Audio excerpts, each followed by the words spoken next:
They made easy targets for those archers who had stayed on the city bank. The current was strong, and Thomas could only take short steps. Bolts splashed about him. A man just in front was hit in the throat and was snatched down by the weight of his mail coat to leave nothing but a swirl of bloody water. The ship's gunwales were stuck with white-feathered arrows. A Frenchman was draped over the side of one boat, and his body twitched whenever an arrow hit his corpse. Blood trickled from a scupper. "Kill the bastards! Kill the bastards!" a man muttered next to Thomas, who saw it was one of the Earl of Warwick's constables. Finding he could not stop the attack, he had decided to join it. The man was carrying a curved falchion, half sword and half butcher's cleaver. The wind flattened the smoke from the burning houses, dipping it close to the river and filling the air with scraps of burning straw. Some of those scraps had lodged in the furled sails of two of the ships that were now burning fiercely. Their defenders had scrambled ashore. Other enemy bowmen were retreating from the first Mud Street English and Welsh soldiers who clambered up the bank between the grounded boats. The air was filled with the quick fluttering hiss of arrows flying overhead. The island's bells still clamored. A Frenchman was shouting from the Barbican's tower, ordering men to spread along the river and attack the groups of Welsh and English who struggled and slithered in the river mud. Thomas kept wading. The water reached his chest, then began to recede. He fought the clinging mud of the riverbed and ignored the crossbow bolts that drove into the water about him. A crossbowman stood up from behind a boat's gunwale and aimed straight at Thomas's chest, but then two arrows struck the man and he fell backwards. Thomas pushed on, climbing now. Then suddenly he was out of the river, and he stumbled up the slick mud into the shelter of the overhanging stern of the closest barge. He could see that men were still fighting at the barricade, but he could also see that the river was now swarming with archers and hobblers, who, mud-spattered and soaking, began to haul themselves onto the boats. The remaining defenders had few weapons other than their crossbows, while most of the archers had swords or axes. The fight on the moored boats was one-sided, the slaughter brief, and then the disorganized and leaderless mass of attackers surged off the blood-soaked decks and up from the river onto the island. The Earl of Warwick's man-at-arms went ahead of Thomas. He clambered up the steep grassy bank and was immediately hit in the face by a crossbow bolt, so that he jerked backwards with a fine mist of blood encircling his helmet. The bolt had driven clean through the bridge of his nose, killing him instantly and leaving him with an offended expression. His falchion landed in the mud at Thomas's feet, so he slung his bow and picked the weapon up. It was surprisingly heavy. There was nothing sophisticated about a falchion. It was simply a killing tool with an edge designed to cut deep because of the weight of the broad blade. It was a good weapon for a melee. Will Skeet had once told Thomas how he had seen a Scottish horse decapitated with a single blow of a falchion, and just to see one of the brutal blades was to feel terror in the gut. The Welsh hobblers were on the barge, finishing off its defenders. Then they gave a shout in their strange language and leaped ashore, and Thomas followed them, to find himself in a loose rank of crazed attackers who ran towards a row of tall and wealthy houses, defended by the men who had escaped from the barges and by the citizens of Caen. The crossbowmen had time to loose one bolt apiece, but they were nervous and most shot wide, and then the attackers were onto them like hounds onto a wounded deer. Thomas wielded the falchion two-handed. A crossbowman tried to defend himself with his bow, but the heavy blade sliced through the weapon's stock as if it had been made of ivory, then buried itself in the Frenchman's neck. A spurt of blood jetted over Thomas's head as he wrenched the heavy sword free and kicked the crossbowman between the legs. A Welshman was grinding a spear blade into a Frenchman's ribs. Thomas stumbled on the man he had struck down, caught his balance, and shouted the English war cry, "St. George!" He swung the blade again, chopping through the forearm of a man wielding a club. He was close enough to smell the man's breath and the stink of his clothes. A Frenchman was swinging a sword while another was beating at the Welsh with an iron-studded mace. This was tavern fighting, outlaw fighting, and Thomas was screaming like a fiend. God damn them all! He was pattered with blood as he kicked and clawed and slashed his way down the alley. The air seemed unnaturally thick, moist and warm. It stank of blood. The iron-studded mace missed his head by a finger's breadth and struck the wall instead, and Thomas swung the falchion upwards so it cut into the man's groin. The man yelled out, and Thomas kicked the back of the blade to drive it home. "Bastard!" he said, kicking the blade again. "Bastard!" A Welshman speared the man, and two more leaped his body and, their long hair and beards smeared with blood, lunged their red-bladed spears at the next rank of defenders. There must have been 20 or more enemy in the alley, and Thomas and his companions were fewer than a dozen. But the French were nervous, and the attackers were confident, and so they ripped into them with spear and sword and falchion, just hacking and stabbing, slicing and cursing them, killing in a welter of summer hatred. More and more English and Welsh were swarming up from the river, and the sound they made was a keening noise, a howl for blood, and a wail of derision for a wealthy enemy. These were the hounds of war that had escaped from their kennels, and they were taking this great city that the lords of the army had supposed would hold the English advance for a month. The defenders in the alley broke and ran. Thomas hacked a man down from behind and wrenched the blade free with a scraping noise of steel on bone. The hobilars kicked in a door, claiming the house beyond as their property. A rush of archers in the Prince of Wales's green and white livery poured down the alley, following Thomas into a long and pretty garden where pear trees grew about neat plots of herbs. Thomas was struck by the incongruity of such a beautiful place under a sky filled with smoke and terrible with screams. The garden had a border of sweet rocket, wallflowers and peonies, and seats under a vine trellis, and for an instant it looked like a scrap of heaven. But then the archers trampled the herbs, threw down the grape arbor, and ran across the flowers. A group of Frenchmen tried to drive the invaders out of the garden. They approached from the east, from out of the mass of men waiting behind the bridge's barbican. They were led by 3 mounted men-at-arms, who all wore blue surcoats decorated with yellow stars. They jumped their horses over the low fences and shouted as they raised their long swords, ready to strike. The arrows smacked into the horses. Thomas had not unslung his bow, but some of the prince's archers had arrows on their cords, and they aimed at the horses instead of the riders. The arrows bit deep, the horses screamed, reared, and fell, and the archers swarmed over the fallen men with axes and swords. Thomas went to the right, heading off the Frenchmen on foot, most of whom seemed to be townsfolk, armed with anything from small axes to thatch hooks to ancient two-handed swords. He cut the falchion through a leather coat, kicked the blade free, swung it so that blood streamed in droplets from the blade, then hacked again. The French wavered, saw more archers coming from the alley, and fled back to the barbican. The archers were hacking at the unsaddled horsemen. One of the fallen men screamed as the blades chopped at his arms and trunk. The blue and yellow surcoats were soaked in blood. Then Thomas saw that it was not yellow stars on a blue field, but hawks. Hawks with their wings raised and their claws outstretched. Sir Guillaume d'Evêque's men. Maybe Sir Guillaume himself. But when he looked at the grimacing, blood-spattered faces, Thomas saw that all 3 had been young men. But Sir Guillaume was here in Caen, and the lance, Thomas thought, must be near. He broke through the fence and headed down another alley. Behind him, in the house that the hobilars had commandeered, a woman cried, the first of many. The church bells were falling silent. Edward III, by the grace of God, King of England, led close to 12,000 fighting men, and by now 1/5 of them were on the island, and still more were coming. No one had led them there. The only orders they had received were to retreat. But they had disobeyed, and so they had captured Caen, though the enemy still held the bridge barbican, from where they were spitting crossbow bolts. Thomas emerged from the alley into the main street, where he joined a group of archers who swamped the crenellated tower with arrows, and under their cover a howling mob of Welsh and English overwhelmed the Frenchmen cowering under the barbican's arch, before charging the defenders of the bridge barricade, who were now assailed on both sides. The Frenchmen, seeing their doom, threw down their weapons and shouted that they yielded, but the archers were in no mood for quarter. They just howled and attacked. Frenchmen were tossed into the river, and then scores of men hauled the barricade apart, tipping its furniture and wagons over the parapet.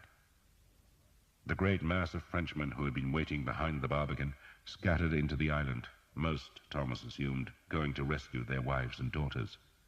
They were pursued by the vengeful archers who had been waiting at the bridge's far side, and the grim crowd went past Thomas, going into the heart of the Ile Saint-Jean, where the screams were now constant.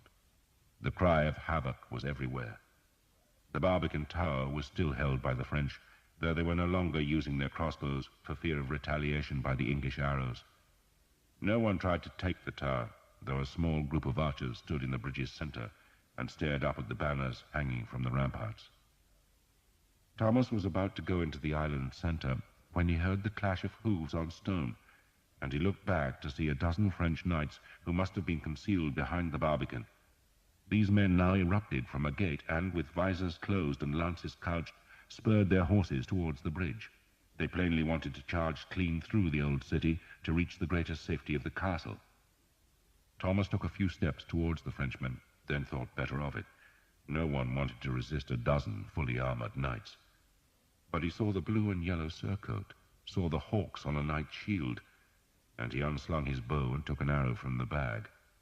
He hauled the cord back. The Frenchmen were just spurring onto the bridge, and Thomas shouted, "Évêque! Évêque!" He wanted Sir Guillaume, if it was he, to see his killer. And the man in the blue and yellow surcoat did half turn in the saddle, though Thomas could not see his enemy's face because the visor was down. He loosed, but even as he let the cord snap, he saw that the arrow was warped. It flew low, smacking into the man's left leg instead of the small of his back where Thomas had aimed. He pulled a second arrow out, but the dozen knights were on the bridge now, their horses' hooves striking sparks from the cobbles, and the leading men lowered their lances to batter the handful of archers aside, and then they were through and galloping up the further streets towards the castle. The white-fledged arrow still jutted from the knight's thigh, where it had sunk deep, and Thomas sent a second arrow after it, but that one vanished in the smoke as the French fugitives disappeared in the old city's tight streets. The castle had not fallen, but the city and the island belonged to the English. They did not belong to the king yet, because the great lords, the earls and the barons, had not captured either place. They belonged to the archers and the hobblars, and they now set about plundering the wealth of Caen. The Ile Saint-Jean was, other than Paris itself, the fairest, plumpest, and most elegant city in northern France. Its houses were beautiful, its gardens fragrant, its streets wide, its churches wealthy, and its citizens, as they should be, civilized. Into that pleasant place came a savage horde of muddy, bloody men who found riches beyond their dreams. What the Harlequin had done to countless Breton villages was now visited on a great city. It was a time for killing, for rape and wanton cruelty. Any Frenchman was an enemy, and every enemy was cut down. The leaders of the city garrison, magnates of France, were safe in the upper floors of the Barbican Tower, and they stayed there until they recognized some English lords to whom they could safely surrender, while a dozen knights had escaped to the castle. A few other lords and knights managed to outgallop the invading English and flee across the island's southern bridge, but at least a dozen titled men whose ransoms could have made 100 archers rich as princelings were cut down like dogs and reduced to mangled meat and weltering blood. Knights and men-at-arms who could have paid 100 or 200 pounds for their freedom were shot with arrows or clubbed down in the mad rage which possessed the army. As for the humbler men, the citizens armed with lengths of timber, mattocks, or mere knives, they were just slaughtered. Caen, the city of the conqueror that had become rich on English plunder, was killed that day, and the wealth of it was given back to Englishmen. And not just its wealth, its women too. To be a woman in Caen that day was to be given a foretaste of hell. There was little fire, for men wanted the houses to be plundered rather than burned, but there were devils aplenty. Men begged for the honor of their wives and daughters, then were forced to watch that honor being trampled. Many women hid, but they were found soon enough by men accustomed to riddling out hiding places in attics or under stairs. The women were driven to the streets, stripped bare, and paraded as trophies. One merchant's wife, monstrously fat, was harnessed to a small cart and whipped naked up and down the main street which ran the length of the island. For an hour or more the archers made her run, some men laughing themselves to tears at the sight of her massive rolls of fat, and when they were bored with her, they tossed her into the river, where she crouched, weeping and calling for her children, until an archer, who had been trying out a captured crossbow on a pair of swans, put a quarrel through her throat. Men laden with silver plate were staggering over the bridge, others were still searching for riches, and instead found ale, cider, or wine, and so the excesses grew worse. A priest was hanged from a tavern sign after he tried to stop a rape. Some men-at-arms, very few, tried to stem the horror, but they were hugely outnumbered and driven back to the bridge. The church of Saint-Jean, which was said to contain the finger bones of St. John the Divine, a hoof of the horse St. Paul was riding to Damascus, and one of the baskets that had held the miraculous loaves and fishes, was turned into a brothel where the women who had fled to the church for sanctuary were sold to grinning soldiers. Men paraded in silks and lace and threw dice for the women from whom they had stolen the finery. Thomas took no part. What happened could not be stopped, not by one man, nor even by 100 men. Another army could have quelled the mass rape, but in the end Thomas knew it would be the stupor of drunkenness that would finish it. Instead, he searched for his enemy's house, wandering from street to street, until he found a dying Frenchman and gave him a drink of water before asking where Sir Guillaume d'Evêque lived. The man rolled his eyes, gasped for breath, and stammered that the house was in the southern part of the island. "You cannot miss it," the man said. "It is stone, all stone, and has 3 hawks carved above the door." Thomas walked south. Bands of the Earl of Warwick's men-at-arms were coming in force to the island to restore order, but they were still struggling with the archers close to the bridge, and Thomas was going to the southern part of the island, which had not suffered as badly as the streets and alleys closer to the bridge. He saw the stone house above the roofs of some plundered shops. Most other buildings were half-timbered and straw-roofed, but Sir Guillaume d'Evêque's 2-story mansion was almost a fortress. Its walls were stone, its roof tiled, and its windows small. But still some archers had got inside, for Thomas could hear screams. He crossed a small square while a large oak grew through the cobbles, strode up the house steps and under an arch that was surmounted by the 3 carved hawks. He was surprised by the depth of anger that the sight of the escutcheon gave him. This was revenge, he told himself, for Hookton. He went through the hallway to find a group of archers and hobblers squabbling over the kitchen pots. 2 manservants lay dead by the hearth, in which a fire still smouldered. One of the archers snarled at Thomas that they had reached the house first, and its contents were theirs. But before Thomas could answer, he heard a scream from the upper floor, and he turned and ran up the big wooden stairway. 2 rooms opened from the upper hallway, and Thomas pushed open one of the doors to see an archer in the Prince of Wales's livery struggling with a girl. The man had half torn off her pale blue dress, but she was fighting back like a vixen, clawing at his face and kicking his shins. Then, just as Thomas came into the room, the man managed to subdue her with a great clout to the head. The girl gasped and fell back into the wide and empty hearth as the archer turned on Thomas. "She's mine," he said curtly. "Go and find your own." Thomas looked at the girl. She was fair-haired, thin and weeping. He remembered Jeanette's anguish after the Duke had raped her, and he could not stomach seeing such pain inflicted on another girl, not even a girl in Sir Guillaume d'Evêque's mansion. "I think you've hurt her enough," he said. He crossed himself, remembering his sins in Brittany. "Let her go," he added. The archer, a bearded man 12 years older than Thomas, drew his sword. It was an old weapon, broad-bladed and sturdy, and the man hefted it confidently. "Listen, boy," he said. "I'm going to watch you go through that door, and if you don't, I'll string your goddamn guts from wall to wall." Thomas hefted the falchion. "I've sworn an oath to St. Guinevere," he told the man, "to protect all women." "Goddamn fool!" The man leaped at Thomas, lunged, and Thomas stepped back and parried, so that the blades struck sparks as they rang together. The bearded man was quick to recover, lunged again, and Thomas took another backward step and swept the sword aside with the falchion. The girl was watching from the hearth with wide blue eyes. Thomas swung his broad blade, missed, and was almost skewered by the sword, but he stepped aside just in time, then kicked the bearded man in the knee so that he hissed with pain.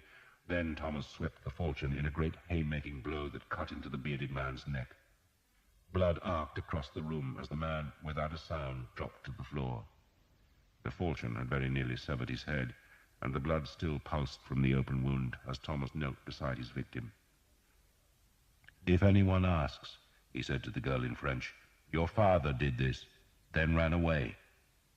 He had got into too much trouble after murdering a squire in Brittany, and did not want to compound the crime by the death of an archer. He took 4 small coins from the archer's pouch, then smiled at the girl, who had remained remarkably calm while a man was almost decapitated in front of her eyes. "I'm not going to hurt you," Thomas said. "I promise." She watched him from the hearth. "You won't?" "Not today," he said gently. End of Side 11. Side 12. She stood, shaking the dizziness from her head. She pulled her dress closer to her neck and tied the torn parts together with loose threads. "You may not hurt me," she said, "but others will." "Not if you stay with me," Thomas said. "Here." He took the big black bow from his shoulder, unstrung it, and tossed it to her. "Carry that," he said, "and everyone will know you're an archer's woman. No one will touch you then." She frowned at the weight of the bow. "No one will hurt me?" "Not if you carry that," Thomas promised her again. "Is this your house?" "I work here," she said. "For Sir Guillaume d'Evêque?" he asked, and she nodded. "Is he here?" She shook her head. "I don't know where he is." Thomas reckoned his enemy was in the castle, where he would be trying to extricate an arrow from his thigh. "Did he keep a lance here?" he asked. "A great black lance with a silver blade?" She shook her head quickly. Thomas frowned. The girl, he could see, was trembling. She had shown bravery, but perhaps the blood seeping from the dead man's neck was unsettling her. He also noted that she was a pretty girl, despite the bruises on her face and the dirt in her tangle of fair hair. She had a long face, made solemn by big eyes. "Do you have family here?" Thomas asked her. "My mother died. I have no one except Sir Guillaume." "And he left you here alone?" Thomas asked scornfully. "No," she protested. "He thought we'd be safe in the city. But then, when your army came, the men decided to defend the island instead. They left the city, because all the good houses are here." She sounded indignant. "So what do you do for Sir Guillaume?" Thomas asked her. "I clean," she said, "and milk the cows on the other side of the river." She flinched as men shouted angrily from the square outside. Thomas smiled. "It's all right. No one will hurt you. Hold on to the bow. If anyone looks at you, say, 'I am an archer's woman.'" He repeated it slowly, then made her say the phrase over and over till he was satisfied. "Good," he smiled at her. "What's your name?" "Eleanor." He doubted it would serve much purpose to search the house, though he did, but there was no lance of St. George hidden in any of the rooms. There was no furniture, no tapestries, nothing of any value except the spits and pots and dishes in the kitchen. Everything precious, Eleanor said, had gone to the castle a week before. Thomas looked at the shattered dishes on the kitchen flagstones. "How long have you worked for him?" he asked. "All my life," Eleanor said, then added shyly, "I'm 15. "And you never saw a great lance that he brought back from England?" "No," she said, eyes wide, but something about her expression made Thomas think she was lying, though he did not challenge her. He decided he would question her later, when she had learned to trust him. "You'd better stay with me," he told Eleanor, "then you won't get hurt. I'll take you to the encampment, and when our army moves on, you can come back here." What he really meant was that she could stay with him and become a true archer's woman, but that, like the lance, could wait a day or two. She nodded, accepting that fate with equanimity. She must have prayed to be spared the rape that tortured Caen, and Thomas was her prayer's answer. He gave her his arrow bag, so that she looked even more like an archer's woman. "We'll have to go through the city," he told Eleanor as he led her down the staircase. "So stay close." He went down the house's outer steps. The small square was now crowded with mounted men-at-arms, wearing the badge of the bear and ragged staff. They had been sent by the Earl of Warwick to stop the slaughter and robbery, and they stared hard at Thomas, but he lifted his hands to show he was carrying nothing, then threaded between the horses. He had gone perhaps a dozen paces when he realized that Eleanor was not with him. She was terrified of the horsemen in dirty mail, their grim faces framed in steel, and so she had hesitated at the house door. Thomas opened his mouth to call her, and just then a horseman spurred at him from under the branches of the oak. Thomas looked up, then the flat of a sword blade hammered into the side of his head, and he was pitched forward, his ear bleeding, onto the cobblestones. The falchion fell from his hand. Then the man's horse stepped on his forehead, and Thomas's vision was seared with lightning. The man climbed from the saddle and stamped his armored foot on Thomas's head. Thomas felt the pain, heard the protests from the other men-at-arms, then felt nothing as he was kicked a second time. But in the few heartbeats before he lost consciousness, he had recognized his assailant. Sir Simon Jekyll, despite his agreement with the Earl, wanted revenge. Perhaps Thomas was lucky.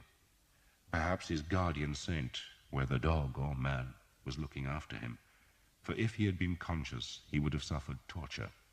Sir Simon might have put his signature to the agreement with the Earl the previous night, but the sight of Thomas had driven any mercy from his mind. He remembered the humiliation of being hunted naked through the trees, and he recalled the pain of the crossbow bolt in his leg, a wound that still made him limp, and those memories provoked nothing except a wish to give Thomas a long, slow hurting that would leave the archer screaming. But Thomas had been stunned by the flat of the sword and by the kicks to his head, and he did not know a thing as two men-at-arms dragged him towards the oak. At first the Earl of Warwick's men had tried to protect Thomas from Sir Simon, but when he assured them that the man was a deserter, a thief, and a murderer, they had changed their minds. They would hang him. And Sir Simon would let them. If these men hanged Thomas as a deserter, then no one could accuse Sir Simon of executing the archer. He would have kept his word, and the Earl of Northampton would still have to forfeit his share of the prize money. Thomas would be dead, and Sir Simon would be both richer and happier. The men-at-arms were willing enough once they heard Thomas was a murderous thief. They had orders to hang enough rioters, thieves, and rapists to cool the army's ardor, but this quarter of the island, being furthest from the old city, had not seen the same atrocities as the northern half, and so these men-at-arms had been denied the opportunity to use the ropes which the Earl had issued. Now they had a victim, and so one man tossed the rope over an oak branch. Thomas was aware of little of it. He felt nothing as Sir Simon searched him and cut away the money pouch from under his tunic. He did not know a thing when the rope was knotted about his neck, but then he was dimly aware of the stench of horse urine, and suddenly there was a tightening at his gullet, and his slowly recovering sight was sheeted with red. He felt himself hauled into the air, then tried to gasp because of a dreadful gripping pain in his throat, but he could not gasp, and he could scarcely breathe. He could only feel a burning and choking as the smoky air scraped in his windpipe. He wanted to scream in terror, but his lungs could do nothing except give him agony. He had an instant's lucidity as he realized he was dangling and jerking and twitching, and though he scrabbled at his neck with his hooked fingers, he could not loosen the rope's strangling grip. Then, in terror, he pissed himself. "Yellow bastard!" Sir Simon sneered, and he struck at Thomas's body with his sword, though the blow did little more than slice the flesh at Thomas's waist and swing his body on the rope. "Leave him be," one of the men-at-arms said. "He's a dead 'un." And they watched until Thomas's movements became spasmodic. Then they mounted and rode on. A group of archers also watched from one of the houses in the square, and their presence scared Sir Simon, who feared they might be friends of Thomas, and so, when the Earl's men left the square, he rode with them. His own followers were searching the nearby church of St. Michael, and Sir Simon had only come to the square because he had seen the tall stone house and wondered if it contained plunder. Instead, he had found Thomas, and now Thomas was hanged. It was not the revenge Sir Simon had dreamed of, but there had been pleasure in it, and that was a compensation. Thomas felt nothing now. It was all darkness and no pain. He was dancing the rope to hell, his head to one side, body still swinging slightly, legs twitching, hands curling, and feet dripping. The army stayed 5 days in Caen. Some 300 Frenchmen of rank, all of whom could yield ransoms, had been taken prisoner, and they were escorted north to where they could take ship for England. The injured English and Welsh soldiers were carried to the Abbey aux Dames, where they lay in the cloisters, their wounds stinking so high that the prince and his entourage moved to the Abbey aux Hommes, where the king had his quarters. The bodies of the massacred citizens were cleared from the streets. A priest of the king's household tried to bury the dead decently, as befitted Christians, but when a common grave was dug in the churchyard of Saint-Jean, it could hold only 500 bodies, and no one had time or spades enough to bury the rest, so 4,500 corpses were tipped into the rivers. The city's survivors, creeping out of their hiding places when the madness of the sack was over, wandered along the river banks to search for their relatives among the corpses that were stranded by the falling tide. Their searches disturbed the wild dogs and the screeching flocks of ravens and gulls that squabbled as they feasted on the bloated dead. The castle was still in French hands. Its walls were high and thick, and no ladder could scale them. The king sent a herald to demand the garrison's surrender, but the French lords in the great keep politely refused, and then invited the English to do their worst, confident that no mangonel or catapult could hurl a stone high enough to breach their lofty walls. The king reckoned they were right, so instead ordered his gunners to break down the castle's stones, and the army's 5 largest cannon were trundled through the old city on their wagons. 3 of the guns were long tubes made from wrought iron strips bound by steel hoops, while 2 had been cast in brass by bell founders and looked like bulbous jars with swollen oval bellies, narrow necks, and flaring mouths. All were around 5 feet long and needed sheer legs to be swung from their wagons onto wooden cradles. The cradles were set on planks of wood. The ground under the gun carriages had been graded so that the guns could point up towards the castle's gate. "Bring down the gate," the king had ordered, and he could release his archers and men-at-arms in an assault. So the gunners, most of them men from Flanders or Italy who were skilled in this work, mixed their gunpowder. It was made from saltpeter, sulphur, and charcoal, but the saltpeter was heavier than the other ingredients and always settled to the bottom of the barrels, while the charcoal rose to the top, so the gunners had to stir the mix thoroughly before they ladled the deadly powder into the bellies of the jars. They placed a shovelful of loam, made from water and clay soil, in the narrow part of each gun's neck, before loading the crudely sculpted stone balls that were the missiles. The loam was to seal the firing chamber, so that the power of the explosion did not leak away before all the powder had caught the fire. Still more loam was packed about the stone balls to fill the space between the missiles and the barrels. Then the gunners had to wait while the loam hardened to make a firmer seal. The other 3 guns were quicker to load. Each iron tube was lashed to a massive wooden cradle that ran the length of the gun, then turned in a right angle so that the gun's breech rested against a bulk of solid oak. That breech, a quarter of the gun's length, was separate from the barrel and was lifted clean out of the cradle and set upright on the ground, where it was filled with the precious black powder. Once the 3 breech chambers were filled, they were sealed by willow plugs to contain the explosion, then slotted back into their cradles. The 3 tube barrels had already been loaded, 2 with stone balls and the 3rd with a yard-long garrow, a giant arrow made of iron. The 3 breech chambers had to be worked firmly against the barrels so that the force of the explosion did not escape through the joint between the gun's 2 parts. The gunners used wooden wedges that they hammered between the breech and the oak at the back of the cradle, and every blow of the maul sealed the joints imperceptibly tighter. Other gunners were ladling powder into the spare breech chambers that would fire the next shots. It all took time, well over an hour for the loam in the 2 bulbous guns to set firm enough, and the work attracted a huge crowd of curious onlookers who stood a judicious distance away to be safe from fragments should any of the strange machines explode. The French, just as curious, watched from the castle battlements. Once in a while a defender would shoot a crossbow quarrel, but the range was too long. 1 bolt came within a dozen yards of the guns, but the rest fell well short, and each failure provoked a jeer from the watching archers. Finally, the French abandoned the provocation and just watched. The 3 tube guns could have been fired first, for they had no loam to set, but the king wanted the first volley to be simultaneous. He envisaged a mighty blow in which the 5 missiles would shatter the castle gate, and, once the gate was down, he would have his gunners gnaw at the gate's arch. The master gunner, a tall and lugubrious Italian, finally declared the weapons ready, and so the fuses were fetched. These were short lengths of hollow straw filled with gunpowder. their ends sealed with clay, and the fuses were pushed down through the narrow touch holes. The master gunner pinched the clay seal from each fuse's upper end, then made the sign of the cross. A priest had already blessed the guns, sprinkling them with holy water, and now the master gunner knelt and looked at the king, who was mounted on a tall grey stallion. The king, yellow-bearded and blue-eyed, looked up at the castle. A new banner had been hung from the ramparts, showing God holding a hand in blessing over a fleur-de-lis. It was time, he thought, to show the French whose side God was really on. "You may fire," he said solemnly.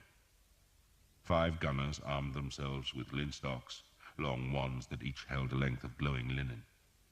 They stood well to the side of the guns, and, at a signal from the Italian, they touched the fire to the exposed fuses. There was a brief fizzing, a puff of smoke from the touch holes.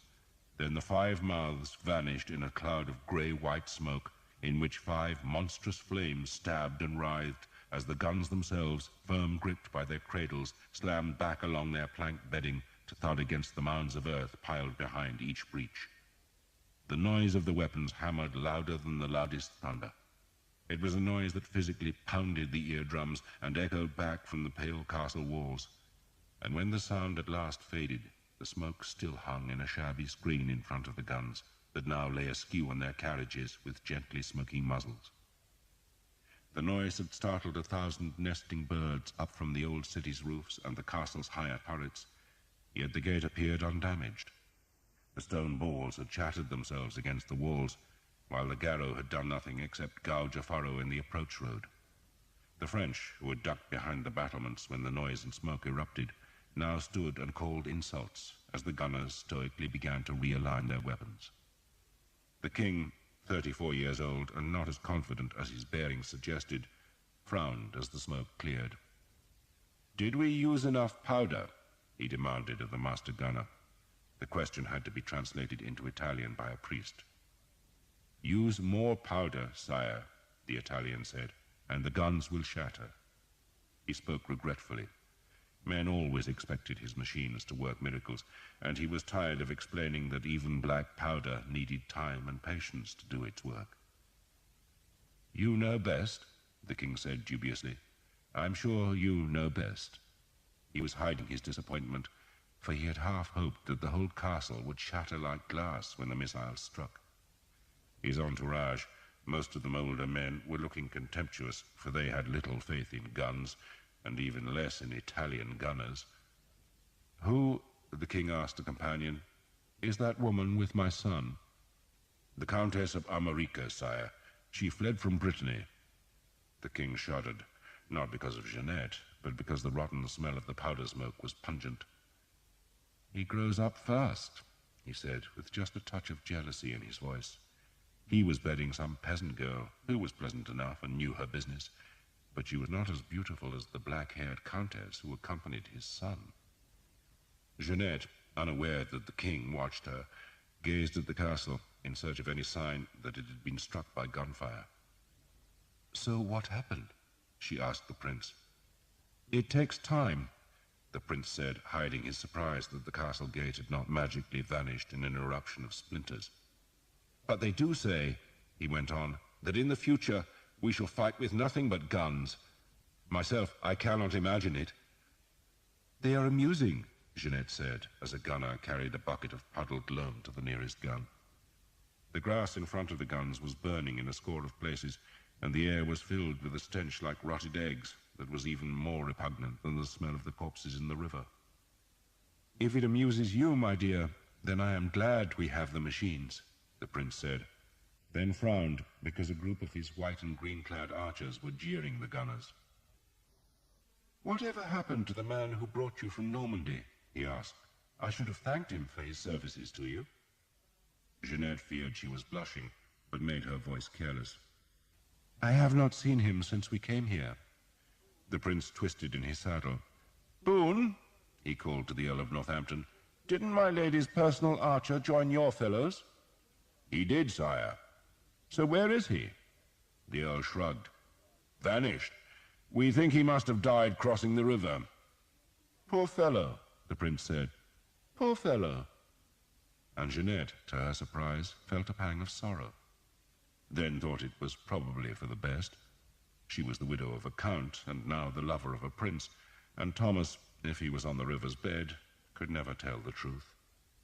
"Poor man," she said lightly, "and he behaved so gallantly to me."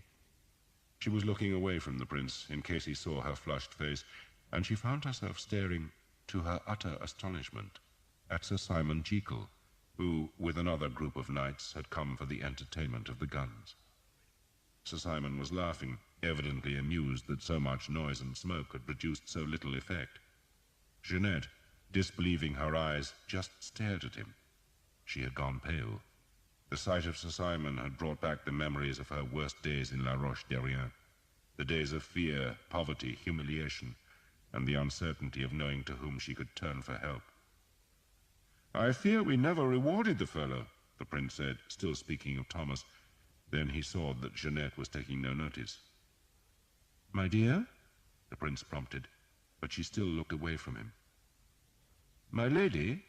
the prince spoke louder, touching her arm. Sir Simon had noticed there was a woman with the prince, but he had not realized it was Jeanette. He only saw a slender lady in a pale gold dress, seated side-saddle on an expensive palfrey that was hung with green and white ribbons. The woman wore a tall hat from which a veil stirred in the wind.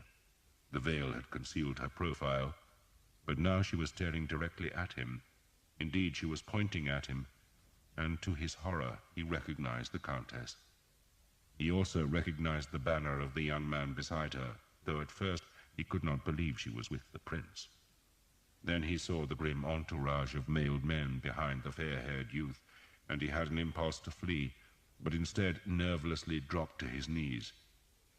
As the prince, Jeanette, and the horsemen approached him, he fell full length on the ground. His heart was beating wildly, his mind a whirl of panic. "Your name?" the prince demanded curtly. Sir Simon opened his mouth, but no words would come. "His name," Jeanette said vengefully, "is Sir Simon Jekyll. He tried to strip me naked, sire, and then he would have raped me if I had not been rescued. He stole my money, my armor, my horses, my ships, and he would have taken my honor with as much delicacy as a wolf stealing a lamb." "Is it true?" the prince demanded. Sir Simon still could not speak, but the Earl of Northampton intervened. "The ships, armor, and horses, sire, were spoils of war. I granted them to him." "And the rest, Boone?" "The rest, sire?" The Earl shrugged. "The rest Sir Simon must explain for himself." "But it seems he is speechless," the prince said. "Have you lost your tongue, Jekyll?" Sir Simon raised his head and caught Jeanette's gaze, and it was so triumphant that he dropped his head again. He knew he should say something, anything, but his tongue seemed too big for his mouth, and he feared he would merely stammer nonsense, so he kept silent. "You tried to smirch a lady's honor," the prince accused Sir Simon. Edward of Woodstock had high ideas of chivalry, for his tutors had ever read to him from the romances. He understood that war was not as gentle as the handwritten books liked to suggest, but he believed that those who were in places of honor should display it, whatever the common man might do. The prince was also in love, another ideal encouraged by the romances. Jeanette had captivated him, and he was determined that her honor would be upheld. He spoke again, but his words were drowned by the sound of a tube gun firing. Everyone turned to stare at the castle, but the stone ball merely shattered against the gate tower, doing no damage. "Would you fight me for the lady's honor?" the prince demanded of Sir Simon. Sir Simon would have been happy to fight the prince, so long as he could have been assured that his victory would bring no reprisals. He knew the boy had a reputation as a warrior, yet the prince was not full-grown and nowhere near as strong or experienced as Sir Simon, but only a fool fought against a prince and expected to win. The king, it was true, entered tournaments, but he did so disguised in plain armor without a surcoat, so that his opponents had no idea of his identity. But if Sir Simon fought the prince, then he would not dare use his full strength, for any injury done would be repaid 1,000-fold by the prince's supporters.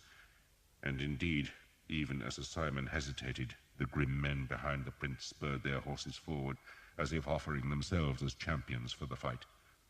Sir Simon, overwhelmed by reality, shook his head. "If you will not fight," the prince said in his high, clear voice, "then we must assume your guilt and demand recompense. You owe the lady armor and a sword." "The armor was fairly taken, sire," the Earl of Northampton pointed out. "No man can take armor and weapons from a mere woman fairly," the prince snapped. "Where is the armor now, Jekyll?" "Lost, sir." Sir Simon spoke for the first time. He wanted to tell the prince the whole how Jeanette had arranged an ambush, but that tale ended with his own humiliation, and he had the sense to keep quiet. "Then that mail coat will have to suffice," the prince declared. "Take it off, and the sword too." Sir Simon gaped at the prince, but saw he was serious. He unbuckled the sword belt and let it drop, then hauled the mail coat over his head so that he was left in his shirt and breeches. "What is in the pouch?" the prince demanded, pointing at the heavy leather bag suspended about Sir Simon's neck. Sir Simon sought an answer and found none but the truth, which was that the pouch was the heavy money bag he had taken from Thomas. "It is money, sire." "Then give it to her ladyship." Sir Simon lifted the bag over his head and held it out to Jeanette, who smiled sweetly. "Thank you, Sir Simon," she said. "Your horse is forfeit too," the prince decreed, "and you will leave this encampment by midday, for you are not welcome in our company. You may go home, Jekyll, but in England you will not have our favor." Sir Simon looked into the prince's eyes for the first time. "You damned, miserable little pup," he thought, "with your mother's milk still sour on your unshaven lips." Then he shook as he was struck by the coldness of the prince's eyes. He bowed, knowing he was being banished, and he knew it was unfair, but there was nothing he could do except appeal to the king. Yet the king owed him no favors, and no great men of the realm would speak for him, and so he was effectively an outcast. He could go home to England, but their men would soon learn he had incurred royal disfavor, and his life would be endless misery. He bowed, he turned, and he walked away in his dirty shirt as silent men opened a path for him. The cannon fired on. They fired 4 times that day and 8 the next, and at the end of the 2 days there was a splintered rent in the castle gate that might have given entrance to a starved sparrow. The guns had done nothing except hurt the gunners' ears and shatter stone balls against the castle's ramparts. Not a Frenchman had died, though 1 gunner and an archer had been killed when one of the brass guns exploded into a myriad red-hot scraps of metal. The king, realizing that the attempt was ridiculous, ordered the guns taken away and the siege of the castle abandoned. And the next day the whole army left Caen. They marched eastwards, going towards Paris, and after them crawled their wagons and their camp followers and their herds of beef cattle, and for a long time afterwards the eastern sky showed white where the dust of their marching hazed the air. But at last the dust settled, and the city, ravaged and sacked, was left alone. The folk who had succeeded in escaping from the island crept back to their homes. The splintered door of the castle was pushed open, and its garrison came down to see what was left of Caen. For a week the priests carried an image of Saint Jean about the littered streets and sprinkled holy water to get rid of the lingering stink of the enemy. They said masses for the souls of the dead, and prayed fervently that the wretched English would meet the King of France and have their own ruin visited on them. But at least the English were gone, and the violated city, ruined, could stir again. Light came first, a hazy light, smeared, in which Thomas thought he could see a wide window, but a shadow moved against the window and the light went. He heard voices, then they faded. In pasquis herbarum acclinavit me. The words were in his head. He makes me lie down in leafy pastures. A psalm, the same psalm from which his father had quoted his dying words. Calix meus inebrians. My cup makes me drunk. Only he was not drunk. Breathing hurt, and his chest felt as though he was being pressed by the torture of the stones. Then there was blessed darkness and oblivion once more. End of side 12. Side 13. The light came again. It wavered. The shadow was there. The shadow moved towards him, and a cool hand was laid on his forehead. "I do believe you are going to live," a man's voice said in a tone of surprise. Thomas tried to speak, but only managed a strangled, grating sound. "It astonishes me," the voice went on, "what young men can endure. Babies, too. Life is marvelously strong. Such a pity we waste it." "It's plentiful enough," another man said. "The voice of the privileged," the first man, whose hand was still on Thomas's forehead, answered. "You take life," he said, "so value it as a thief values his victims." "And you are a victim?" "Of course. A learned victim, a wise victim, even a valuable victim, but still a victim." "And this young man, what is he?" "An English archer," the second voice said sourly, "and if we had any sense we'd kill him here and now." "I think we should try and feed him instead. Help me raise him." Hans pushed Thomas upright in the bed, and a spoonful of warm soup was put into his mouth, but he could not swallow, and so spat the soup onto the blankets. Pain seared through him, and the darkness came again. The light came a third time, or perhaps a fourth, he could not tell. Perhaps he dreamed it, but this time an old man stood outlined against the bright window.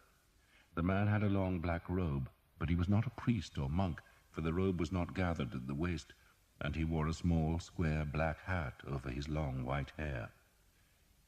"God," Thomas tried to say, though the word came out as a guttural grunt. The old man turned. He had a long, forked beard, and was holding a Jordan jar. It had a narrow neck and a round belly, and the bottle was filled with a pale yellow liquid that the man held up to the light. He peered at the liquid, then swilled it about before sniffing at the jar's mouth. "Are you awake?" "Yes." "And you can speak? What a doctor I am! My brilliance astonishes me. If only it would persuade my patients to pay me. But most believe I should be grateful that they don't spit at me. Would you say this urine is clear?" Thomas nodded, and wished he had not, for the pain jarred through his neck and down his spine. "You do not consider it turgid? Not dark?" "No, indeed not. It smells and tastes healthy, too. A good flask of clear yellow urine, and there is no better sign of good health. Alas, it is not yours." The doctor pushed open the window and poured the urine away. "Swallow," he instructed Thomas. Thomas's mouth was dry, but he obediently tried to swallow and immediately gasped with pain. "I think," the doctor said, "that we had best try a thin gruel. Very thin, with some oil, I believe, or better still, butter. That thing tied about your neck is a strip of cloth which has been soaked in holy water. It was not my doing, but I did not forbid it. You Christians believe in magic. Indeed, you could have no faith without a trust in magic, so I must indulge your beliefs. Is that a dog's paw about your neck? Don't tell me, I'm sure I don't want to know. However, when you recover, I trust you will understand that it was neither dog's paws nor wet cloths that healed you, but my skill. I have bled you, I have applied poultices of dung, moss, and clove, and I have sweated you. Eleanor, though, will insist it was her prayers and that tawdry strip of wet cloth that revived you." "Eleanor?" "She cut you down, dear boy. You were half dead. By the time I arrived, you were more dead than alive, and I advised her to let you expire in peace. I told her you were halfway in what you insist is hell, and that I was too old and too tired to enter into a tugging contest with the devil. But Eleanor insisted, and I have ever found it difficult to resist her entreaties. Gruel with rancid butter, I think. You are weak, dear boy, very weak. Do you have a name? Thomas. Mine is Mordecai, though you may call me Doctor. You won't, of course. You'll call me a damned Jew, a Christ murderer, a secret worshipper of pigs, and a kidnapper of Christian children. This was all said cheerfully. How absurd! Who would want to kidnap children, Christian or otherwise? Vile things. The only mercy of children is that they grow up, as my son has, but then, tragically, they beget more children. We do not learn life's lessons. Doctor, Thomas croaked. Thomas? Thank you. An Englishman with manners. The world's wonders never cease. Wait there, Thomas, and do not have the bad manners to die while I am gone. I shall fetch gruel. Doctor. I am still here. Where am I? In the house of my friend, and quite safe. Your friend? Sir Guillaume de Vec, knight of the sea and of the land, and as great a fool as any I know, but a good-hearted fool. He does at least pay me. Thomas closed his eyes. He did not really understand what the doctor had said, or perhaps he did not believe it. His head was aching. There was pain all through his body, from his aching head down to his throbbing toes. He thought of his mother, because that was comforting. Then he remembered being hauled up the tree, and he shivered. He wished he could sleep again, for in sleep there was no pain. But then he was made to sit up, and the doctor forced a pungent, oily gruel into his mouth, and he managed not to spit it out or throw it up. There must have been mushrooms in the gruel, or else it had been infused with the hemp-like leaves that the Hookton villagers had called angel salad, for after he had eaten he had vivid dreams, but less pain. When he awoke it was dark, and he was alone, but he managed to sit up, and even stand, though he tottered and had to sit again. Next morning, when the birds were calling from the oak branches where he had so nearly died, a tall man came into the room. The man was on crutches, and his left thigh was swathed in bandages. He turned to look at Thomas, and showed a face that was horribly scarred. A blade had cut him from the forehead to the jaw, taking the man's left eye in its savage chop.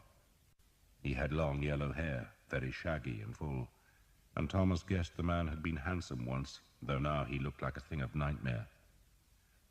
"Mordecai," the man growled, "tells me you will live." "With God's help," Thomas said. "I doubt God's interested in you," the man said sourly. He looked to be in his 30s and had the bowed legs of a horseman and the deep chest of a man who practices hard with weapons. He swung on the crutches to the window, where he sat on the sill. His beard was streaked with white where the blade had chopped into his jaw, and his voice was uncommonly deep and harsh. "But you might live with Mordecai's help. There isn't a physician to touch him in all Normandy, though Christ alone knows how he does it.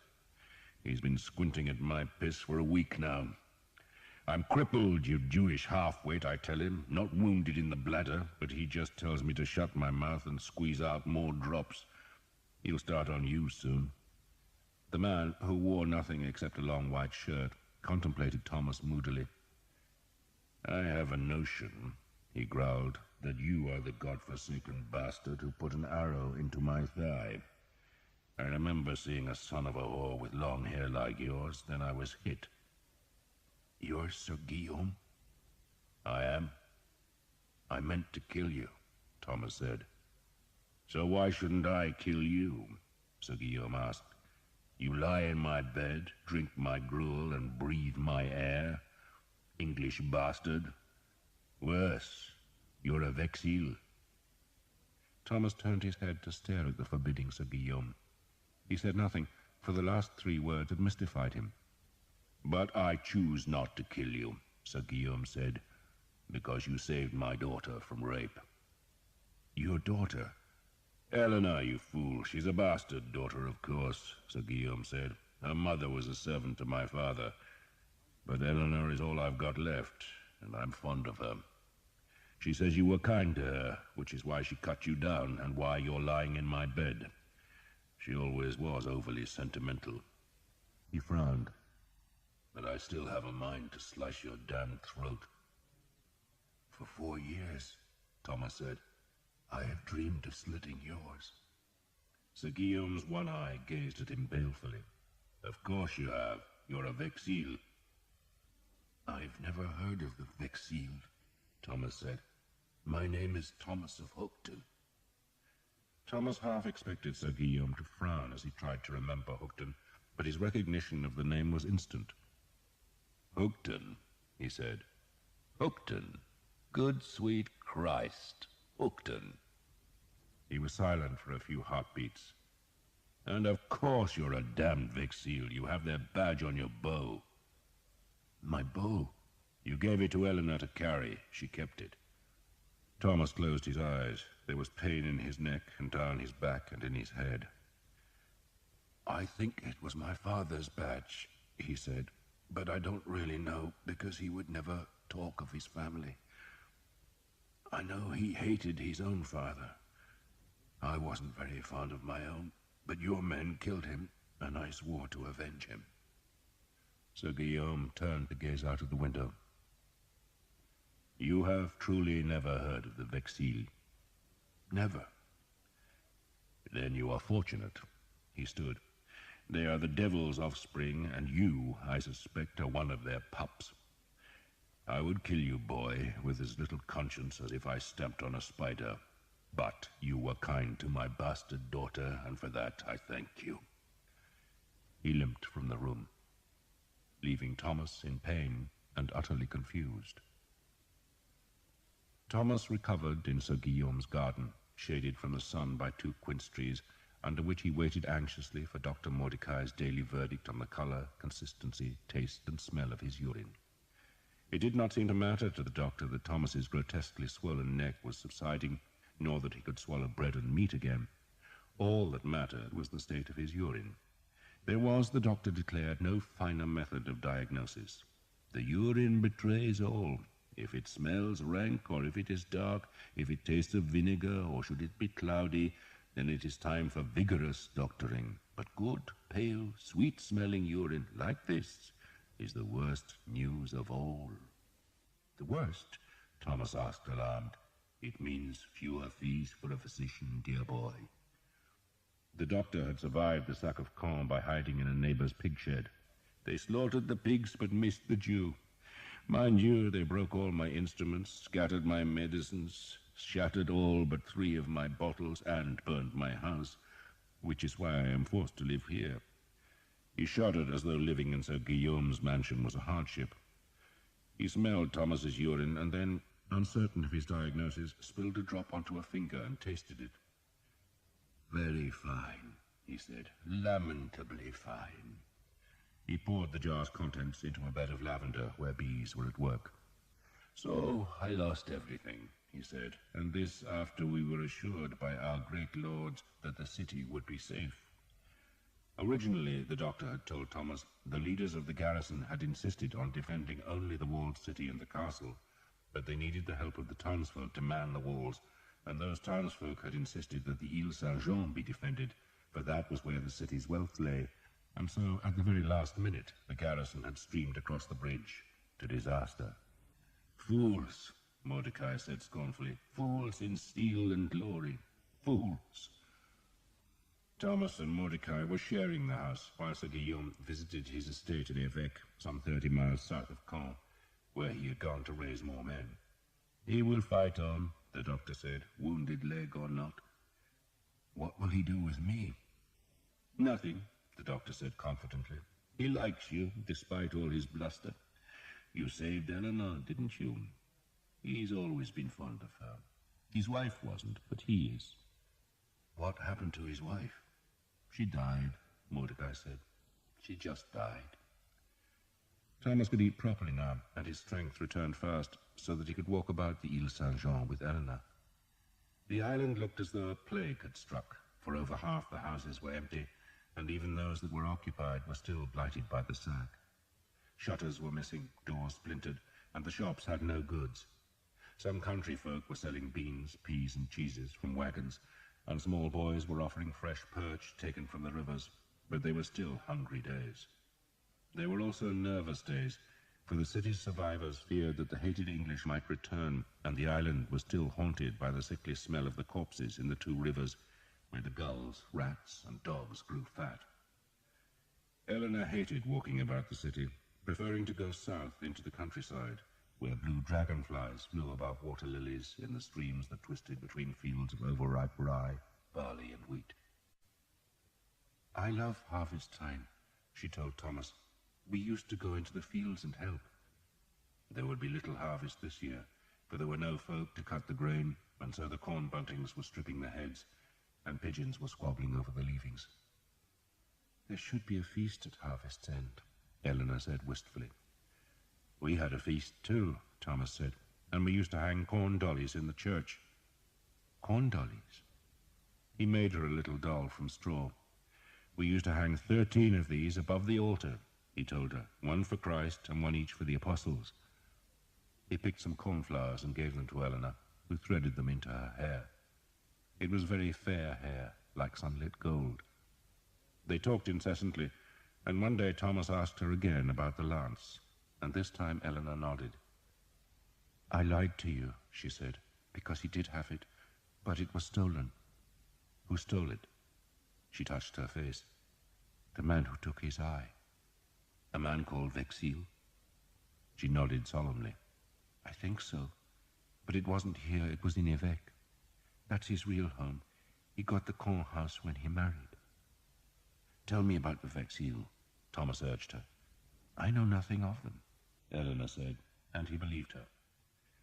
They were sitting by a stream where 2 swans floated and a heron stalked frogs in a reed bed. Thomas had talked earlier of walking away from Caen to find the English army, and his words must have been weighing on Eleanor's mind, for she frowned at him. "Will you really go?" "I don't know." He wanted to be with the army, for that was where he belonged, though he did not know how he was to find it, nor how he was to survive in a countryside where the English had made themselves hated. But he also wanted to stay. He wanted to learn more about the Vexil, and only Sir Guillaume could satisfy that hunger. And day by day, he wanted to be with Eleanor. There was a calm gentleness in her that Jeanette had never possessed, a gentleness that made him treat her with tenderness, for fear that otherwise he would break her. He never tired of watching her long face, with its slightly hollow cheeks and bony nose and big eyes. She was embarrassed by his scrutiny, but did not tell him to stop. "Sir Guillaume," she told him, "tells me I look like my mother, but I don't remember her very well." Sir Guillaume came back to Caen with a dozen men-at-arms, whom he had hired in northern Alençon. He would lead them to war, he said, along with a half-dozen of his men who had survived the fall of Caen. His leg was still sore, but he could walk without crutches, and on the day of his return he summarily ordered Thomas to go with him to the church of Saint-Jean. Eleanor, working in the kitchen, joined them as they left the house, and Sir Guillaume did not forbid her to come. Folk bowed as Sir Guillaume passed, and many sought his assurance that the English were truly gone. "They are marching towards Paris," he would answer, "and our king will trap them and kill them." "You think so?" Thomas asked, after one such assurance. "I pray so," Sir Guillaume growled. "That's what the king is for, isn't it? To protect his people. And God knows we need protection. I'm told that if you climb that tower," he nodded towards the church of Saint-Jean, that was their destination, "you can see the smoke from the towns your army has burned. They are conducting a chevauchée." "Chevauchée?" Eleanor asked. Her father sighed. "A chevauchée, child, is when you march in a great line through your enemy's country and you burn, destroy, and break everything in your path. The object of such barbarity is to force your enemy to come out from his fortresses and fight. And I think our king will oblige the English. And the English bows," Thomas said, "will cut his army down like hay." Sir Guillaume looked angry at that, but then shrugged. "A marching army gets worn down," he said. "The horses go lame, the boots wear out, and the arrows run out. And you haven't seen the might of France, boy. For every knight of yours we have 6. You can shoot your arrows till your bows break, but we'll still have enough men left to kill you." He fished in a pouch hanging at his belt, and gave some small coins to the beggars at the churchyard gate, which lay close to the new grave where the 500 corpses had been buried. It was now a mound of raw earth dotted with dandelions, and it stank, for when the English had dug the grave, they had struck water not far beneath the surface, and so the pit was too shallow, and the earth covering was too thin to contain the corruption the grave concealed. Eleanor clapped a hand to her mouth, then hurried up the steps into the church, where the archers had auctioned the town's wives and daughters. The priests had thrice exorcised the church with prayers and holy water, but it still had a sad air, for the statues were broken and the windows shattered. Sir Guillaume genuflected towards the main altar, then led Thomas and Eleanor up a side aisle, where a painting on the lime-washed wall showed St. John escaping from the cauldron of boiling oil that the Emperor Domitian had prepared for him. The saint was shown as an ethereal form, half smoke and half man, floating away in the air, while the Roman soldiers looked on in perplexity. Sir Guillaume approached a side altar, where he dropped to his knees beside a great black flagstone, and Thomas, to his surprise, saw that the Frenchman was weeping from his one eye. "I brought you here," Sir Guillaume said, "to teach you a lesson about your family." Thomas did not contradict him. He did not know that he was of exil, but the ale on the silver badge suggested he was. "Beneath that stone," Sir Guillaume said, "lies my wife and my 2 children, a boy and a girl. He was 6, she was 8, and their mother was 25 years old. The house here belonged to her father. He gave me his daughter as ransom for a boat I captured. It was mere piracy, not war, but I gained a good wife from it." The tears were flowing now, and he closed his eye. Eleanor stood beside him, a hand on his shoulder, while Thomas waited. "Do you know," Sir Guillaume asked after a while, "why we went to Hookton?" "We thought because the tide took you away from Poole." "No. We went to Hookton on purpose. I was paid to go there by a man who called himself the Harlequin." "Like Elke?" Thomas asked. "It is the same word, only he used the Italian form. A devil's soul laughing at God, and he even looked like you." Sir Guillaume crossed himself, then reached out to trace a finger down the edge of the stone. "We went to fetch a relic from the church. You knew that already, surely?" Thomas nodded. "And I have sworn to get it back." Sir Guillaume seemed to sneer at that ambition. "I thought it was all foolishness, but in those days I thought all life was foolishness. Why would some miserable church in an insignificant English village have a precious relic? But the Harlequin insisted he was right, and when we took the village, we found the relic." "The lance of St. George," Thomas said flatly. "The lance of St. George," Sir Guillaume agreed. "I had a contract with the Harlequin. He paid me a little money, and the balance was kept by a monk in the abbey here. He was a monk that everyone trusted, a scholar, a fierce man whom folks said would become a saint. But when we returned, I found that Brother Martin had fled, and he had taken the money with him. So I refused to give the lance to the Harlequin. 'Bring me 900 livres in good silver,' I told him, 'and the lance is yours.' But he would not pay. So I kept the lance. I kept it in Évêque, and the months passed, and I heard nothing, and I thought the lance had been forgotten. Then 2 years ago, in the spring, the Harlequin returned. He came with men-at-arms, and he captured the manor. He slaughtered everyone, and took the lance." Thomas stared at the black flagstone. "You lived?" "Scarcely," Sir Guillaume said. He hauled up his black jacket and showed a terrible scar on his belly. "They gave me 3 wounds," he went on. "1 to the head, 1 to the belly, and 1 to the leg. They told me the 1 to the head was because I was a fool with no brains. The 1 in the guts was the reward for my greed, and the 1 to the leg so I would limp down to hell. Then they left me to watch the corpses of my wife and children while I died. But I lived, thanks to Mordecai." He stood, wincing, as he put his weight onto his left leg. "I lived," he said grimly, "and I swore I would find the man who did that." He pointed at the flagstone and sent his soul screaming into the pit. "It took me a year to discover who he was, and you know how I did it? When he came to Évêque, he had his men's shield covered with black cloth, but I slashed the cloth of one with my sword and saw the Yale. So I asked men about the Yale. I asked them in Paris and Anjou, in Burgundy and the Dauphiné, and in the end I found my answer. And where did I find it? After asking the length and breadth of France, I found it here, in Caen. A man here knew the badge. The Harlequin is a man called Vexil. I do not know his first name. I do not know his rank. I just know he is a devil called Vexil. So the Vexil have the lance? They have. And the man who killed my family killed your father. Sir Guillaume looked ashamed for a brief instant. I killed your mother. I think I did anyway, but she attacked me and I was angry. He shrugged. But I did not kill your father. And in killing your mother, I did nothing more than you have done in Brittany. True, Thomas admitted. He looked into Sir Guillaume's eye and could feel no hatred for his mother's death. So we share an enemy, Thomas said. And that enemy, Sir Guillaume said, is the devil. He said it grimly, then crossed himself.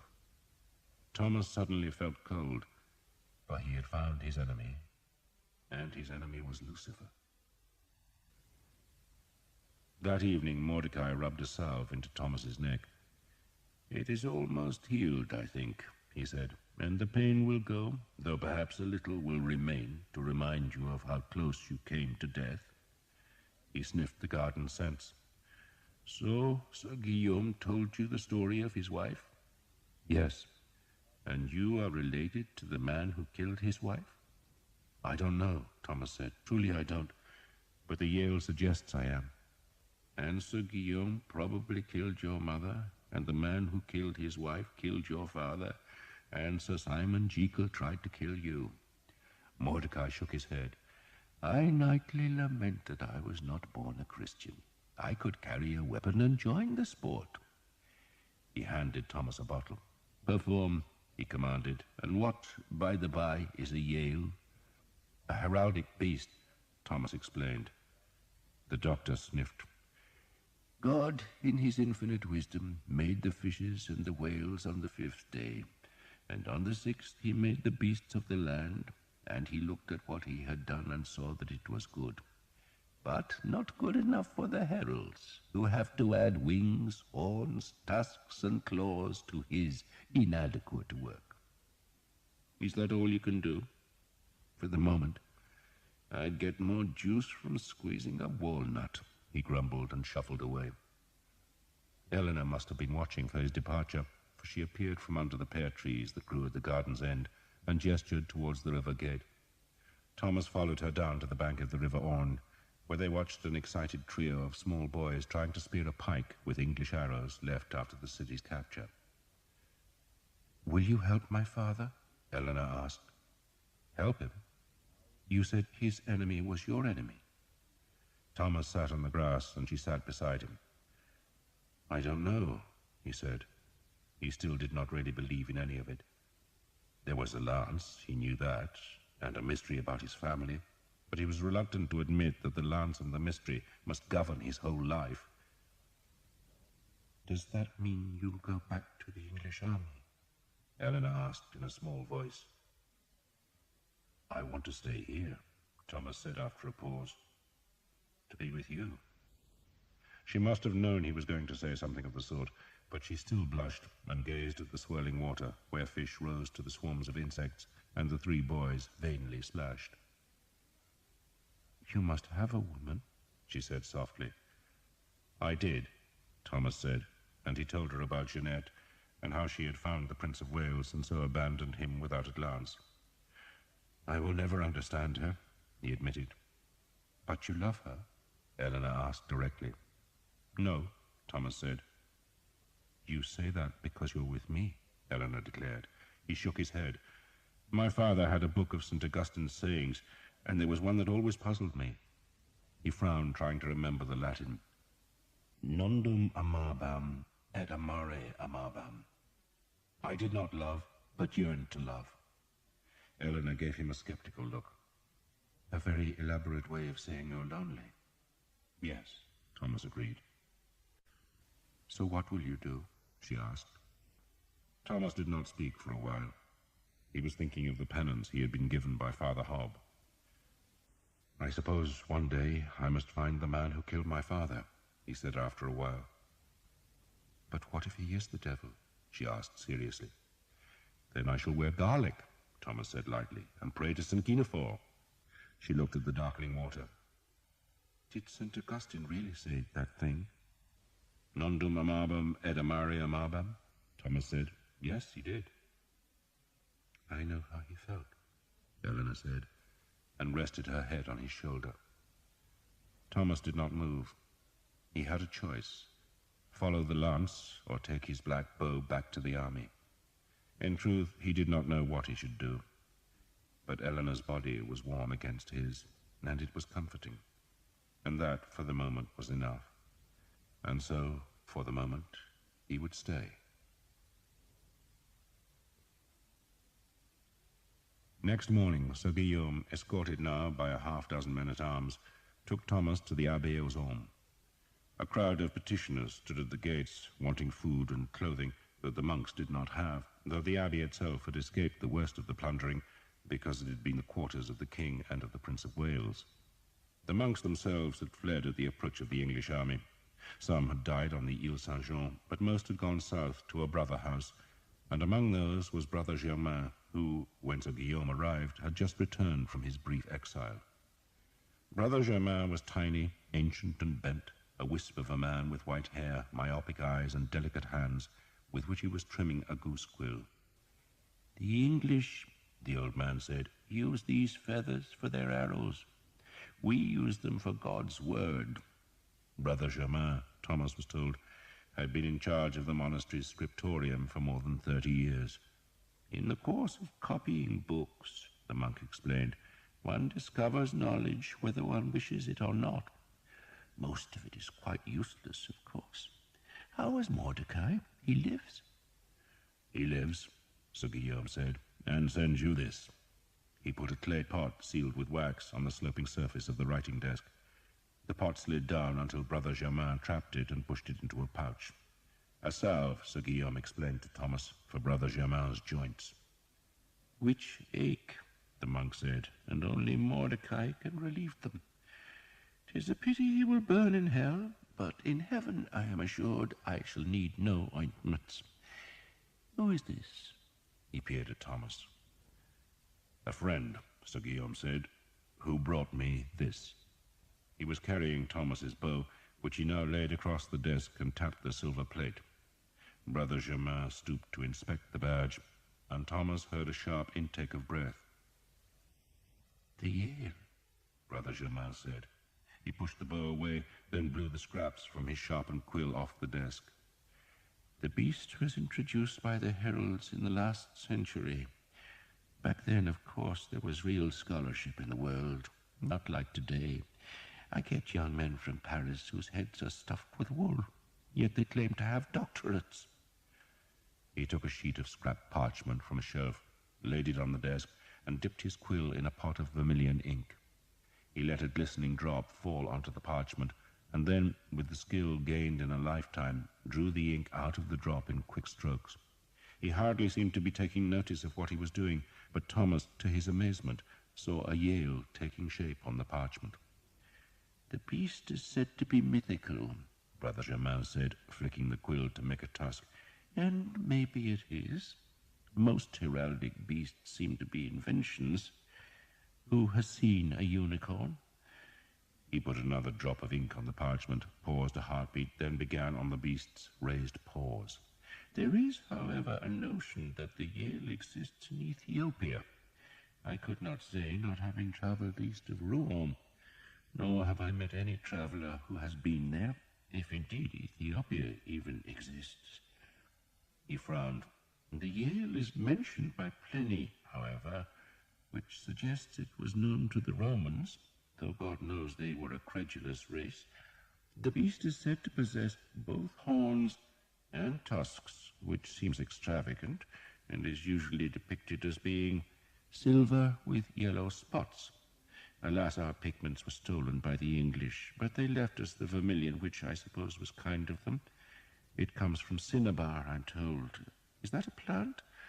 Father Jacques, rest his soul, always claimed it grows in the Holy Land, and perhaps it does. Do I detect that you are limping, Sir Guillaume? A bastard English archer put an arrow in my leg, Sir Guillaume said, and I pray nightly that his soul will roast in hell. You should instead give thanks that he was inaccurate. Why do you bring me an English war bow, decorated with a Yale? Because I thought it would interest you, Sir Guillaume said, and because my young friend here, he touched Thomas's shoulder, wants to know about the Vexille. You would do much better to forget them, Brother Germain grumbled. He was perched on a tall chair and now peered about the room where a dozen young monks tidied the mess left by the monastery's English occupiers. Some of them chattered as they worked, provoking a frown from Brother Germain. "This is not Calm Marketplace," he snapped. "If you want to gossip, go to the lavatories. I wish I could. Ask Mordecai if he has an unguent for the bowels, would you?" He glowered about the room for an instant, then struggled to pick up the bow that he had propped against the desk.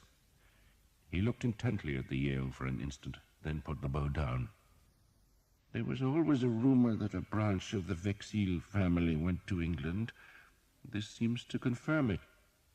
"Who are they?" Thomas asked. Brother Germain seemed irritated by the direct question, or perhaps the whole subject of the Vexille made him uncomfortable. "They were the rulers of Astarac," he said, "a county on the borders of Languedoc and the Agenais. And that, of course, should tell you all you need to know of them." "It tells me nothing," Thomas confessed. "Then you probably have a doctorate from Paris." The old man chuckled at this jest. "The Counts of Astarac, young man, were Cathars. Southern France was infested by that damned heresy, and Astarac was at the center of the evil." He made the sign of the cross with fingers deep stained by pigments. "Abere non potest," he said solemnly, "Deum patrem qui ecclesiam non habet matrem." "St. Cyprian," Thomas said, "he cannot have God as his father who does not have the church as his mother." "I see you are not from Paris after all," Brother Germain said. "The Cathars rejected the church, looking for salvation within their own dark souls. What would become of the church if we all did that, if we all pursued our own whims? If God is within us, then we need no church and no Holy Father to lead us to his mercy, and that notion is the most pernicious of heresies. And where did it lead the Cathars? To a life of dissipation, of fleshly lust, of pride, and of perversion. They denied the divinity of Christ." Brother Germain made the sign of the cross again. "And the Vexille were Cathars?" Sir Guillaume prompted the old man. "I suspect they were devil worshippers," Brother Germain retorted. "But certainly the Counts of Astarac protected the Cathars, they and a dozen other lords. They were called the Dark Lords, and very few of them were perfects.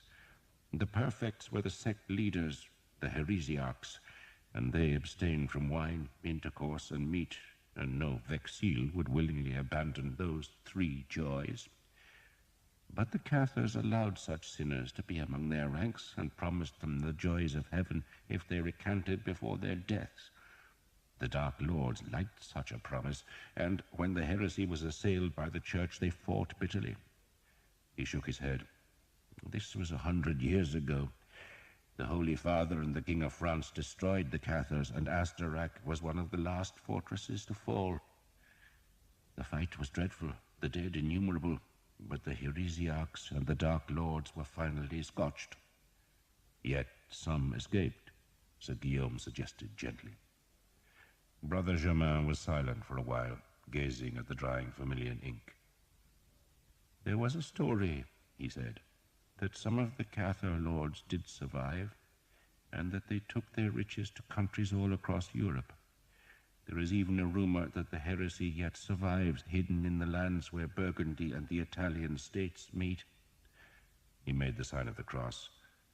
"I think a part of the Vexille family went to England to hide there, for it was in England, Sir Guillaume, that you found the lance of St. George."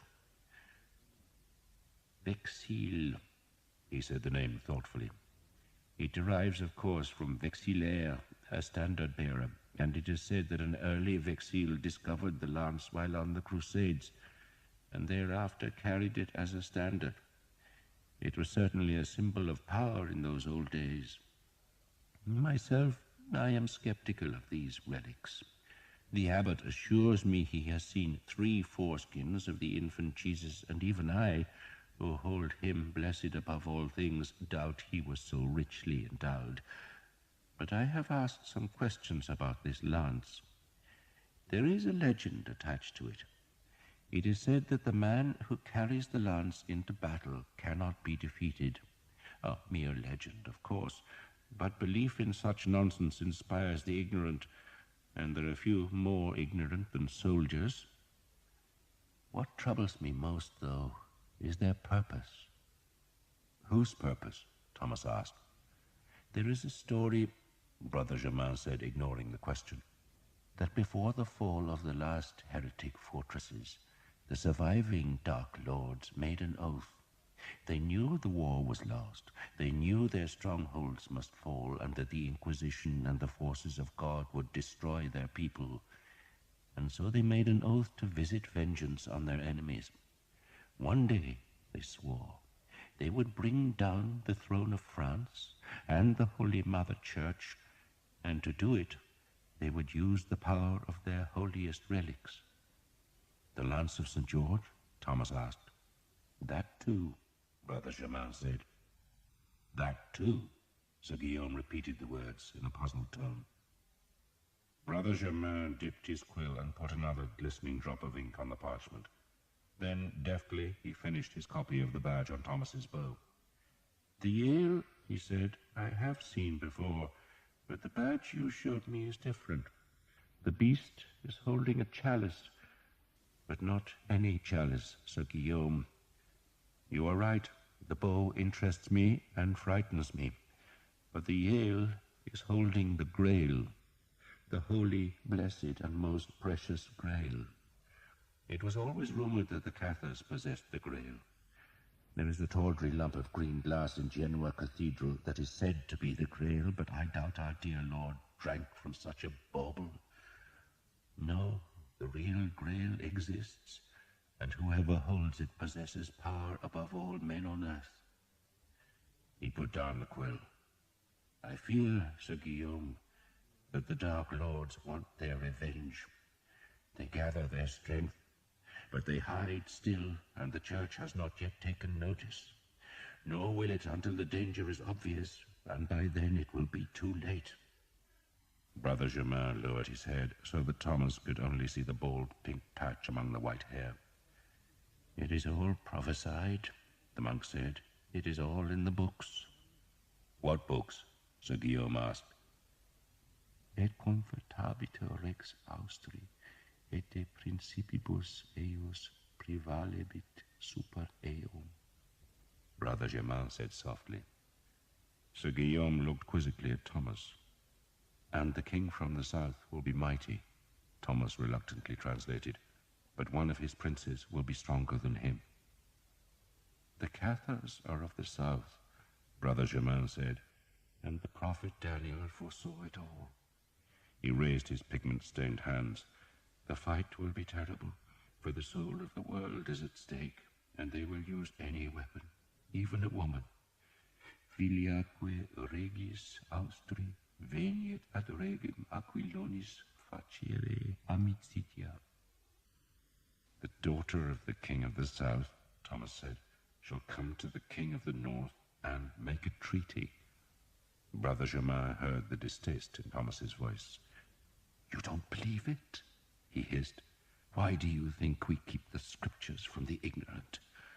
They contain all sorts of prophecies, young man, and each of them given direct to us by God. But such knowledge is confusing to the unlearned. Men go mad when they know too much." He made the sign of the cross. "I thank God I shall be dead soon, and taken to the bliss above, while you must struggle with this darkness." End of side 13. Side 14. Thomas walked to the window and watched 2 wagons of grain being unloaded by novices. Sir Guillaume's men-at-arms were playing dice in the cloister. That was real, he thought, not some babbling prophet. His father had ever warned him against prophecy. It drives men's minds awry, he had said, and was that why his own mind had gone astray? The lance, Thomas said, trying to cling to fact instead of fancy, was taken to England by the Vexil family. My father was one of them, but he fell out with the family and he stole the lance and hid it in his church. He was killed there, and at his death he told me it was his brother's son who did it. I think it is that man, my cousin, who called himself the Harlequin. He turned to look at Brother Germain. My father was of exile, but he was no heretic. He was a sinner, yes, but he struggled against his sin. He hated his own father, and he was a loyal son of the church. He was a priest, Sir Guillaume explained to the monk. And you are his son? Brother Germain asked in a disapproving tone. The other monks had abandoned their tidying and were listening avidly. I am a priest's son, Thomas said, and a good Christian. So the family discovered where the lance was hidden, Sir Guillaume took up the story, and hired me to retrieve it, but forgot to pay me. Brother Germain appeared not to have heard. He was staring at Thomas. You are English. The bow is mine, Thomas acknowledged. So you are a Vexil? Thomas shrugged. It would seem so. Then you are one of the Dark Lords, Brother Germain said. Thomas shook his head. I am a Christian, he said firmly. Then you have a God-given duty, the small man said with surprising force, which is to finish the work that was left undone 100 years ago. Kill them all. Kill them. And kill the woman. You hear me, boy?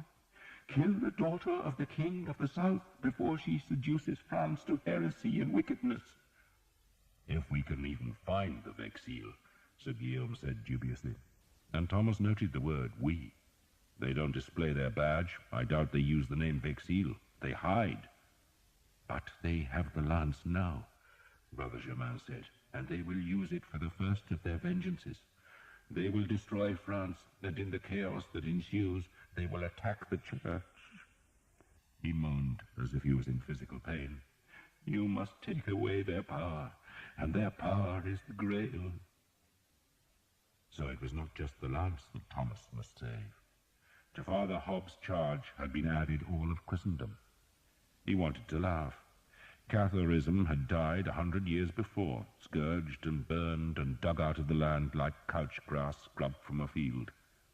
Dark lords, daughters of kings and princes of darkness, were figments of the troubadours, not the business of archers. Except that when he looked at Sir Guillaume, he saw that the Frenchman was not mocking the task. He was staring at a crucifix hanging on the scriptorium wall and mouthing a silent prayer. God help me, Thomas thought. God help me, but I am being asked to do what all the great knights of Arthur's Round Table failed to do, to find the Grail. Philip of Valois, King of France, ordered every Frenchman of military age to gather at Rouen. Demands went to his vassals and appeals were carried to his allies. He had expected the wars of Caen to hold the English for weeks, but the city had fallen in a day, and the panicked survivors were spreading across northern France with terrible stories of devils unleashed. Rouen, nestled in a great loop of the Seine, filled with warriors. Thousands of Genoese crossbowmen came by galley, beaching their ships on the river's bank and thronging the city's taverns, while knights and men-at-arms arrived from Anjou and Picardy, from Alençon and Champagne, from Maine to Rennes and Berry. Every blacksmith's shop became an armory, every house a barracks, and every tavern a brothel. More men arrived until the city could scarce contain them, and tents had to be set up in the fields south of the city. Wagons crossed the bridge, loaded with hay and newly harvested grain from the rich farmlands north of the river, while from the Seine's southern bank came rumors. The English had taken Évreux, or perhaps it was Bernay. Smoke had been seen at Lisieux, and archers were swarming through the forest of Breton. A nun in Louviers had a dream in which the dragon killed St. George. King Philip ordered the woman brought to Rouen, but she had a hare lip, a hunchback, and a stammer, and when she was presented to the king, she proved unable to recount the dream, let alone confide God's strategy to His Majesty. She just shuddered and wept, and the king dismissed her angrily, but took consolation from the bishop's astrologer, who said Mars was in the ascendant, and that meant victory was certain. Rumor said the English were marching on Paris. Then another rumor claimed they were going south to protect their territories in Gascony. It was said that every person in Caen had died, that the castle was rubble. Then a story went about that the English themselves were dying of a sickness. King Philip, ever a nervous man, became petulant, demanding news, but his advisers persuaded their irritable master that wherever the English were, they must eventually starve if they were kept south of the great river Seine that twisted like a snake from Paris to the sea. Edward's men were wasting the land, so needed to keep moving if they were to find food, and if the Seine was blocked, then they could not go north towards the harbours on the Channel coast where they might expect supplies from England. They use arrows like a woman uses money, Charles, the Count of Alençon, and the king's younger brother, advised Philip, but they cannot fetch their arrows from France. They are brought to them by sea, and the further they go from the sea, the greater their problems. So if the English were kept south of the Seine, then they must eventually fight or make an ignominious retreat to Normandy. What of Paris? Paris, what of Paris? The king demanded. Paris will not fall, the count assured his brother. The city lay north of the Seine, so the English would need to cross the river and assault the largest ramparts in Christendom, and all the while the garrison would be showering them with crossbow bolts and the missiles from the hundreds of small iron guns that had been mounted on the city walls. Maybe they will go south, Philip worried, to Gascony. If they march to Gascony, the count said, then they will have no boots by the time they arrive, and their arrow store will be gone. Let us pray they do go to Gascony, but above all things, pray they do not reach the Seine's northern bank. For if the English crossed the Seine, they would go to the nearest Channel port to receive reinforcements and supplies, and by now the count knew the English would be needing supplies. A marching army tired itself, its men became sick and its horses lame. An army that marched too long would eventually wear out, like a tired crossbow. So the French reinforced the great fortresses that guarded the Seine's crossings, and where a bridge could not be guarded, such as the 16-arched bridge at Poissy, it was demolished. 100 men with sledgehammers broke down the parapets and hammered the stonework of the arches into the river to leave the 15 stumps of the broken piers studding the Seine like the stepping stones of a giant, while Poissy itself, which lay south of the Seine and was reckoned indefensible, was abandoned and its people evacuated to Paris. The wide river was being turned into an impassable barrier to trap the English in an area where their food must eventually run short. Then, when the devils were weakened, the French would punish them for the terrible damage they had wrought on France. The English were still burning towns and destroying farms, so that, in those long summer days, the western and southern horizons were so smeared by smoke plumes that it seemed as if there were permanent clouds on the skylines. At night, the world's edge glowed, and folk fleeing the fires came to Rouen, where, because so many could not be housed or fed, they were ordered across the river and away to wherever they might find shelter. Sir Simon Jekyll and Henry Colley, his man-at-arms, were among the fugitives, and they were not refused admittance, for they both rode destriers and were in mail. Colley wore his own mail and rode his own horse, but Sir Simon's mount and gear had been stolen from one of his other men-at-arms before he fled from Caen. Both men carried shields, but they had stripped the leather covers from the willow boards so that the shields bore no device, thus declaring themselves to be masterless men for hire. Scores like them came to the city, seeking a lord who could offer food and pay, but none arrived with the anger that filled Sir Simon. It was the injustice that galled him. It burned his soul, giving him a lust for revenge. He had come so close to paying all his debts. Indeed, when the money from the sale of Jeanette's ships was paid from England, he had expected to be free of all encumbrances. But now he was a fugitive. He knew he could have slunk back to England, but any man out of favor with the king, or the king's eldest son, could expect to be treated as a rebel, and he would be fortunate if he kept an acre of land, let alone his freedom. So he had preferred flight, trusting that his sword would win back the privileges he had lost to the Breton bitch and her puppy lover, and Henry Colley had ridden with him in the belief that any man as skilled in arms as Sir Simon could not fail. No one questioned their presence in Rouen. Sir Simon's French was tinged with the accent of England's gentry, but so was the French of a score of other men from Normandy. What Sir Simon needed now was a patron, a man who would feed him and give him the chance to fight back against his persecutors, and there were plenty of great men looking for followers. In the fields south of Rouen, where the looping river narrowed the land, a pasture had been set aside as a tourney ground, where, in front of a knowing crowd of men-at-arms, anyone could enter the lists to show their prowess. This was not a serious tournament. The swords were blunt and lances were tipped with wooden blocks, but rather it was a chance for masterless men to show their prowess with weapons, and a score of knights, the champions of dukes, counts, viscounts, and mere lords, were the judges. Dozens of hopeful men were entering the lists, and any horseman who could last more than a few minutes against the well-mounted and superbly armed champions was sure to find a place in the entourage of a great nobleman. Sir Simon, on his stolen horse and with his ancient, battered sword, was one of the least impressive men to ride into the pasture. He had no lance, so one of the champions drew a sword and rode to finish him off. At first no one took particular notice of the two men, for other combats were taking place, but when the champion was sprawling on the grass and Sir Simon, untouched, rode on, the crowd took notice. A second champion challenged Sir Simon, and was startled by the fury which confronted him. He called out that the combat was not to the death, but merely a demonstration of swordplay, but Sir Simon gritted his teeth and hacked with the sword so savagely that the champion spurred and wheeled his horse away rather than risk injury. Sir Simon turned his horse in the pasture's centre, daring another man to face him.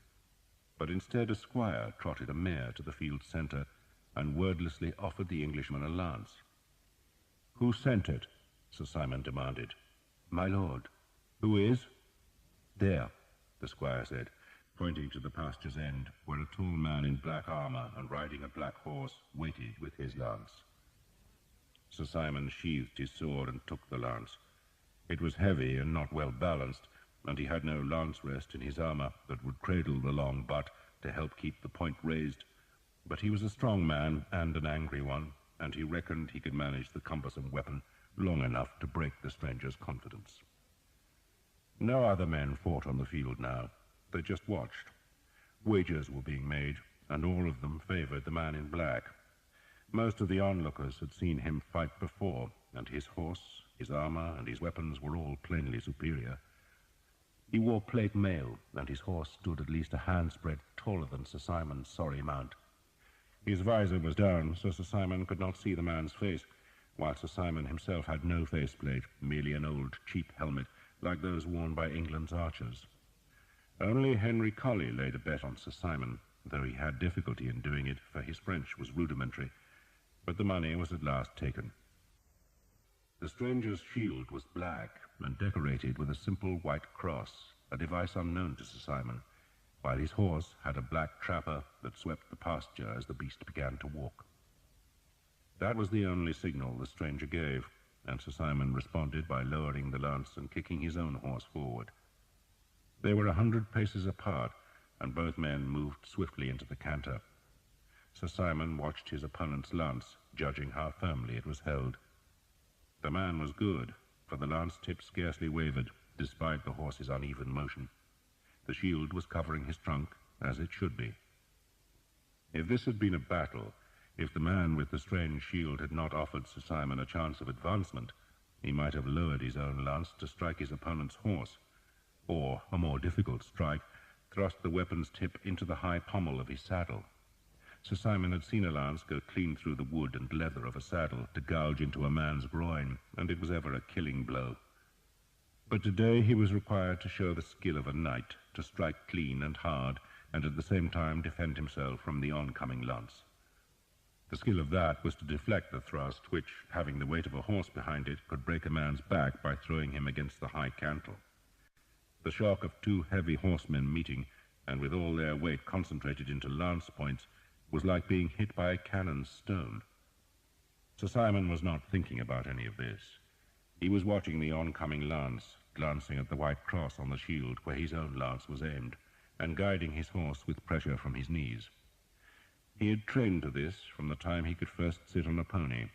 He had spent hours tilting at a quintain in his father's yard, and more hours schooling stallions to endure the noise and chaos of battle.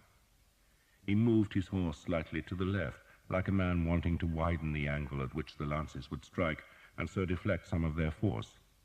And he noted that the stranger did not follow the move to straighten the line, but seemed happy to accept the lesser risk.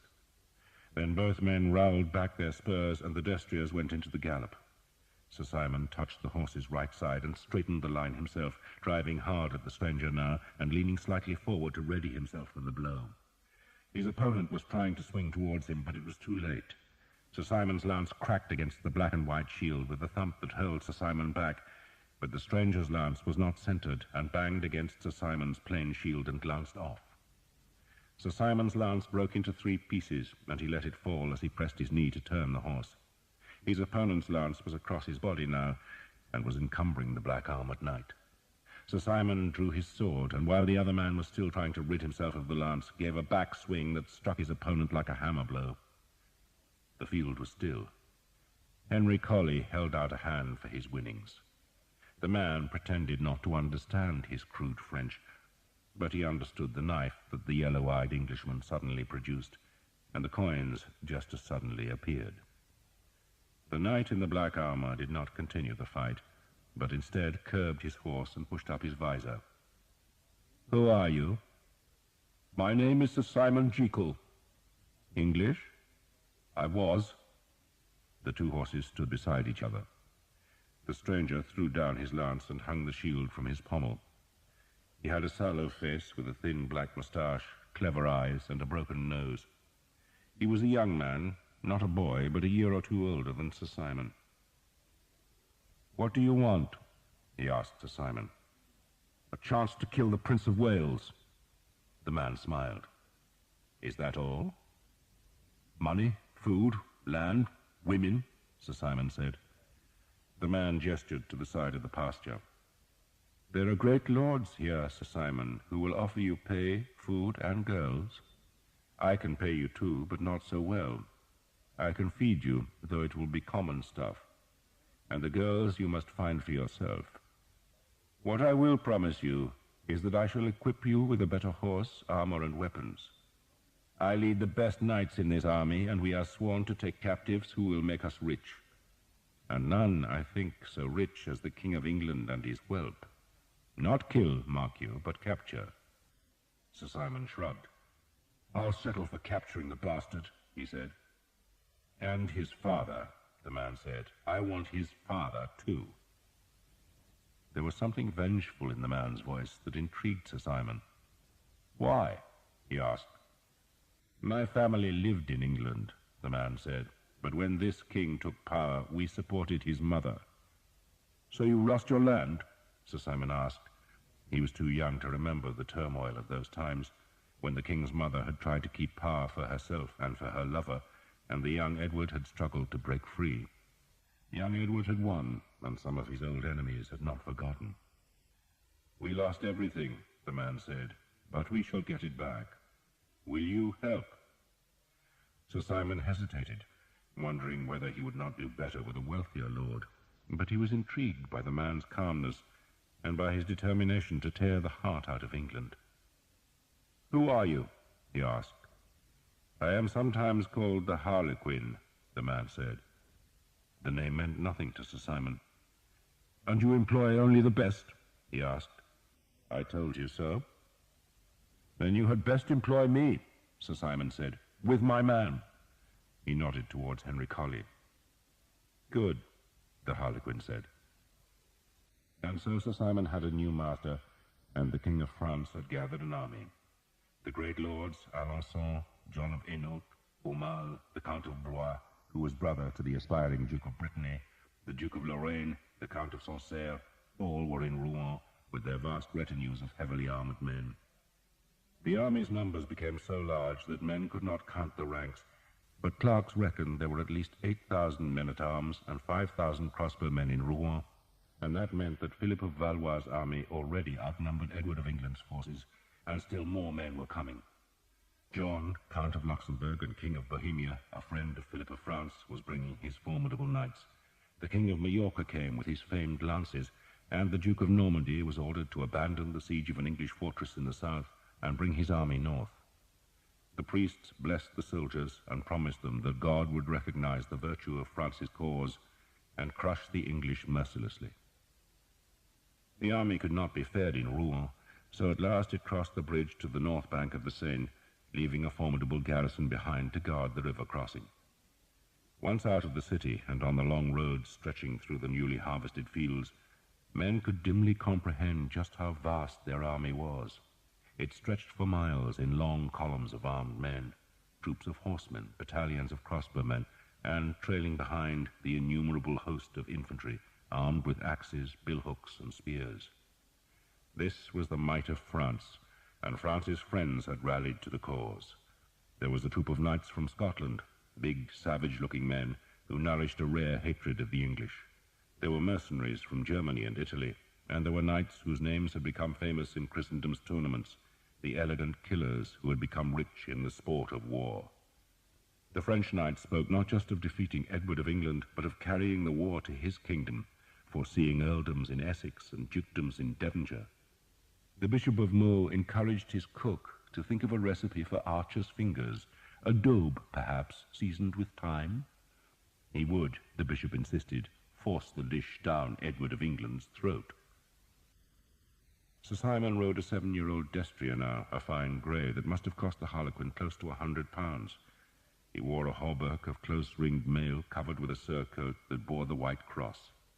His horse had a chanfron of boiled leather and a black trapper, while at Sir Simon's waist hung a sword made in Poitiers.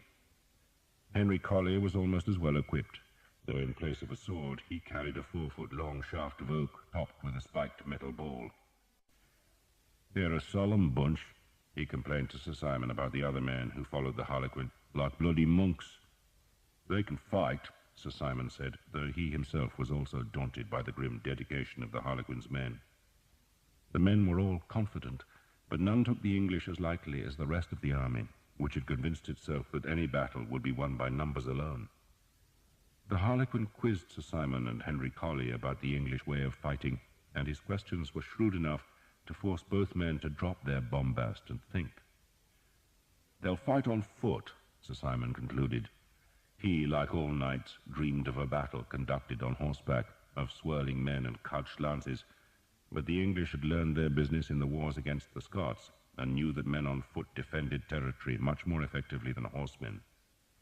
"Even the knights will fight on foot," Sir Simon forecast, "and for every man-at-arms they'll have 2 or 3 archers.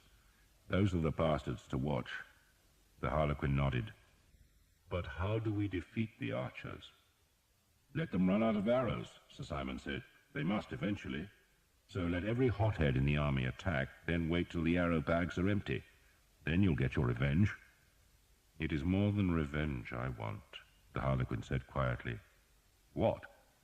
The Harlequin, a handsome man, smiled at Sir Simon, though there was no warmth in the smile. "Power," he answered very calmly. "With power, Sir Simon, comes privilege, and with privilege, wealth. What are kings," he asked, "but men who have risen high? So we shall rise too, and use the defeat of kings as the rungs of our ladder." Such talk impressed Sir Simon, though he did not wholly understand it. It seemed to him that the Harlequin was a man of high fancies, but that did not matter, because he was also unswervingly dedicated to the defeat of men who were Sir Simon's enemies. Sir Simon daydreamed of the battle. He saw the English prince's frightened face, heard his scream, and revelled in the thought of taking the insolent whelp prisoner. Jeanette, too. The Harlequin could be as secretive and subtle as he wished, so long as he led Sir Simon to those simple desires. And so the French army marched, and still it grew, as men came from the outlying parts of the kingdom and from the vassal states beyond France's frontiers. It marched to seal off the Seine, and so trap the English, and its confidence soared when it was learned that the king had made his pilgrimage to the Abbey of Saint-Denis to fetch the oriflamme. It was France's most sacred symbol, a scarlet banner kept by the Benedictines in the abbey where the kings of France lay entombed, and every man knew that when the oriflamme was unfurled, no quarter would be given. It was said to have been carried by Charlemagne himself, and its silk was red as blood, promising carnage to the enemies of France. The English had come to fight, the oriflamme had been released, and the dance of the armies had begun. Sir Guillaume gave Thomas a linen shirt, a good mail coat, a leather-lined helmet, and a sword. "It's old but good," he said of the sword, "a cutter rather than a piercer." He provided Thomas with a horse, a saddle, a bridle, and gave him money. Thomas tried to refuse the last gift, but Sir Guillaume brushed his protest aside. "You've taken what you wanted from me. I might as well give you the rest." "Taken?" Thomas was puzzled, even hurt by the accusation. "Eleanor." "I've not taken her," Thomas protested. Sir Guillaume's ravaged face broke into a grin. "You will, boy," he said. "You will." They rode next day, going eastwards in the wake of the English army that was now far off. News had come to Caen of burned towns, but no one knew where the enemy had gone, and so Sir Guillaume planned to lead his 12 men-at-arms, his squire, and his servant to Paris. "Someone will know where the king is," he said. "And you, Thomas, what will you do?" Thomas had been wondering the same ever since he woke to the light in Sir Guillaume's house, but now he must make the decision, and to his surprise there was no conflict at all. "I shall go to my king," he said. "And what of this Sir Simon? What if he hangs you again?" "I have the Earl of Northampton's protection," Thomas said, though he reflected it had not worked before. "And what of Eleanor?" Sir Guillaume turned to look at his daughter, who, to Thomas's surprise, had accompanied them. Her father had given her a small palfrey, and, unused to riding, she sat its saddle awkwardly, clutching the high pommel. She did not know why her father had let her come, suggesting to Thomas that perhaps he wanted her to be his cook. The question made Thomas blush. He knew he could not fight against his own friends, but nor did he want to leave Eleanor. "I shall come looking for her," told Sir Guillaume. "If you still live," the Frenchman growled. "Why don't you fight for me?" "Because I'm English," Sir Guillaume sneered. "You're Cathar, you're French, you're from Languedoc. Who knows what you are? You're a priest's son, a mongrel bastard of heretic stock." "I'm English," Thomas said. "You're a Christian," Sir Guillaume retorted, "and God has given you and me a duty. How are you to fulfill that duty by joining Edward's army?" Thomas did not answer at once. Had God given him a duty? If so, he did not want to accept it, for acceptance meant believing in the legends of the Vexil. Thomas, in the evening after he had met Brother Germain, had talked with Mordecai in Sir Guillaume's garden, asking the old man if he had ever read the book of Daniel. Mordecai had sighed, as if he found the question wearisome. "Years ago," he'd said, "many years ago. It is part of the Ketuvim, the writings that all Jewish youths must read." "Why?" "He's a prophet, yes? He tells the future." "Dear me," Mordecai had said, sitting on the bench and dragging his thin fingers through his forked beard. "You Christians," he had said, "insist that prophets tell the future, but that wasn't really what they did at all. They warned Israel. They told us that we would be visited by death, destruction, and horror if we did not mend our ways. They were preachers, Thomas, just preachers, though God knows they were right about the death, destruction, and horror. As for Daniel, he is very strange, very strange. He had a head filled with dreams and visions. He was drunk on God, that one." "But do you think," Thomas had asked, "that Daniel could foretell what is happening now?" Mordecai had frowned. "If God wished him to, yes, but why should God wish that? And I assume, Thomas, that you think Daniel might foretell what happens here and now in France, and what possible interest could that hold for the God of Israel? The Ketuvim are full of fancy, vision, and mystery, and you Christians see more in them than we ever did." But would I make a decision because Daniel ate a bad oyster and had a vivid dream all those years ago? No, no, no. He stood and held a Jordan bottle high. Trust what is before your eyes, Thomas. What you can smell, hear, taste, touch, and see. The rest is dangerous. Thomas now looked at Sir Guillaume. He had come to like the Frenchman, whose battle-hardened exterior hid a wealth of kindness, and Thomas knew he was in love with the Frenchman's daughter, but even so, he had a greater loyalty. I cannot fight against England, he said, any more than you would carry a lance against King Philip. Sir Guillaume dismissed that with a shrug. Then fight against the Vexil. But Thomas could not smell, hear, taste, touch, or see the Vexil. He did not believe the King of the South would send his daughter to the north. He did not believe the Holy Grail was hidden in some heretic's fastness. He believed in the strength of a yew bow, the tension of a hemp cord, and the power of a white-feathered arrow to kill the king's enemies. To think of dark lords and heresiarchs was to flirt with the madness that had harrowed his own father. If I find the man who killed my father, he evaded Sir Guillaume's demand, then I will kill him. But you will not search for him. Where do I look? Where do you look? Thomas asked, then offered his own answer. If the Vexil really still exist, if they truly want to destroy France, then where would they begin? In England's army. So I shall look for them there. That answer was an evasion, but it half convinced Sir Guillaume, who grudgingly conceded that the Vexil might indeed take their forces to Edward of England. That night they sheltered in the scorched remains of a farm, where they gathered about a small fire, on which they roasted the hind legs of a boar that Thomas had shot. The men-at-arms treated Thomas warily. He was, after all, one of the hated English archers, whose bows could pierce even plate mail. If he had not been Sir Guillaume's friend, they would have wanted to slice off his string fingers in revenge for the pain that the white-fledged arrows had given to the horsemen of France, but instead they treated him with a distant curiosity. After the meal, Sir Guillaume gestured to Eleanor and Thomas that they should both accompany him outside. His squire was keeping watch, and Sir Guillaume led them away from the young man, going to the bank of a stream where, with an odd formality, he looked at Thomas.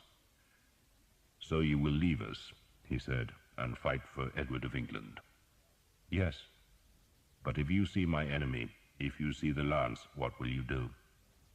"Kill him," Thomas said. Eleanor stood slightly apart, watching and listening. "He will not be alone," Sir Guillaume warned. "But you assure me he is your enemy?" "I swear it," Thomas said, puzzled that the question even needed to be asked. Sir Guillaume took Thomas's right hand. "You have heard of a brotherhood in arms?" Thomas nodded. Men of rank frequently made such pacts, swearing to aid each other in battle and share each other's spoils. "Then I swear a brotherhood to you," Sir Guillaume said, "even if we will fight on opposing sides." "I swear the same," Thomas said awkwardly. Sir Guillaume let Thomas's hand go. "There," he said to Eleanor, "I'm safe from one damned archer." He paused, still looking at Eleanor. "I shall marry again," he said abruptly, "and have children again, and they will be my heirs. You know what I'm saying, don't you?" Eleanor's head was lowered, but she looked up at her father briefly, then dropped her gaze again. She said nothing. "And if I have more children, God willing," Sir Guillaume said, "what does that leave for you, Eleanor?" She gave a very small shrug, as if to suggest that the question was not of great interest to her. "I have never asked you for anything." "But what would you have asked for?" She stared into the ripples of the stream. "What you gave me," she said after a while. "Kindness." "Nothing else?" She paused. "I would have liked to call you father."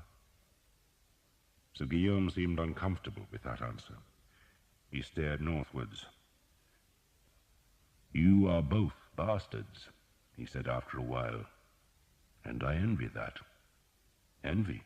Thomas asked. "A family serves like the banks of a stream.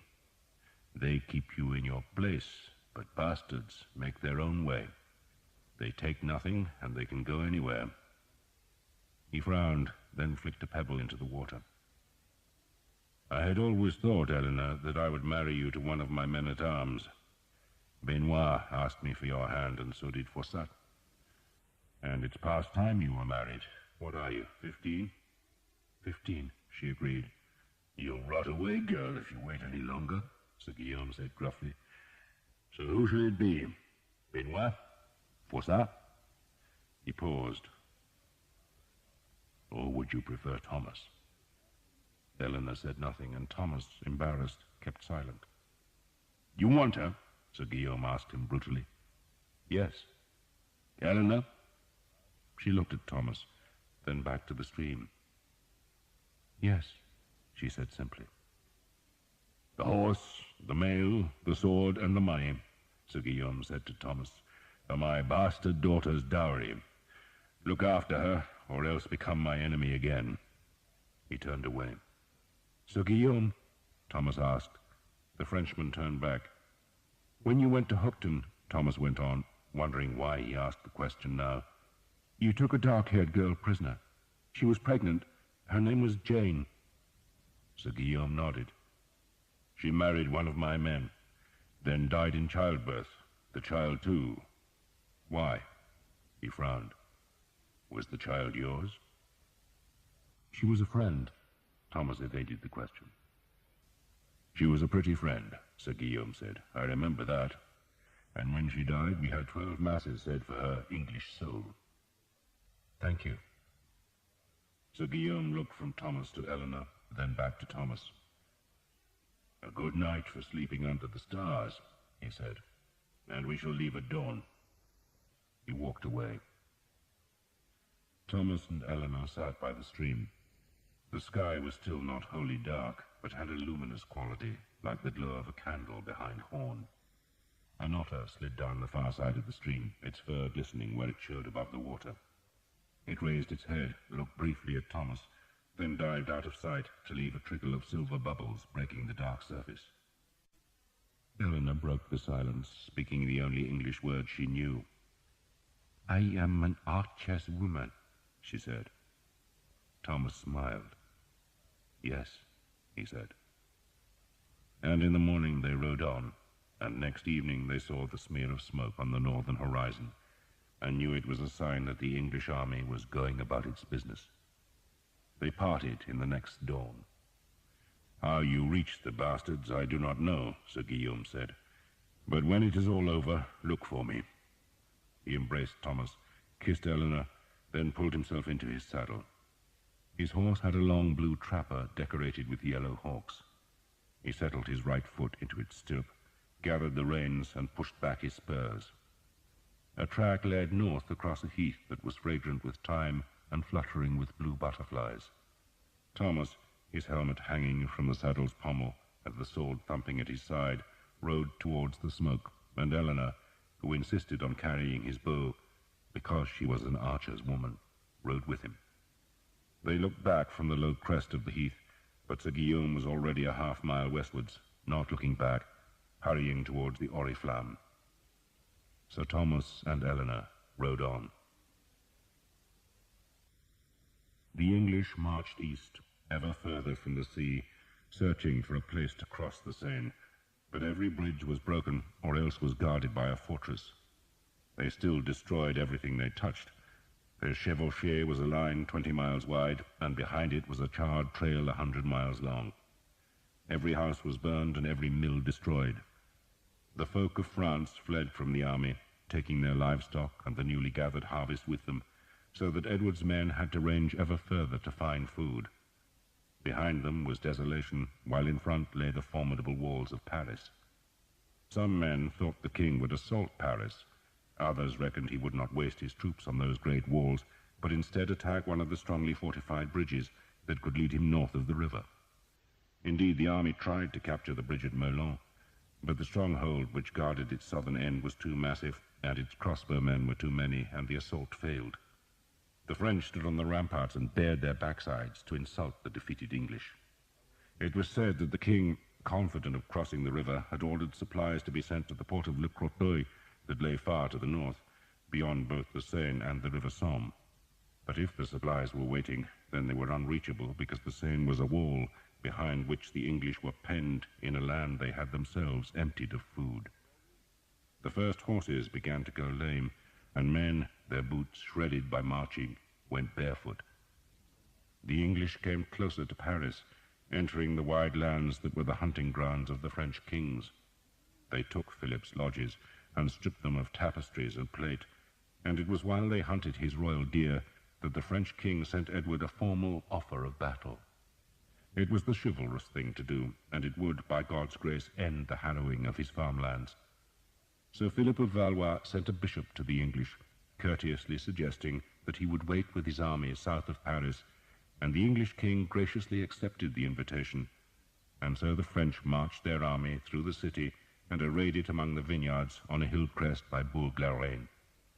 They would make the English attack them there, forcing the archers and men-at-arms to struggle uphill into massed Genoese crossbows, and the French nobles estimated the value of the ransoms they would fetch for their prisoners. The French battle line waited, but no sooner had Philip's army settled in its positions than the English treacherously turned about and marched in the other direction, going to the town of Poissy, where the bridge across the Seine had been destroyed and the town evacuated.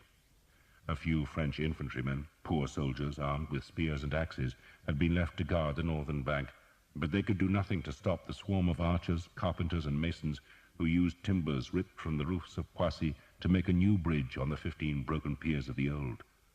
It took 2 days to repair the bridge, and the French were still waiting for their arranged battle among the ripening grapes at Bourg-la-Reine as the English crossed the Seine and started marching northwards. The devils had escaped the trap and were loose again. It was at Poissy that Thomas, with Eleanor beside him, rejoined the army. And it was there, by God's grace, that the hard times began. Eleanor had been apprehensive about joining the English army. "They won't like me because I'm French," she said. "The army's full of Frenchmen," Thomas had told her. "There are Gascons, Bretons, even some Normans, and half the women are French." "The archers' women?" she asked, giving him a wry smile. "But they are not good women." "Some are good, some are bad," Thomas said vaguely.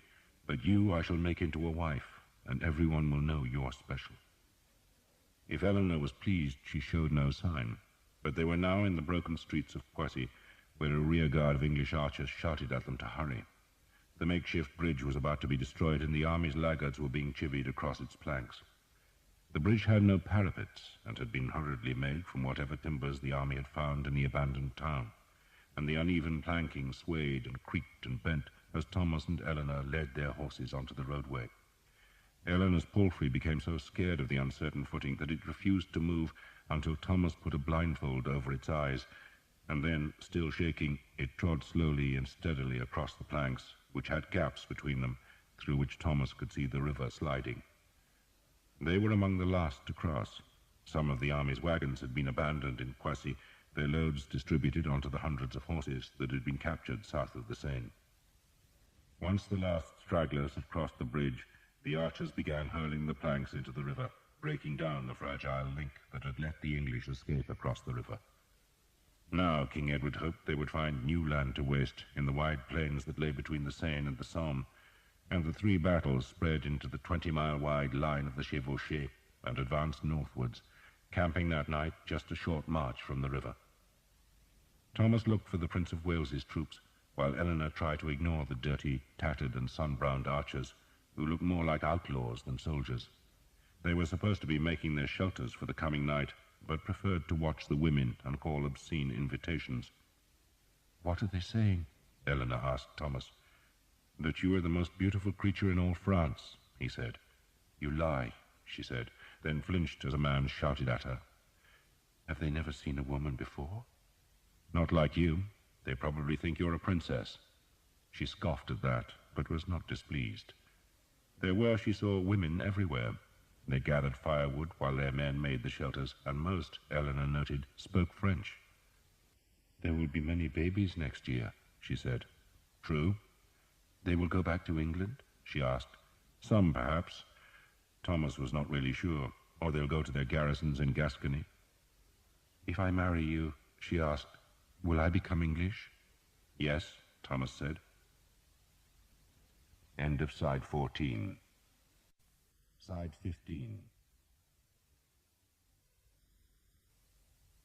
It was getting late, and cooking fires were smoking across the stubble fields, though there was precious little to cook. Every pasture held a score of horses, and Thomas knew they needed to rest, feed, and water their own animals. He had asked many soldiers where the Prince of Wales's men could be found, but one man said west, another east. So in the dusk, Thomas simply turned their tired horses towards the nearest village, for he did not know where else to go. The place was swarming with troops, but Thomas and Eleanor found a quiet enough spot in the corner of a field where Thomas made a fire, while Eleanor, the black bow prominent on her shoulder to demonstrate that she belonged to the army, watered the horses in a stream. They cooked the last of their food, and afterwards sat under the hedge and watched the stars brighten above a dark wood. Voices sounded from the village where some women were singing a French song, and Eleanor crooned the words softly. I remember my mother singing it to me, she said, plucking strands of grass that she wove into a small bracelet. I was not his only bastard, she said ruefully.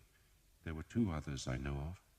One died when she was very small, and the other is now a soldier. He's your brother? Half-brother. She shrugged. I don't know him. He went away. She put the bracelet on her thin wrist. Why do you wear a dog's paw? She asked. Because I'm a fool, he said, and mock God. That was the truth, he thought ruefully, and he pulled the dry paw hard to break its cord, then tossed it into the field. He did not really believe in some guinea-fowl. It was an affectation. A dog would not help him recover the lance, and that duty made him grimace, for the penance weighed on his conscience and soul. Do you really mock God? Eleanor asked, worried. No, but we jest about the things we fear. And you fear God? Of course, Thomas said, then stiffened because there had been a rustle in the hedge behind him, and a cold blade was suddenly pressed against the back of his neck. The metal felt very sharp. What we should do, a voice said, is hang the bastard properly and take his woman. She's pretty. She's pretty, another man agreed, but he ain't good for anything.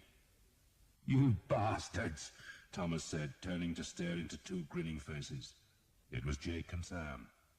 He did not believe it at first, just gazed for a while. It is you. What are you doing here? Jake slashed at the hedge with his billhook, pushed through and gave Eleanor what he thought was a reassuring grin, though with his scarred face and crossed eyes, he looked like something from a nightmare. Charlie Bloy got his face smacked, Jake said, so Will brought us here to give the King of France a bloody nose. She your woman? She's the Queen of bloody Sheba, Thomas said. And the Countess is humping the Prince, I hear. Jake grinned. Will saw you earlier, only you didn't see us. Got your nose in the air. We heard you were dead. I nearly was. Will wants to see you. The thought of Will Skeet, of Jake and Sam came as a vast relief to Thomas, for such men lived in a world far removed from dire prophecies, stolen lances, and dark lords.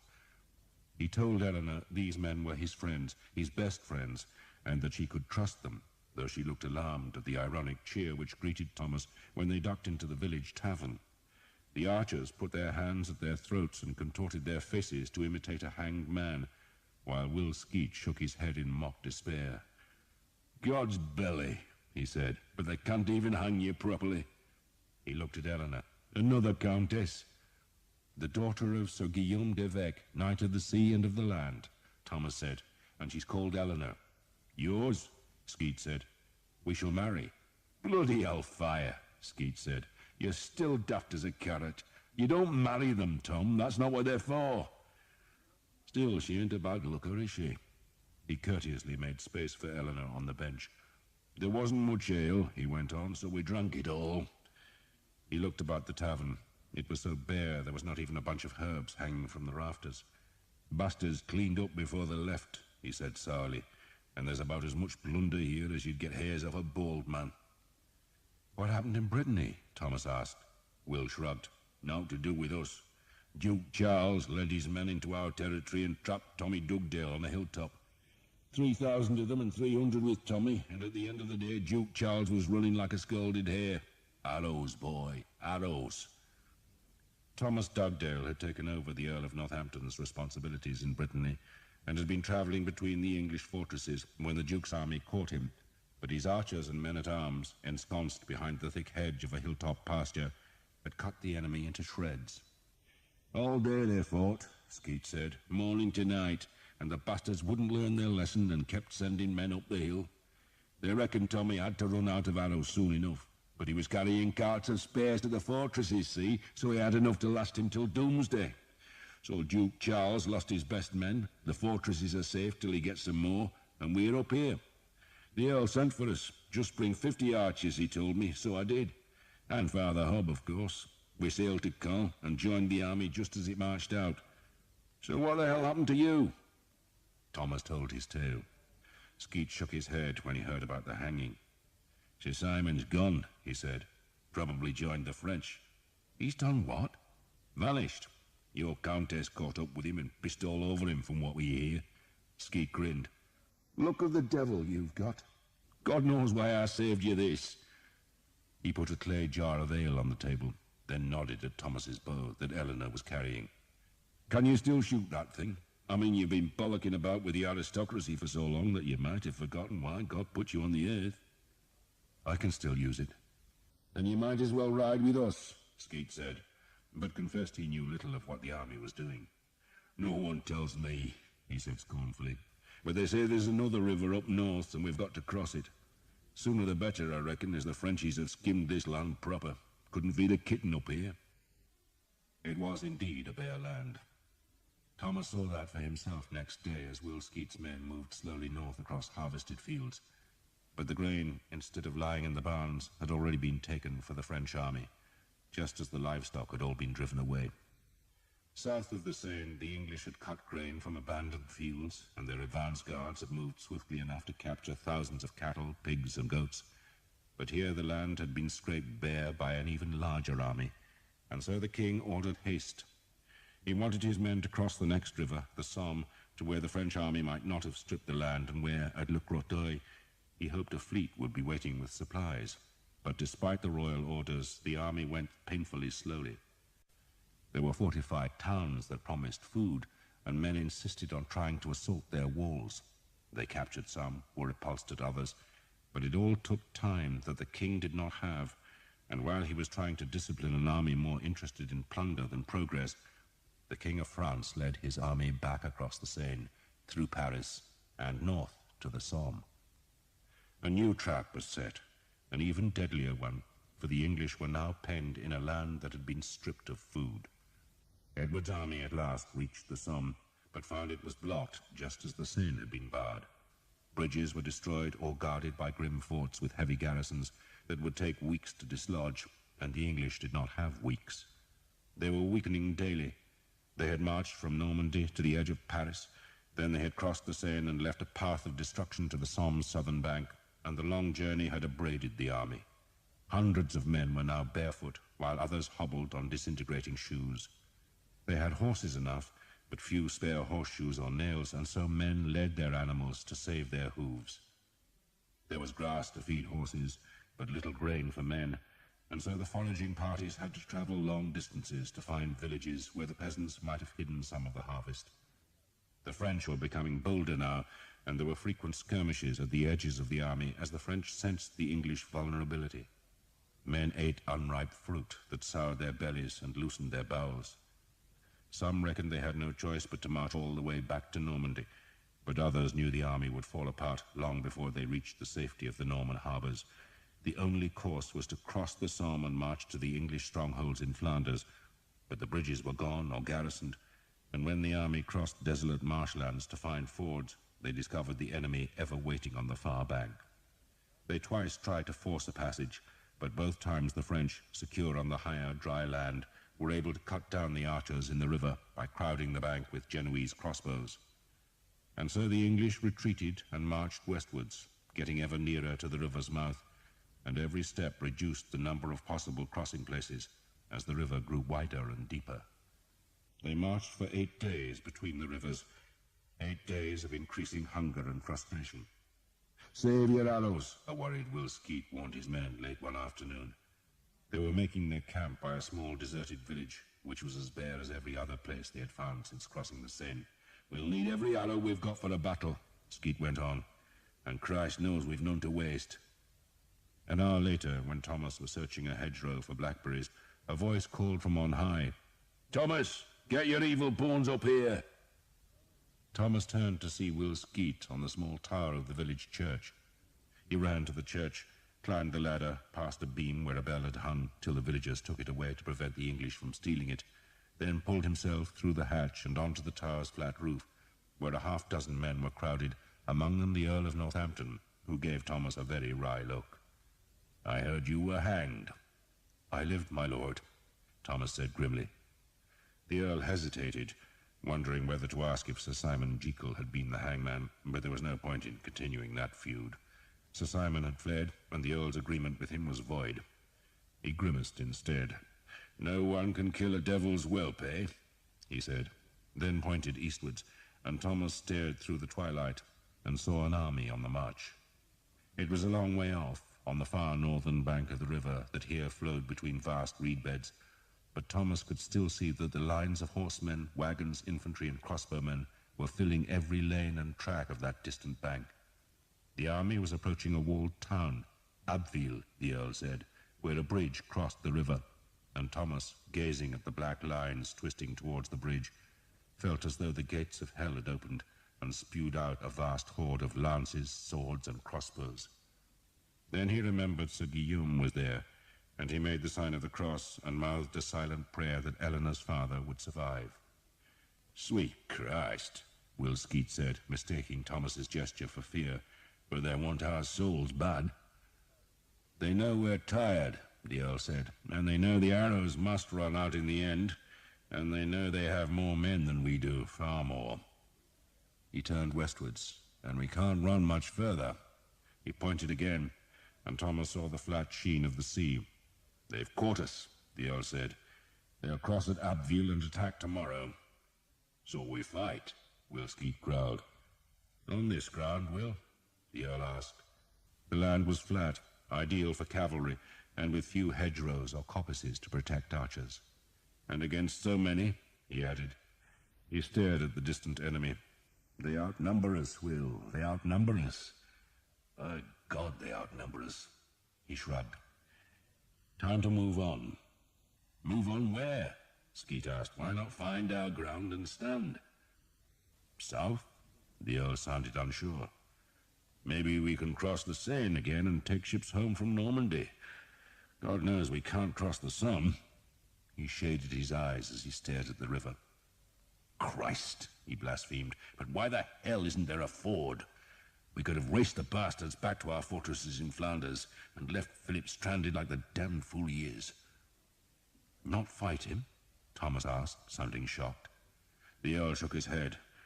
"We've hurt him, we've robbed him blind, we've marched through his kingdom and left it smouldering, so why fight him? He spent a fortune on hiring knights and crossbowmen, so why not let him waste that money? Then we come back next year and do it again." He shrugged.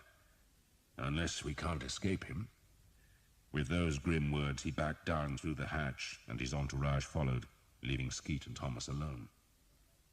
"The real reason they don't want to fight," Skeet said sourly when the Earl was safe out of earshot, "is that they're scared of being taken prisoner. A ransom can wipe out a family's fortune in the blink of an eye."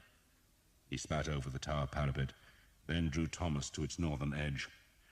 "But the real reason I brought you up here, Tom, is because your eyes are better than mine. Can you see a village over there?" He pointed northwards. It took Thomas a while, but eventually he spotted a group of low roofs amidst the reeds. "Bloody poor village," he said sourly.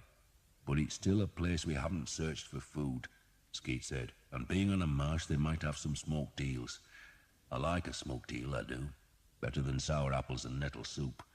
You can go and have a look." "Tonight?" "Why not next week?" Skeet said, going to the roof hatch. "Or next year. Of course I mean tonight, you toad. Hurry yourself." Thomas took 20 archers. None of them wanted to go, for it was late in the day, and they feared that French patrols might be waiting on the track that twisted endlessly through the dunes and reed beds that stretched towards the Somme. It was a desolate country.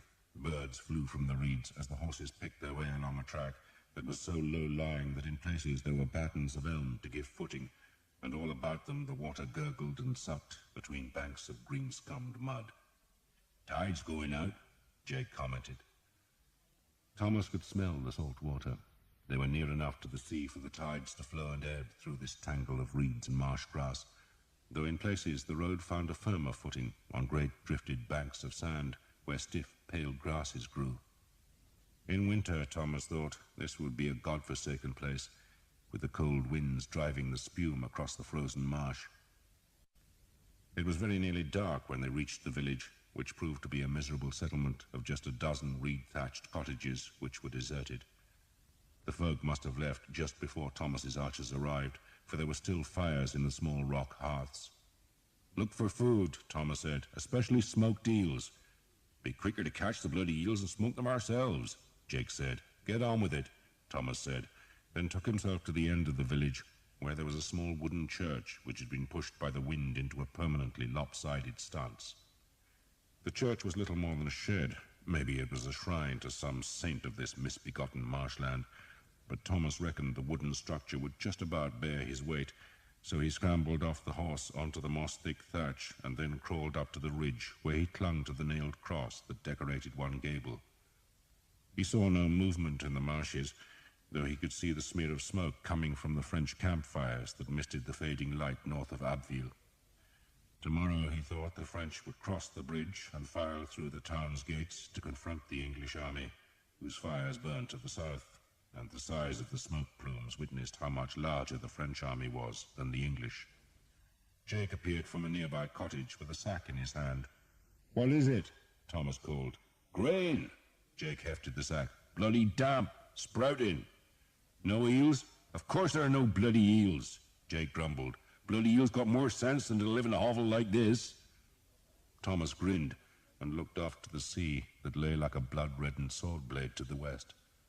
There was one distant sail, a speck of white on the clouded horizon. Gulls wheeled and soared above the river, but here was a great wide channel broken by reeds and banks, sliding towards the sea. It was hard to distinguish between river and marsh, so tangled was the landscape. Then Thomas wondered why the gulls were screaming and diving. He stared at them and saw what at first looked like a dozen cattle on the river bank. He opened his mouth to call that news to Jake. Then he saw that there were men with the cattle. Men and women, perhaps a score of them. He frowned, staring, realizing that the folk must have come from this village. They had presumably seen the English archers approaching, and they had fled with their livestock. But to where? The marsh? That was sensible, for the wetlands probably had a score of secret paths where folk could hide. But why had they risked going onto the sand ridge where Thomas could see them? Then he saw that they were not trying to hide, but to escape, for the villagers were now wading across the wide waters towards the northern bank. Sweet Jesus, he thought, but there was a ford. He stared, not daring to believe his own eyes. But the folk were forging steadily across the river and dragging their cows with them. It was a deep ford, and he guessed it could only be crossed at low tide, but it was there. "Jake!" he shouted. "Jake!" Jake ran across to the church, and Thomas leaned far down and hauled him onto the rotting thatch. The building swayed perilously under their weight as Jake scrambled to the ridge, took hold of the sun-bleached wooden cross, and looked where Thomas was pointing. "God's arse," he said. "There's a bloody ford." "And they're a bloody Frenchman," Thomas said, for on the river's far bank, where firmer land rose from the tangle of marsh and water, there were now men in grey mail. They were newly arrived, or else Thomas would have seen them earlier, and their first cooking fires pricked the dark stand of trees where they camped. Their presence showed that the French knew of the ford's existence and wanted to stop the English crossing, but that was none of Thomas's business. His only duty was to let the army know that there was a ford, a possible way out of the trap. Thomas slid down the church's thatch and jumped to the ground. "You go back to Will," he told Jake, "and tell him there's a ford, and tell him I'll burn the cottages one at a time to serve as a beacon." It would be dark soon, and without a light to guide them, no one would be able to find the village. Jake took 6 men and rode back to the south. Thomas waited. Every now and then he climbed back to the church roof and stared across the ford, and each time he thought he saw more fires among the trees. The French, he reckoned, had placed a formidable force there, and no wonder, for it was the last escape route, and they were blocking it. But Thomas still fired the cottages one by one to show the English where that escape might lie. The flames roared into the night, scattering sparks across the marshes. The archers had found some dried fish concealed in a hot wall, and that, with brackish water, was their supper. They were disconsolate, and no wonder. "We should have stayed in Brittany," one man said. "They're going to corner us," another suggested. He had made a flute from a dried reed and had been playing a melancholy air. "We've got arrows," a third man said. "Enough to kill all those bastards." "Have to be enough." The flute player blew some faint notes, then became bored and tossed the instrument into the closest fire. Thomas, the night dragging hard on his patience, strolled back to the church, but instead of climbing onto the roof, he pushed open the ramshackle door and then opened the one-window shutters to let in the firelight. Then he saw it was not a proper church, but a fisherman's shrine. There was an altar made from sea-whitened planks, balanced on 2 broken barrels, and on the altar was a crude, doll-like figure, draped with strips of white cloth and crowned with a band of dried seaweed. The fishermen at Hookton had sometimes made such places, especially if a boat was lost at sea, and Thomas's father had always hated them. He had burned one to the ground, calling it a place of idols, but Thomas reckoned fishermen needed the shrines. The sea was a cruel place, and the doll, he thought it was female, perhaps represented some saint of the area. Women whose men were long gone to sea would come to pray to the saint, begging that the ship would come home. The shrine's roof was low, and it was more comfortable to kneel. Thomas said a prayer. "Let me live," he prayed. "Let me live." And he found himself thinking of the lance, thinking of Brother Germain and Sir Guillaume, and of their fears that a new evil, born of the Dark Lords, was brewing in the south. "It is none of your business," he told himself. "It is superstition. The Cathars are dead, burned in the church's fires, and gone to hell. Beware of madmen," his father had told him, and who better than his father to know that truth? But was he a Vexil? He bowed his head and prayed that God would keep him from the madness. "And what are you praying for now?" a voice suddenly asked, startling Thomas, who turned to see Father Hobb grinning from the low doorway. He had chatted with the priest during the last few days, but he had never been alone with him. Thomas was not even sure he wanted to be, for Father Hobb's presence was a reminder of his conscience. "I'm praying for more arrows, Father." "Please God, the prayer's answered," Father Hobb said, then settled on the church's earthen floor. "I had the devil's own task fighting my way across the swamp, but I had a mind to talk with you. I have this feeling you've been avoiding me." "Father," Thomas said chidingly. "So here you are, and with a beautiful girl as well. I tell you, Thomas, if they forced you to lick a leper's arse, you'd taste nothing but sweetness. Charmed you are. They can't even hang you." "They can," Thomas said, "but not properly." "Thank God for that," the priest said, then smiled. "So how is the penance going?" "I haven't found the lance," Thomas answered curtly. "But have you even looked for it?" Father Hobb asked, then drew a piece of bread from his pouch. He broke the small loaf and tossed half to Thomas.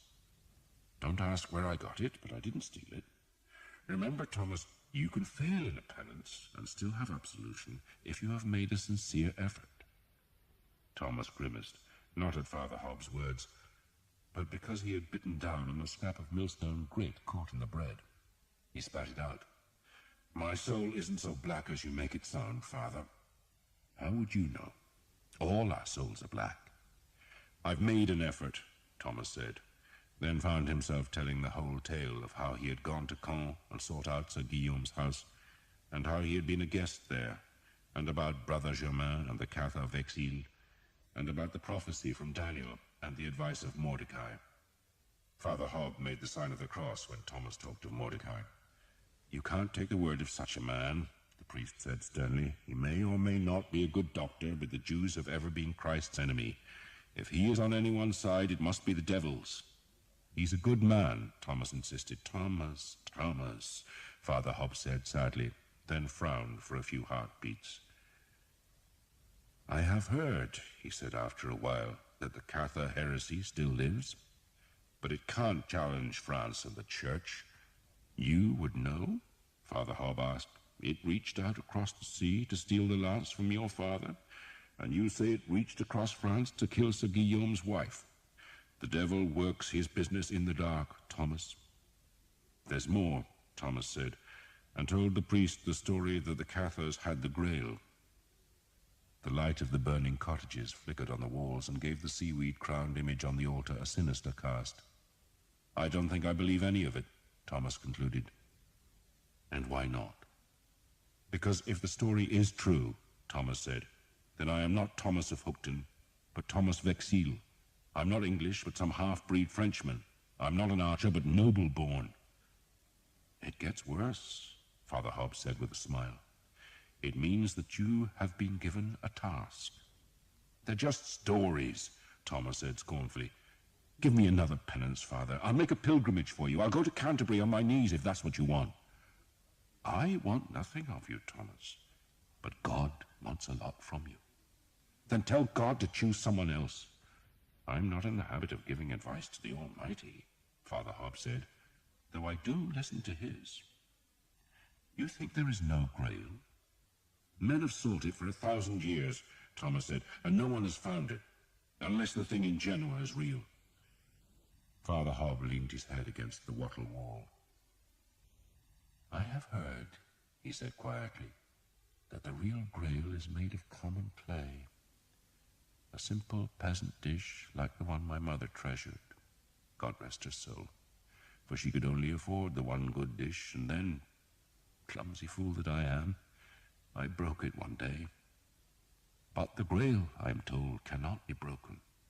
You could put it in one of those guns that amused everyone at Caen, and it would not break even if you dashed it against a castle wall. And when you place the bread and wine, the blood and flesh of the Mass, in that common piece of clay, Thomas, it turns to gold, pure, shining gold. That is the Grail, and, God help me, it does exist. So you would have me wander the earth looking for a peasant's dish? Thomas asked. God would, Father Hobbs said, and for good reason. He looked saddened. There is heresy everywhere, Thomas. The church is besieged. The bishops and the cardinals and the abbots are corrupted by wealth. The village priests stew in ignorance, and the devil is brewing his evil. Yet there are some of us, a few, who believe that the church can be refreshed, that it can glow with God's glory again. I think the Grail could do that. I think God has chosen you, Father, and perhaps me, Father Hobbs said, ignoring Thomas's protest. When this is all over, he waved a hand to encompass the army and its plight, I think I may join you. We shall seek your family together. You? Thomas asked. Why? Because God calls, Father Hobbs said simply, then jerked his head. You must go, Thomas, you must go. I shall pray for you. Thomas had to go, because the night had been disturbed by the sound of horses' hooves and the strident voices of men. Thomas seized his bow and ducked out of the church to find that a score of men-at-arms were now in the village. Their shields carried the lions and stars of the Earl of Northampton, and their commander was demanding to know who was in charge of the archers. I am, Thomas said. Where's this ford? Thomas made himself a torch from a sheaf of thatch lashed to a pole, and, while its flame lasted, he led them across the marsh towards the distant ford. The flames flickered out after a while, but he was close enough to find his way to where he had seen the cattle. The tide had risen again, and black water seeped and flooded all about the horsemen, who huddled on a shrinking ridge of sand. You can see where the other side is, Thomas told the men-at-arms, pointing to the fires of the French, which looked to be about a mile away. Bastards are waiting for us. Plenty of them, too. We're crossing anyway, the leading man-at-arms said. The king has decided it, and we're doing it when the tide falls. He turned to his men. Off your horses, find the path, mark it. He pointed to some pollarded willows. Cut staves off them, use them as markers. Thomas groped his way back to the village, sometimes wading through water up to his waist. A thin mist was seeping from the flooding tide, and had it not been for the blazing huts in the village, he could easily have got lost. The village, built on the highest piece of land in all the marsh, had attracted a crowd of horsemen by the time Thomas returned. Archers and men-at-arms gathered there, and some had already pulled down the shrine to make fires from its timbers. Will Skeet had come with the rest of his archers. "The women are with the baggage," he told Thomas. "Bloody chaos back there it is. They're hoping to cross everyone in the morning." "They'll fight first," Thomas said. "Either that or fight their whole damn army later in the day. Did you find any eels?" "We ate them." Skeet grinned, then turned as a voice hailed him. It was the Earl of Northampton, his horse's trapper spattered with mud almost to the saddle. "Well done, Will." "Weren't me, my lord. It was this clever bastard." Skeet jerked a thumb at Thomas. "Hanging did you good, eh?" the Earl said, then watched as a file of men-at-arms climbed onto the village's sand ridge. "Be ready to move at dawn, Will, and we'll be crossing when the tide falls. I want your boys in front. Leave your horses here. I'll have good men watch them." There was small sleep that night, though Thomas did doze as he lay on the sand and waited for the dawn, which brought a pale, misty light. Willow trees loomed in the vapor, while men-at-arms crouched at the tide's edge and stared north to where the mist was thickened by smoke from the enemy's fires. The river ran deceptively quick, hastened by the ebbing tide, but it was still too high to cross. The sandbank by the ford held Skeet's 50 archers and another 50 under John Armstrong. There were the same number of men-at-arms, all on foot, led by the Earl of Northampton, who had been given the job of leading the crossing. The Prince of Wales had wanted to lead the fight himself, but his father had forbidden it. The Earl, far more experienced, had the responsibility, and he was not happy. He would have liked many more men, but the sandbank would hold no more, and the paths through the marshland were narrow and treacherous, making it difficult to bring reinforcements. "You know what to do," the Earl told Skeet and Armstrong. "We know." "Maybe another 2 hours?" The Earl was judging the fall of the tide. The 2 hours crept by, and the English could only stare through the thinning mist at the enemy, who formed their battle line at the ford's further side. The receding water let more men come to the sandbank, but the Earl's force was still pitifully small, perhaps 200 at most, while the French had double that number of men-at-arms alone. Thomas counted them as best he could, using the method Will Skeet had taught him, to divide the enemy in 2, divide again, then count the small unit and multiply it by 4. And he wished he had not done it, for there were so many, and as well as the men-at-arms there had to be 500 or 600 infantry, probably a levy from the country north of Abbeville. They were not a serious threat, for, like most infantry, they would be ill-trained and badly armed with ancient weapons and farming tools, but they could still cause trouble if the Earl's men got into difficulties. The only blessing Thomas could find in the misty dawn was that the French seemed to have very few crossbowmen. But why would they need them when they had so many men-at-arms? And the formidable force that now gathered on the river's northern bank would be fighting in the knowledge that if they repelled the English attack, then they would have their enemy pinned by the sea, where the greater French army could crush them. 2 pack horses brought sheaves of precious arrows that were distributed among the archers. "Ignore the goddamn peasants," Skeet told his men. "Kill the men-at-arms. I want the bastards crying for the goats they call their mothers." "There's food on the far side," John Armstrong told his hungry men. "Those goddamn bastards will have meat, bread and beer, and it'll be yours if you get through them." "And don't waste your arrows," Skeet growled. "Shoot proper. Aim, boys, aim. I want to see the bastards bleeding." "Watch the wind," John Armstrong shouted. "It'll carry arrows to the right." 200 of the French men-at-arms were on foot at the river's edge, while the other 200 were mounted and waiting 100 paces behind. The rabble of infantry was split into 2 vast lumps, one on each flank. The dismounted men-at-arms were there to stop the English at the water's edge, and the mounted men would charge if any did break through, while the infantry was present to give the appearance of numbers and to help in the massacre that would follow the French victory. The French must have been confident, for they had stopped every other attempt to ford the Somme. Except, at the other fords, the enemy had possessed crossbowmen, who had been able to keep the archers in deep water where they could not use their bows properly for fear of soaking the strings, and here there were no crossbows. The Earl of Northampton, on foot like his men, spat towards the river. "He should have left his foot soldiers behind and brought 1,000 Genoese," he remarked to Will Skeet. "We'd be in trouble then." "They'll have some crossbows," Skeet said. "Not enough, Will, not enough." The Earl was wearing an old helmet, one without any faceplate. He was accompanied by a grey-bearded man-at-arms with a deeply lined face who wore a much-mended coat of mail. "You know Reginald Cobham, Will?" the Earl asked. "I've heard of you, Master Cobham," Will said respectfully. "And I of you, Master Skeet," Cobham answered. A whisper went through Skeet's archers that Reginald Cobham was at the ford, and men turned to look at the greybeard, whose name was celebrated in the army. A common man like themselves, but old in war and feared by England's enemies. The Earl looked at a pole which marked one edge of the ford. "Reckon the water's low enough," he said, then patted Skeet's shoulder. "Go and kill some, Will."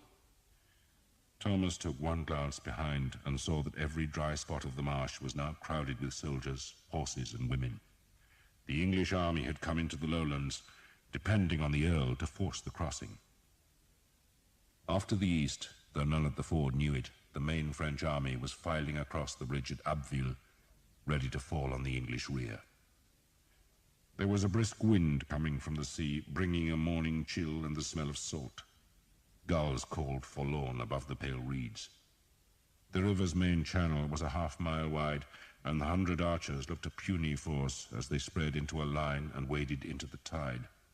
Armstrong's men were on the left, Skeet's on the right, while behind them came the first of the Earl's men-at-arms. Those men-at-arms were all on foot, and their job was to wait till the arrows had weakened the enemy, then charge into the French with swords, axes, and falchions. The enemy had 2 drummers who began thumping their goatskins. Then a trumpeter startled birds from the trees where the French had camped. "Not the wind!" Skeet shouted at his men. "Gusting hard she is, gusting hard!" The wind was blowing against the ebbing tide, forcing the river into small waves that whipped white at their tops. The French infantry were shouting. Grey clouds scudded above the green land.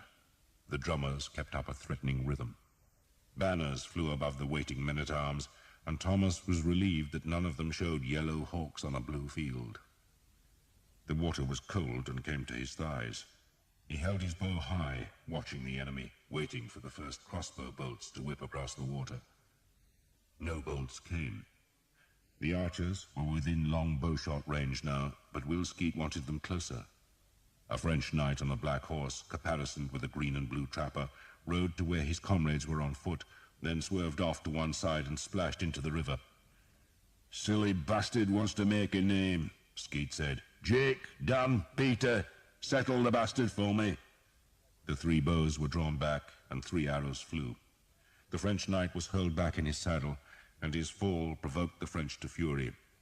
They gave their war shout, "Montjoie, Saint-Denis!"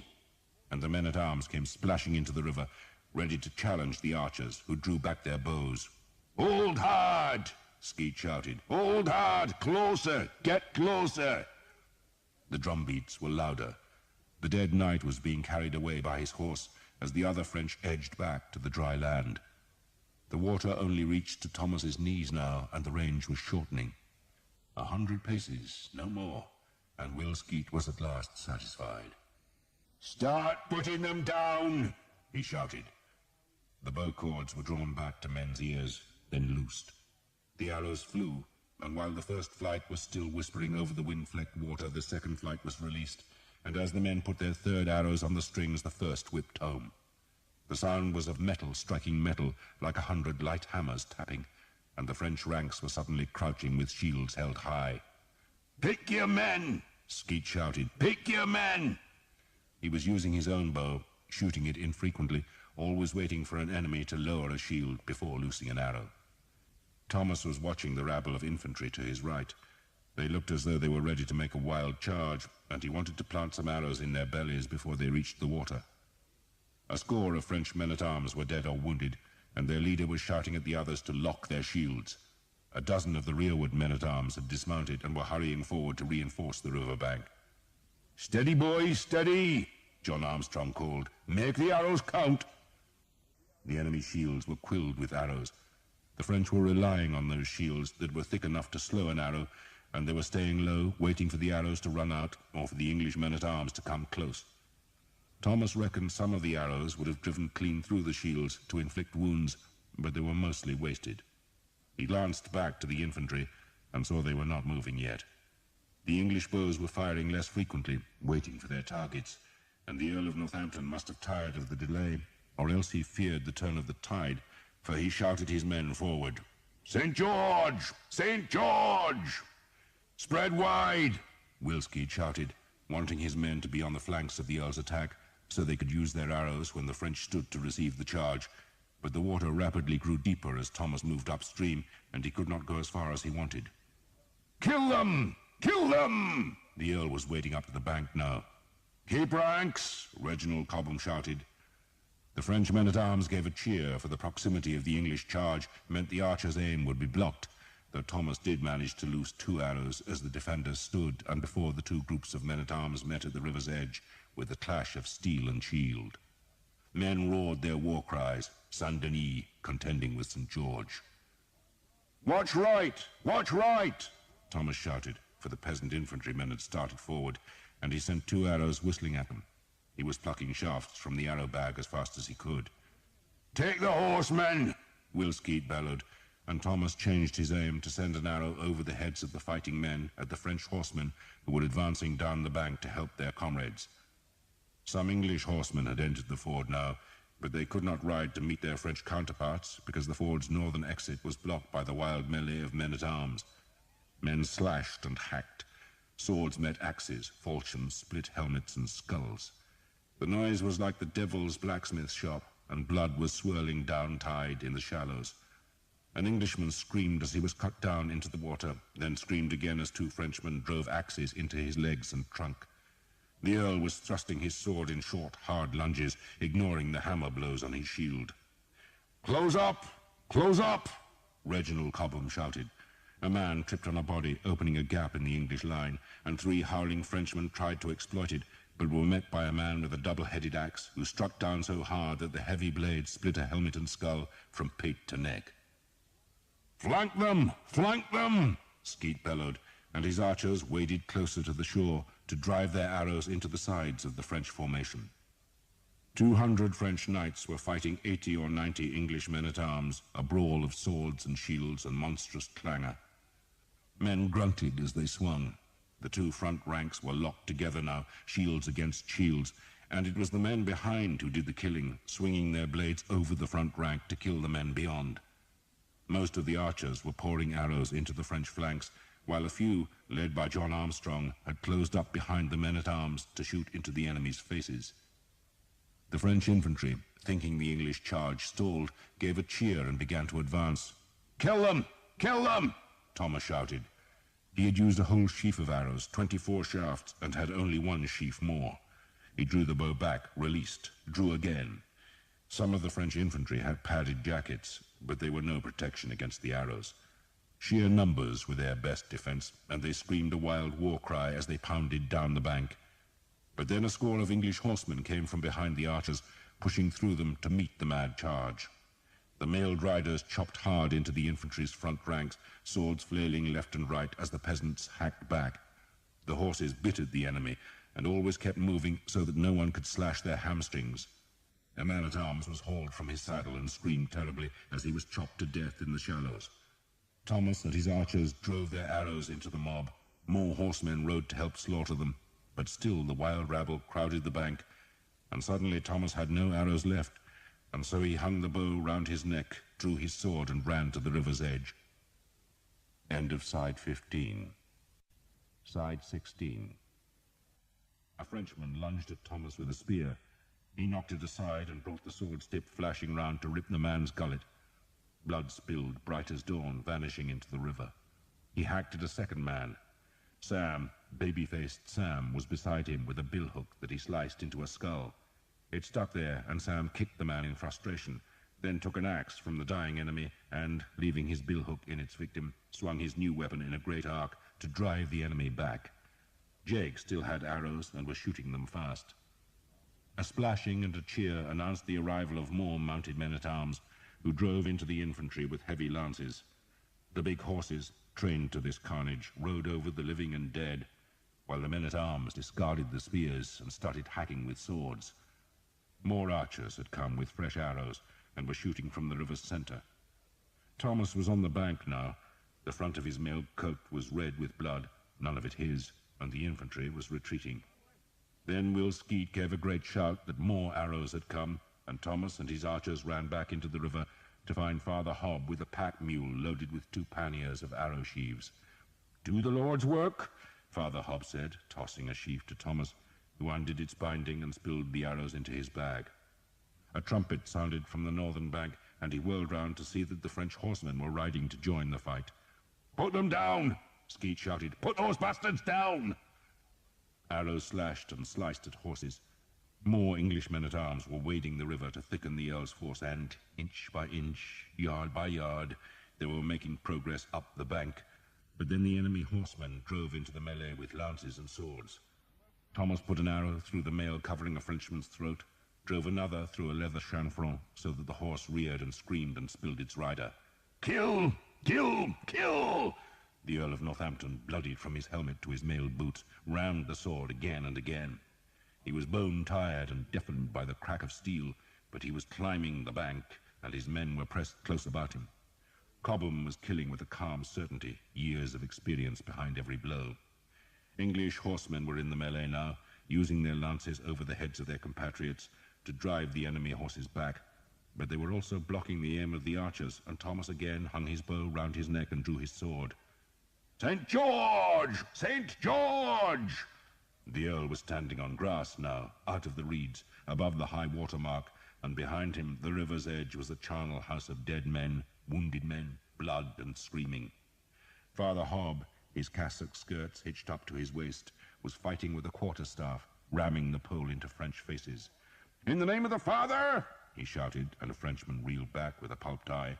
"And of the Son!" Father Hob snarled as he broke a man's nose. "And of the Holy Ghost!"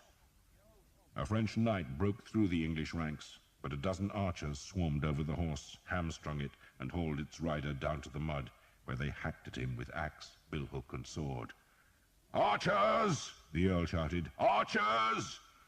The last of the French horsemen had formed into a charge that threatened to sweep the whole ragged mess of brawling men, both English and French, into the river.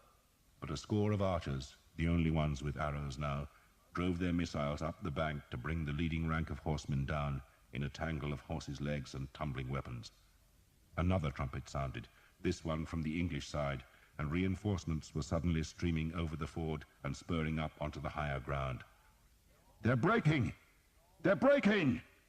Thomas did not know who shouted that news, but it was true. The French were shuffling backwards. The infantry, their stomach for battle slaked by the deaths they had suffered, had already retreated. But now the French knights, the men-at-arms, were backing away from the fury of the English assault. "Just kill them! Kill them! No prisoners! No prisoners!"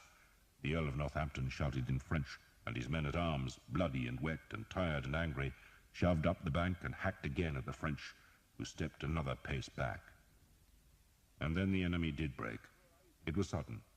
One moment the two forces were locked in grunting, shoving, hacking battle, and then the French were running, and the ford was streaming with mounted men-at-arms, who crossed from the southern bank to pursue the broken enemy.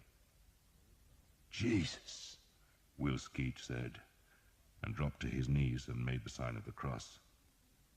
A dying Frenchman groaned nearby, but Skeet ignored him. "Jesus," he said again. "You got any arrows, Tom?" "2 left." "Jesus." Skeet looked up. There was blood on his cheeks. "Those bastards," he said vengefully. He was speaking of the newly arrived English men-at-arms who crashed past the remnants of the battle to harry the fleeing enemy. "Those bastards. They get into their camp first, don't they? They'll take all the bloody food." But the ford was taken. The trap was broken. and the English were across the Somme. Part 3. Crécy. The whole English army had crossed before the tide rose again. Horses, wagons, men and women, they all crossed safe, so that the French army, marching from Abbeville to trap them, found the corner of land between the river and the sea empty. All next day the armies faced each other across the ford. The English were drawn up for battle, with their 4,000 archers lining the river's bank, and behind them 3 great blocks of men-at-arms on the higher ground. But the French, strung out on the paths to the ford, were not tempted to force the crossing. A handful of their knights rode into the water and shouted challenges and insults, but the king would not let any English knight respond, and the archers, knowing they must conserve their arrows, endured the insults without responding. "Let the bastards shout," Will Skeet growled. "Shouting never hurt a man yet." He grinned at Thomas. "Depends on the man, of course. Upset Sir Simon, didn't it?" "He was just a bastard." "No, Tom," Skeet corrected him. "You're the bastard, and he was a gentleman." Skeet looked across at the French, who showed no sign of trying to contest the ford. "Most of them are all right," he went on, evidently talking of knights and nobles. "Once they've fought with the archers for a while, they'll learn to look after us, on account of us being the mucky bastards what keeps them alive. But there's always a few goddamn idiots. Not our Billy, though." He turned and looked at the Earl of Northampton, who was pacing up and down by the shallows, itching for the French to come and fight. "He's a proper gentleman. Knows how to kill the goddamn French." Next morning the French were gone, the only sign of them the white cloud of dust hanging over the road, which was taking their huge army back to Abbeville. The English went north, slowed by hunger and the lame horses that men were reluctant to abandon. The army climbed from the Somme marshes into a heavily wooded country that yielded no grain, livestock, or plunder, while the weather, which had been dry and warm, turned cold and wet during the morning. Rain spat from the east and dripped incessantly from the trees to increase men's misery, so that what had seemed like a victorious campaign south of the Seine now felt like an ignominious retreat. Which is what it was, for the English were running from the French, and all the men knew it, just as they knew that unless they found food soon, their weakness would make them easy pickings for the enemy. The king had sent a strong force to the mouth of the Somme, where, at the small port of Le Crotoy, he expected reinforcements and supplies to be waiting. But instead, the small port proved to be held by a garrison of Genoese crossbowmen. The walls were in bad repair, the attackers were hungry, and so the Genoese died under a hail of arrows and a storm of men-at-arms. The English emptied the port storehouses of food and found a herd of beef cattle collected for the French army's use. But when they climbed the church tower, they saw no ships moored in the river's mouth, nor any fleet waiting at sea. The arrows, the archers, and the grain that should have replenished the army were still in England. The rain became heavier on the first night that the army camped in the forest. Rumor said that the king and his great men were in a village at the forest's edge, but most of the men were forced to shelter under the dripping trees and eat what little they could scavenge. "Acorn stew," Jake grumbled. "You've eaten worse," Thomas said. "And a month ago we ate it off silver plates." Jake spat out a gritty mouthful. "So why don't we bloody fight the bastards?" "Because they're too many," Thomas said wearily. "Because we've only so many arrows. Because we're worn out." The army had marched itself into the ground. Jake, like a dozen other of Will Skeet's archers, had no boots anymore. The wounded limped because there were not enough carts, and the sick were left behind if they could not walk or crawl. The living stank. Thomas had made Eleanor and himself a shelter from boughs and turf. It was dry inside the little hut, where a small fire spewed a thick smoke. "What happens to me if you lose?" Eleanor asked him. "We won't lose," Thomas said, though there was little conviction in his voice. "What happens to me?" she asked again. "You thank the Frenchmen who find you," he said, "and tell them you were forced to march with us against your will. Then you send for your father." Eleanor thought about those answers for a while, but did not look reassured. She had learned in Caen how men after victory are not amenable to reason, but slaves to their appetites. She shrugged. "And what happens to you?" "If I live?" Thomas shook his head. I'll be a prisoner. They send us to the galleys in the south, I hear, if they let us live. Why shouldn't they? They don't like archers. They hate archers. He pushed a pile of wet bracken closer to the fire, trying to dry the fronds before they became their bed. Maybe there won't be a battle, he said, because we've stolen a day's march on them. The French were said to have gone back to Abbeville and to be crossing the river there, which meant that the hunters were coming, but the English were still a day ahead and could, perhaps, reach their fortresses in Flanders. Perhaps. Eleanor blinked from the smoke. Have you seen any knight carrying the lance? Thomas shook his head. I haven't even looked, he confessed. The last thing on his mind this night was the mysterious Vexil. Nor indeed did he expect to see the lance. That was Sir Guillaume's fancy, and now Father Hobbs' enthusiasm, but it was not Thomas's obsession. Staying alive and finding enough to eat were what consumed him. Thomas, Will Skeet called from outside. Thomas pushed his head through the hut opening to see a cloaked figure was standing next to Skeet. I'm here, he said. You've got company, Skeet said sourly, turning away. The cloaked figure stooped to enter the hut, and, to Thomas's surprise, it was Jeanette. I shouldn't be here, she greeted him, pushing into the smoky interior where, throwing the hood from her hair, she stared at Eleanor. Who's that? My woman, Thomas spoke in English. Tell her to go, Jeanette said in French. Stay here, Thomas told Eleanor. This is the Countess of Armorica. Jeanette bridled when Thomas contradicted her, but did not insist that Eleanor left. Instead, she pushed a bag at Thomas that proved to contain a leg of lamb, a loaf of bread, and a stone bottle of wine.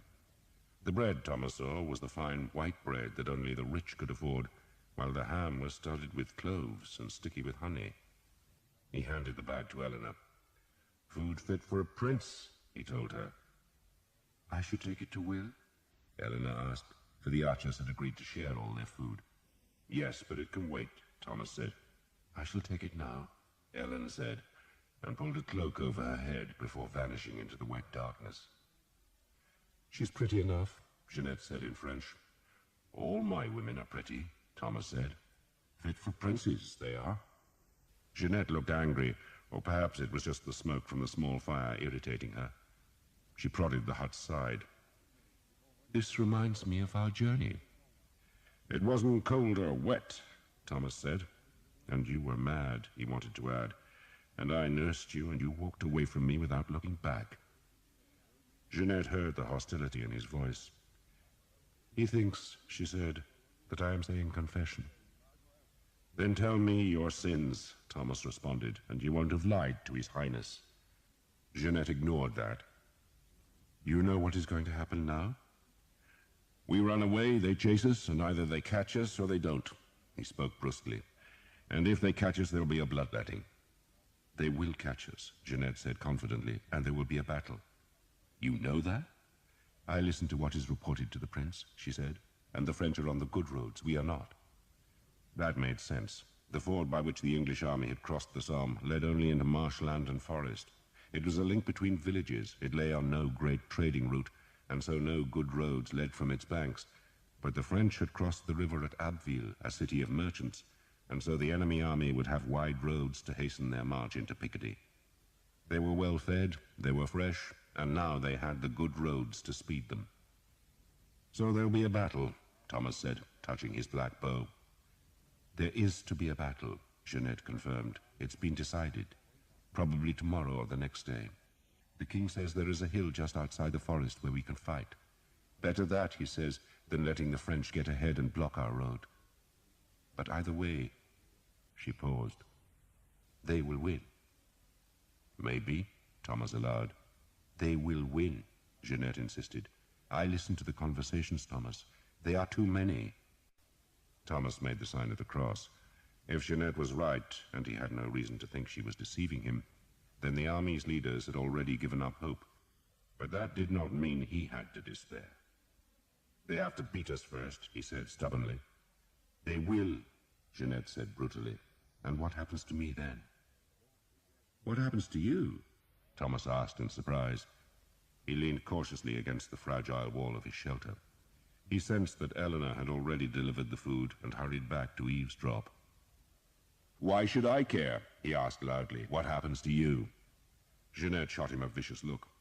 "You once swore to me," she said, "that you would help restore my son to me." Thomas made the sign of the cross again. "I did, my lady," he admitted, reflecting that he made his oaths too easily.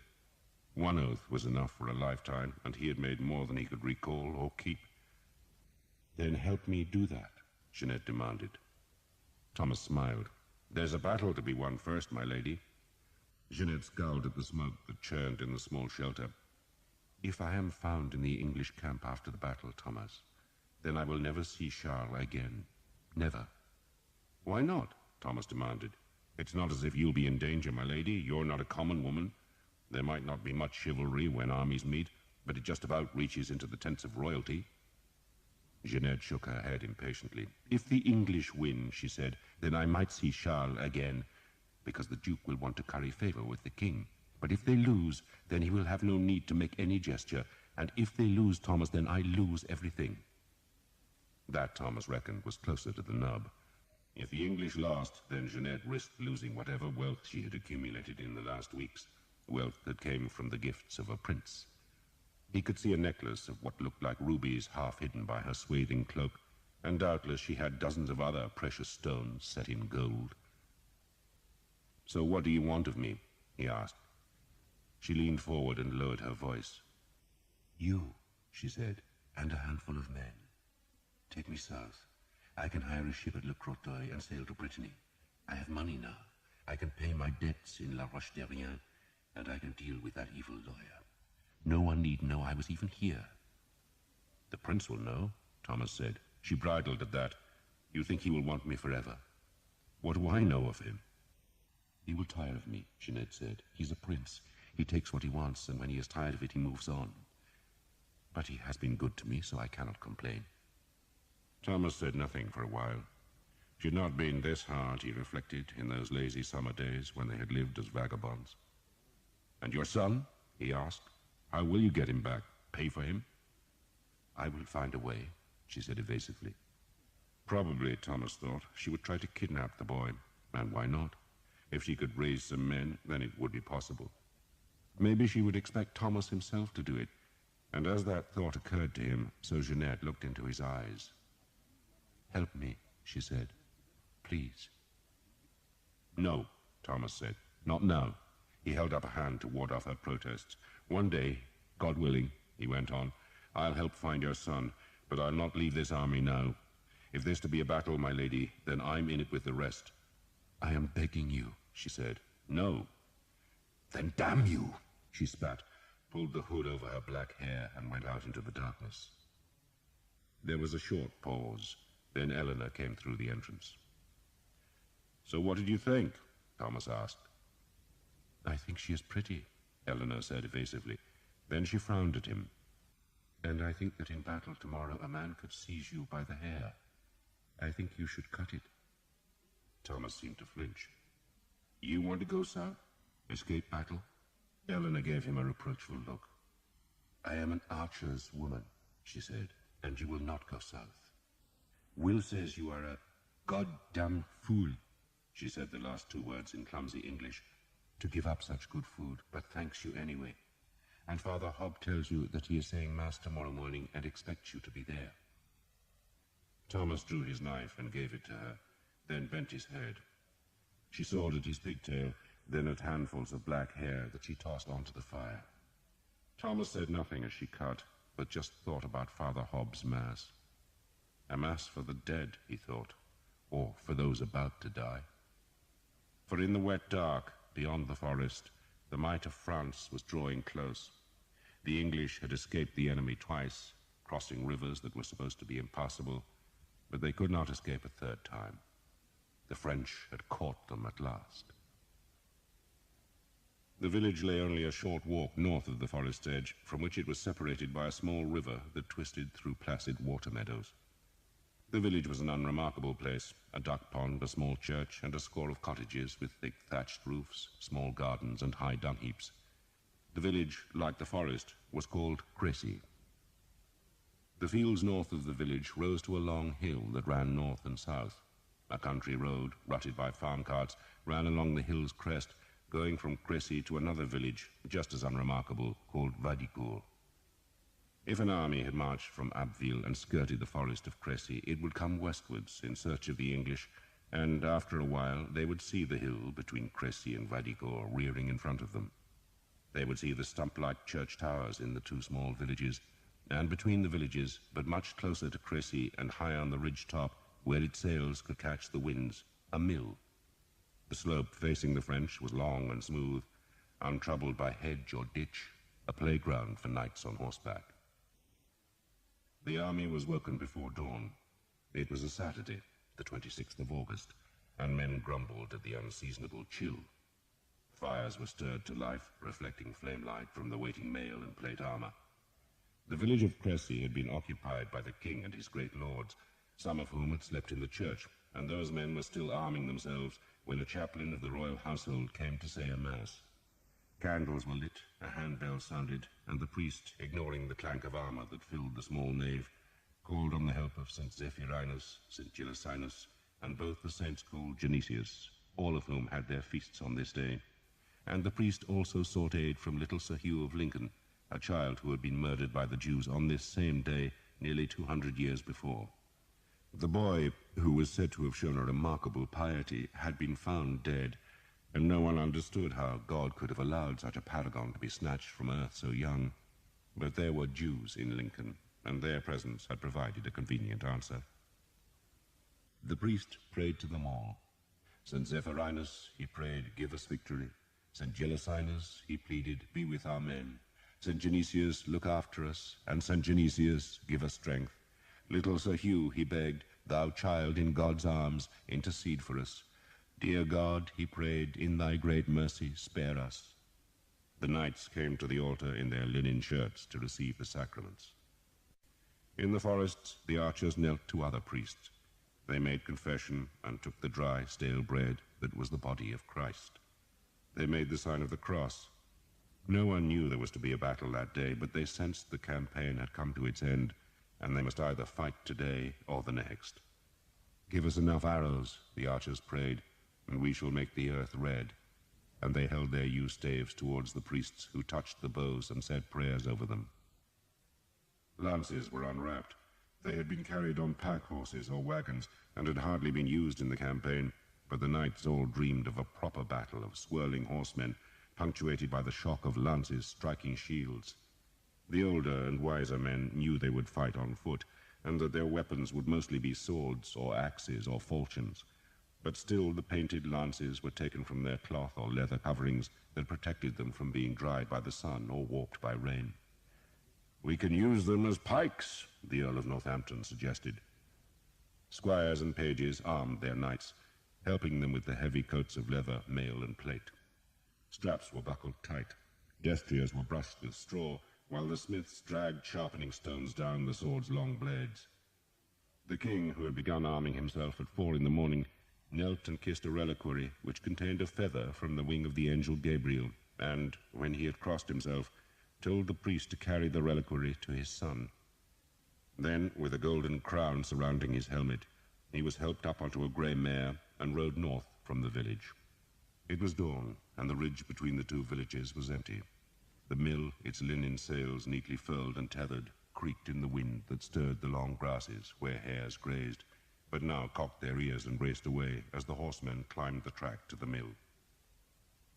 The king led, mounted on the mare, that was swathed in a trapper bright with the royal arms. The scabbard of his sword was red velvet and encrusted with golden fleur-de-lis, while the hilt was decorated with a dozen great rubies. He carried a long white staff and had brought a dozen companions and a score of knights as escorts, but as his companions were all great lords, then they were duly followed by their entourages, so that close to 300 men trailed up the winding track. The higher a man's rank, the closer he rode to the king, while the pages and squires were at the back, where they tried to hear the conversation of their betters. A man-at-arms dismounted and went into the mill. He climbed the ladders, opened the small door that gave access to the sails, and there straddled the axle as he peered eastwards. "See anything?" the king called up cheerfully, but the man was so overcome by being addressed by his king that he could only shake his head dumbly. The sky was half covered in clouds, and the country looked dark. From the mill's height, the man-at-arms could see down the long slope to the small fields at its foot, then up another slope to a wood. An empty road ran eastwards beyond the wood. The river, filled with English horses being watered, twisted grey on the right to mark the forest edge. The king, his visor jammed up against the crown's frontal, stared at the same view. A local man, discovered hiding in the forest, had confirmed that the road from Abbeville came from the east, which meant that the French must cross the small fields at the foot of the slope if they were to make a frontal attack on the hill. The fields had no hedges, merely shallow ditches that would offer no obstacle to a mounted knight. "If I was Philip," the Earl of Northampton suggested, "I'd ride round our north flank, sire." "You're not Philip, and I thank God you're not," Edward of England said. "He's not clever." "And I am?" The Earl sounded surprised. "You are clever at war, William," the king said. He stared down the slope for a long time. "If I was Philip," he said at last, "I would be mightily tempted by those fields." He pointed to the foot of the slope.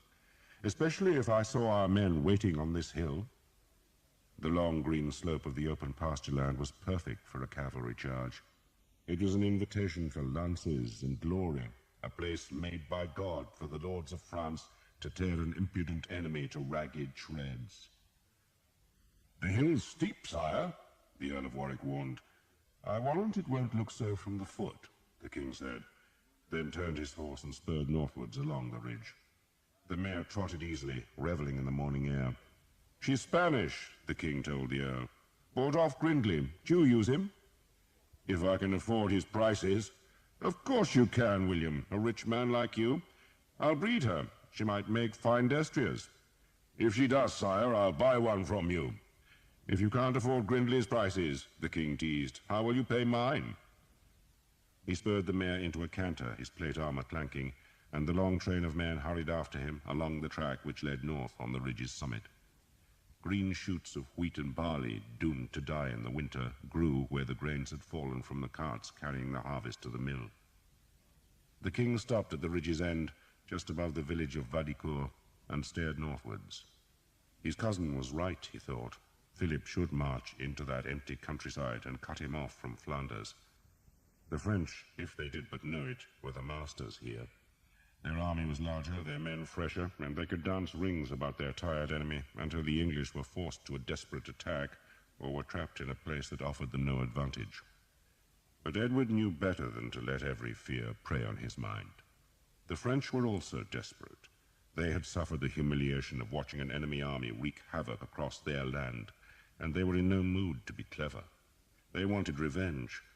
Offer them a chance, he reckoned, and the odds were good that they would snatch at it. And so the king dismissed his fears and rode down into the village of Vadicourt.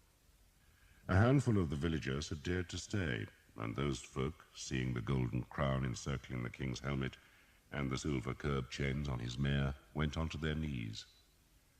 "We mean you no harm," the king called airily. But by morning's end he knew their houses would have been ransacked thoroughly. He turned southwards again, riding along the ground at the foot of the ridge. The valley's turf was soft, but not treacherous. A horse would not flounder here. A charge would be possible, and, better still, just as he had reckoned, the hill did not look so steep from this angle. It was deceptive. The long stretch of rising grass looked gentle even, though in truth it would sap the horses' lungs by the time they reached the English men-at-arms, if they ever did reach them. "How many arrows do we have?" he asked every man in earshot. 1,200 sheaves, the Bishop of Durham said. 2 carts full, the Earl of Warwick answered. 860 sheaves, the Earl of Northampton said. There was silence for a while. "The men have some themselves?" the king asked. "Perhaps a sheaf apiece," the Earl of Northampton said gloomily. "It will just have to be enough," the king said bleakly. He would have liked twice as many arrows, but then he would have liked a lot of things. He could have wished for twice as many men, and a hill twice as steep, and an enemy led by a man twice as nervous as Philip of Valois, who, God knows, was nervous enough anyway. But it was no good wishing. He had to fight and win. He frowned at the southern end of the ridge where it fell away to the village of Cressy. That would be the easiest place for the French to attack, and the closest, too, which meant the fight would be hard there. "Guns, William," he said to the Earl of Northampton. "Guns, sire? We'll have the guns on the flanks. Bloody things have to be useful sometime." "We could roll the things down the hill, sire, perhaps. Maybe crush a man or two." The king laughed and rode on. "Looks like rain." "It should hold off for a while," the Earl of Warwick answered, "and the French may hold off too, sire." "You think they won't come, William?" The Earl shook his head. "They'll come, sire, but it'll take them time, a lot of time. We might see their vanguard by noon, but their rear guard will still be crossing the bridge in Abbeville. I'll wager they'll wait till tomorrow morning to make a fight." "Today or tomorrow," the king said carelessly. "It's all the same." "We could march on," the Earl of Warwick suggested. "And find a better hill?" The king smiled. He was younger and less experienced than many of the earls, but he was also the king, and so the decision must rest with him.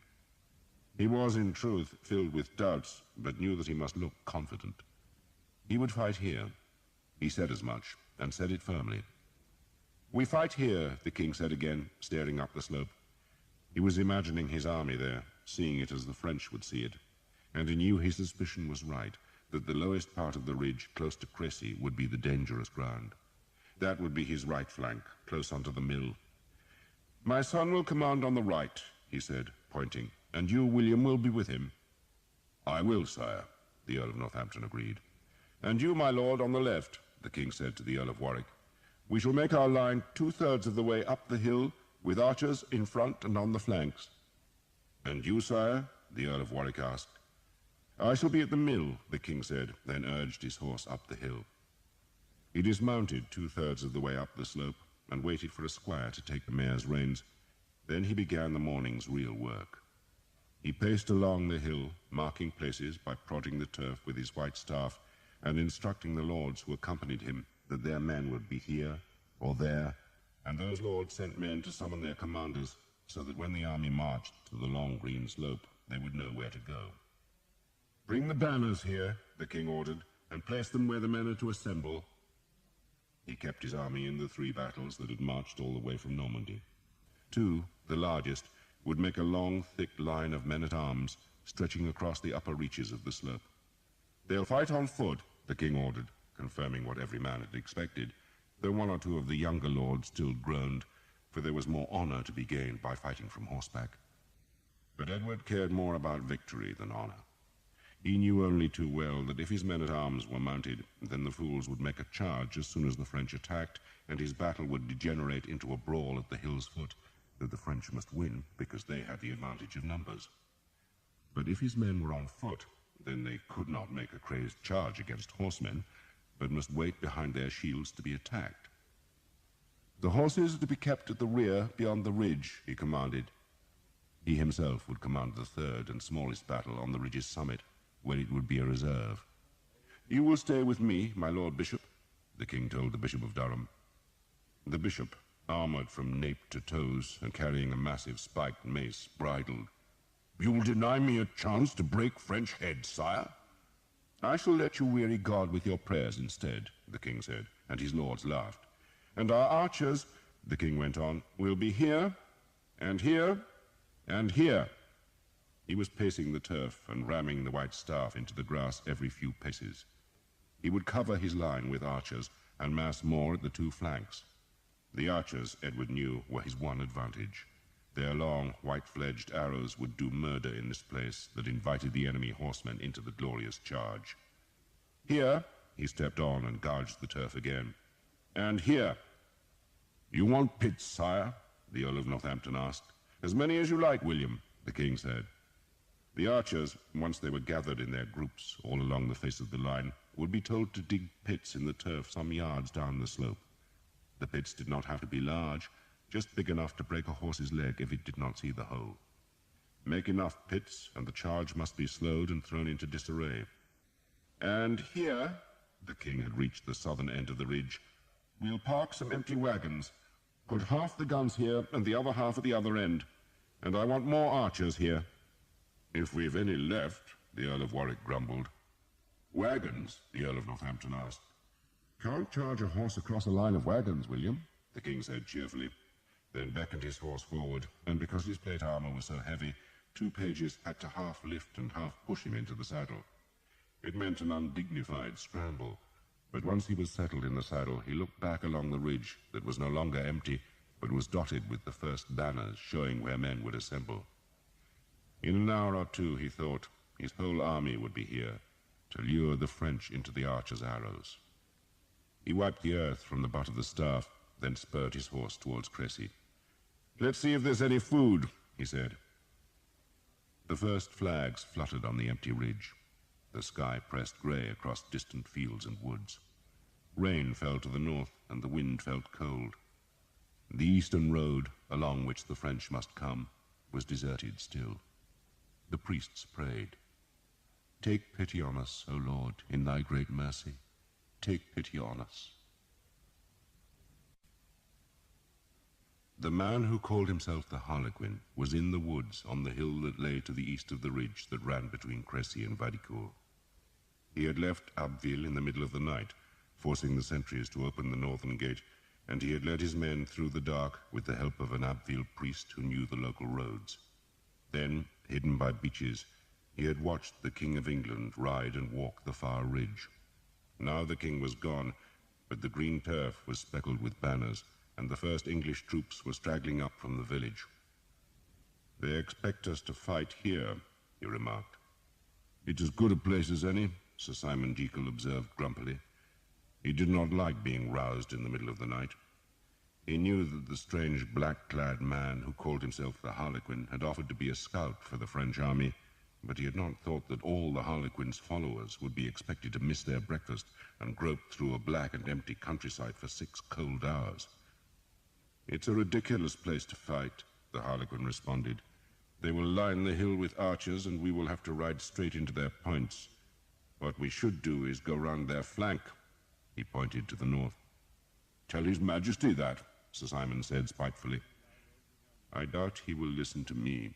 The Harlequin heard the scorn, but did not rise to it. Not yet. When we have made our name, then he will listen. He patted his horse's neck. I have only faced English arrows once, and then it was merely a single archer, but I saw an arrow go clean through a mail coat. I've seen an arrow go through 2 inches of oak, Sir Simon said. 3 inches, Henry Colley added. He, like Sir Simon, might have to face those arrows today, but he was still proud of what English weapons could do. A dangerous weapon, the Harlequin acknowledged, though in an unworried voice. He was ever unworried, always confident, perpetually calm, and that self-control irritated Sir Simon, though he was even more annoyed by the Harlequin's faintly hooded eyes, which, he realized, reminded him of Thomas of Hookton. He had the same good looks, but at least Thomas of Hookton was dead, and that was one less archer to face this day. But archers can be beaten, the Harlequin added. Sir Simon reflected that the Frenchman had faced 1 archer in his whole life, yet had already worked out how to beat them. How? You told me how, the Harlequin reminded Sir Simon. You exhaust their arrows, of course. You send them lesser targets, let them kill peasants, fools, and mercenaries for an hour or 2, then release your main force. What we shall do, he turned his horse away, is charge with the second line. It does not matter what orders we receive. We shall wait till the arrows are running out. Who wants to be killed by some dirty peasant? No glory there, Sir Simon. That, Sir Simon acknowledged, was true enough. He followed the Harlequin to the further side of the beechwood, where the squires and servants waited with the pack-horses. 2 messengers were sent back with news of the English dispositions, while the rest dismounted and unsaddled their horses. There was time for men and beasts to rest and feed, time to don the battle armor, and time for prayer. The Harlequin prayed frequently, embarrassing Sir Simon, who considered himself a good Christian, but one who did not dangle his soul from God's apron strings. He said confession once or twice a year, went to Mass, and bared his head when the sacraments passed by, but otherwise he spared little thought for the pieties. The Harlequin, on the other hand, confided every day to God, though he rarely stepped into a church and had little time for priests. It was as though he had a private relationship with heaven, and that was both annoying and comforting to Sir Simon. It annoyed him because it seemed unmanly, and it comforted him because if God was of any use to a fighting man, then it was on a day of battle. This day, though, seemed special for the Harlequin, for after going down on one knee and praying silently for a while, he stood and ordered his squire to bring him the lance. Sir Simon, wishing they could stop the pious foolery and eat instead, presumed that they were expected to arm themselves and sent Colley to fetch his own lance. But the Harlequin stopped him. "Wait," he ordered. The lances, wrapped in leather, were carried on a pack-horse, but the Harlequin's squire fetched a separate lance, one that had travelled on its own horse and was wrapped in linen as well as leather. Sir Simon had assumed it was the Harlequin's personal weapon, but instead, when the linen was pulled from the shaft, he saw it was an ancient and warped spear, made from a timber so old and dark that it would surely splinter if it was subjected to the smallest strain. The blade looked to be made of silver, which was foolish, for the metal was too weak to make a killing blade. Sir Simon grinned. "You're not fighting with that." "We are all fighting with that," the Harlequin said, and to Sir Simon's surprise the black-dressed man fell to his knees again. "Down," he instructed Sir Simon. Sir Simon knelt, feeling like a fool. "You are a good soldier, Sir Simon," the Harlequin said. "I have met few men who could handle weapons as you do, and I can think of no man I would rather have fighting at my side. But there is more to fighting than swords and lances and arrows. You must think before you fight, and you must always pray, for if God is on your side, then no man can beat you." Sir Simon, obscurely aware that he was being criticized, made the sign of the cross. "I pray," he said defensively. "Then give thanks to God that we will carry that lance into battle." "Why?" "Because it is the lance of St. George, and the man who fights under the protection of that lance will be cradled in God's arms." Sir Simon stared at the lance, which had been laid reverently on the grass. There had been a few times in his life, usually when he was half drunk, when he would glimpse something of the mysteries of God. He had once been reduced to tears by a fierce Dominican, though the effect had not lasted beyond his next visit to a tavern, and he had felt shrunken the first time he had stepped into a cathedral and seen the whole vault dimly lit by candles. But such moments were few, infrequent, and unwelcome. Yet now, suddenly, the mystery of Christ reached down to touch his heart. He stared at the lance, and did not see a tawdry old weapon tricked with an impractical silver blade, but a thing of God-given power. It had been given by heaven to make men on earth invincible, and Sir Simon was astonished to feel tears prick at his eyes. End of Side 16. Side 17. "My family brought it from the Holy Land," the Harlequin said, "and they claimed that men who fought under the lance's protection could not be defeated. But that was not true. They were beaten, but when all their allies died, when the very fires of hell were lit to burn their followers to death, they lived. They left France and took the lance with them, but my uncle stole it and concealed it from us. Then I found it, and now it will give its blessings to our battle." Sir Simon said nothing. He just gazed at the weapon with a look close to awe. Henry Colley, untouched by the moment's fervor, picked his nose. "The world," the Harlequin said, "is rotting. The church is corrupt and kings are weak.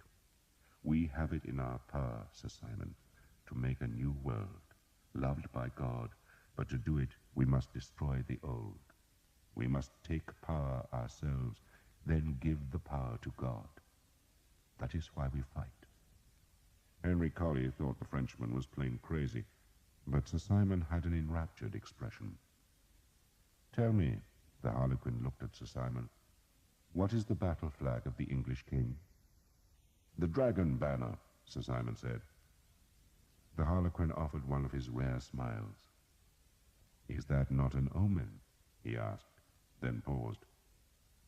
I shall tell you what will happen this day, he went on. The King of France will come, and he will be impatient, and he will attack. The day will go badly for us. The English will jeer us because we cannot break them. But then we shall carry the lance into battle, and you will see God turn the fight. We shall snatch victory from failure. You will take the English king's son as a prisoner, and maybe we will even capture Edward himself, and our reward will be Philip of Valois' favor. That is why we fight, Sir Simon, for the king's favor, because that favor means power, riches, and land. You will share that wealth, but only so long as you understand that we shall use our power to purge the rot from Christendom. We shall be a scourge against the wicked. Mad as a brush, Henry Colley thought, daft as lights. He watched as the Harlequin stood and went to a pack-horse's pannier, from which he took a square of cloth, which, unfolded, proved to be a red banner on which a strange beast with horns, tusks, and claws reared on its hind legs, while clasping a cup in its forepaws. "This is my family's banner," the Harlequin said, tying the flag to the lance's long silver head with black ribbons. "And for many years, Sir Simon, this banner was forbidden in France because its owners had fought against the king and against the church. Our lands were wasted and our castle is still slighted. But today we shall be heroes, and this banner will be back in favor." He rolled the flag about the lance head so that the yell was hidden. "Today," he said fervently, "my family is resurrected." "What is your family?" Sir Simon asked. "My name is Guy Vexil," the Harlequin admitted, "and I am the Count of Asterac." Sir Simon had never heard of Asterac, but he was pleased to learn that his master was a proper nobleman, and to signify his obedience, he held his praying hands towards Guy Vexil in homage. "I will not disappoint you, my lord," Sir Simon said, with an unaccustomed humility. "God will not disappoint us today," Guy Vexil said. He took Sir Simon's hands in his own. "Today," he raised his voice to speak to all his knights, "we shall destroy England." For he had the lance, and the royal army of France was coming, and the English had offered themselves for slaughter. "Arrows," Will Skeet said. He was standing at the wood's edge, beside a pile of sheaves unloaded from a wagon, but suddenly paused. "Good God!" He was staring at Thomas. "Looks like a rat got your hair." He frowned. "Suits you, though. You look grown up at long last." "Arrows," he said again. "Don't waste them." He tossed the sheaves one by one to the archers. "It looks like a lot, but most of you godforsaken lepers have never been in a proper battle, and battles swallow arrows like horse swallowed. Good morning, Father Hob." "You will spare me a sheaf, Will?" "Don't waste it on sinners, Father," Will said, throwing a bundle to the priest. "Kill some God-fearing Frenchmen." "There's no such thing, Will. They're all the spawn of Satan." Thomas emptied a sheaf into his arrow bag and tucked another into his belt. He had a pair of bow cords in his helmet, safe from the rain that threatened. A smith had come to the archers' encampment and had hammered the nicks from their swords, axes, knives, and billhooks, then sharpened the blades with his stones. The smith, who had been wandering the army, said the king had ridden north to look for a battlefield, but he himself reckoned the French would not come that day. "It's a lot of sweat for nothing," he had grumbled as he smoothed a stone down Thomas's sword. "This is French work," he said, peering at the long blade. "From Caen." "You could sell this for a penny or two." The praise was grudging. "Good steel. Old, of course, but good." Now, with their arrows replenished, the archers placed their belongings into a wagon that would join the rest of the army's baggage, and one man, who was sick in his belly, would guard it through the day, while a second invalid would stand sentry on the archers' horses. Will Skeet ordered the wagon away, then cast an eye over his assembled archers. "The bastards are coming," he growled. "If not today, then tomorrow, and there are more of them than there are of us. And they ain't hungry, and they've all got boots, and they think their shit smells of roses because they're bloody Frenchmen, but they die just like anyone else. Shoot their horses, and you'll live to see sundown. And remember, They ain't got proper archers, so they're going to lose. It ain't difficult to understand. Keep your heads, aim at the horses, don't waste shafts, and listen for orders. Let's go, boys.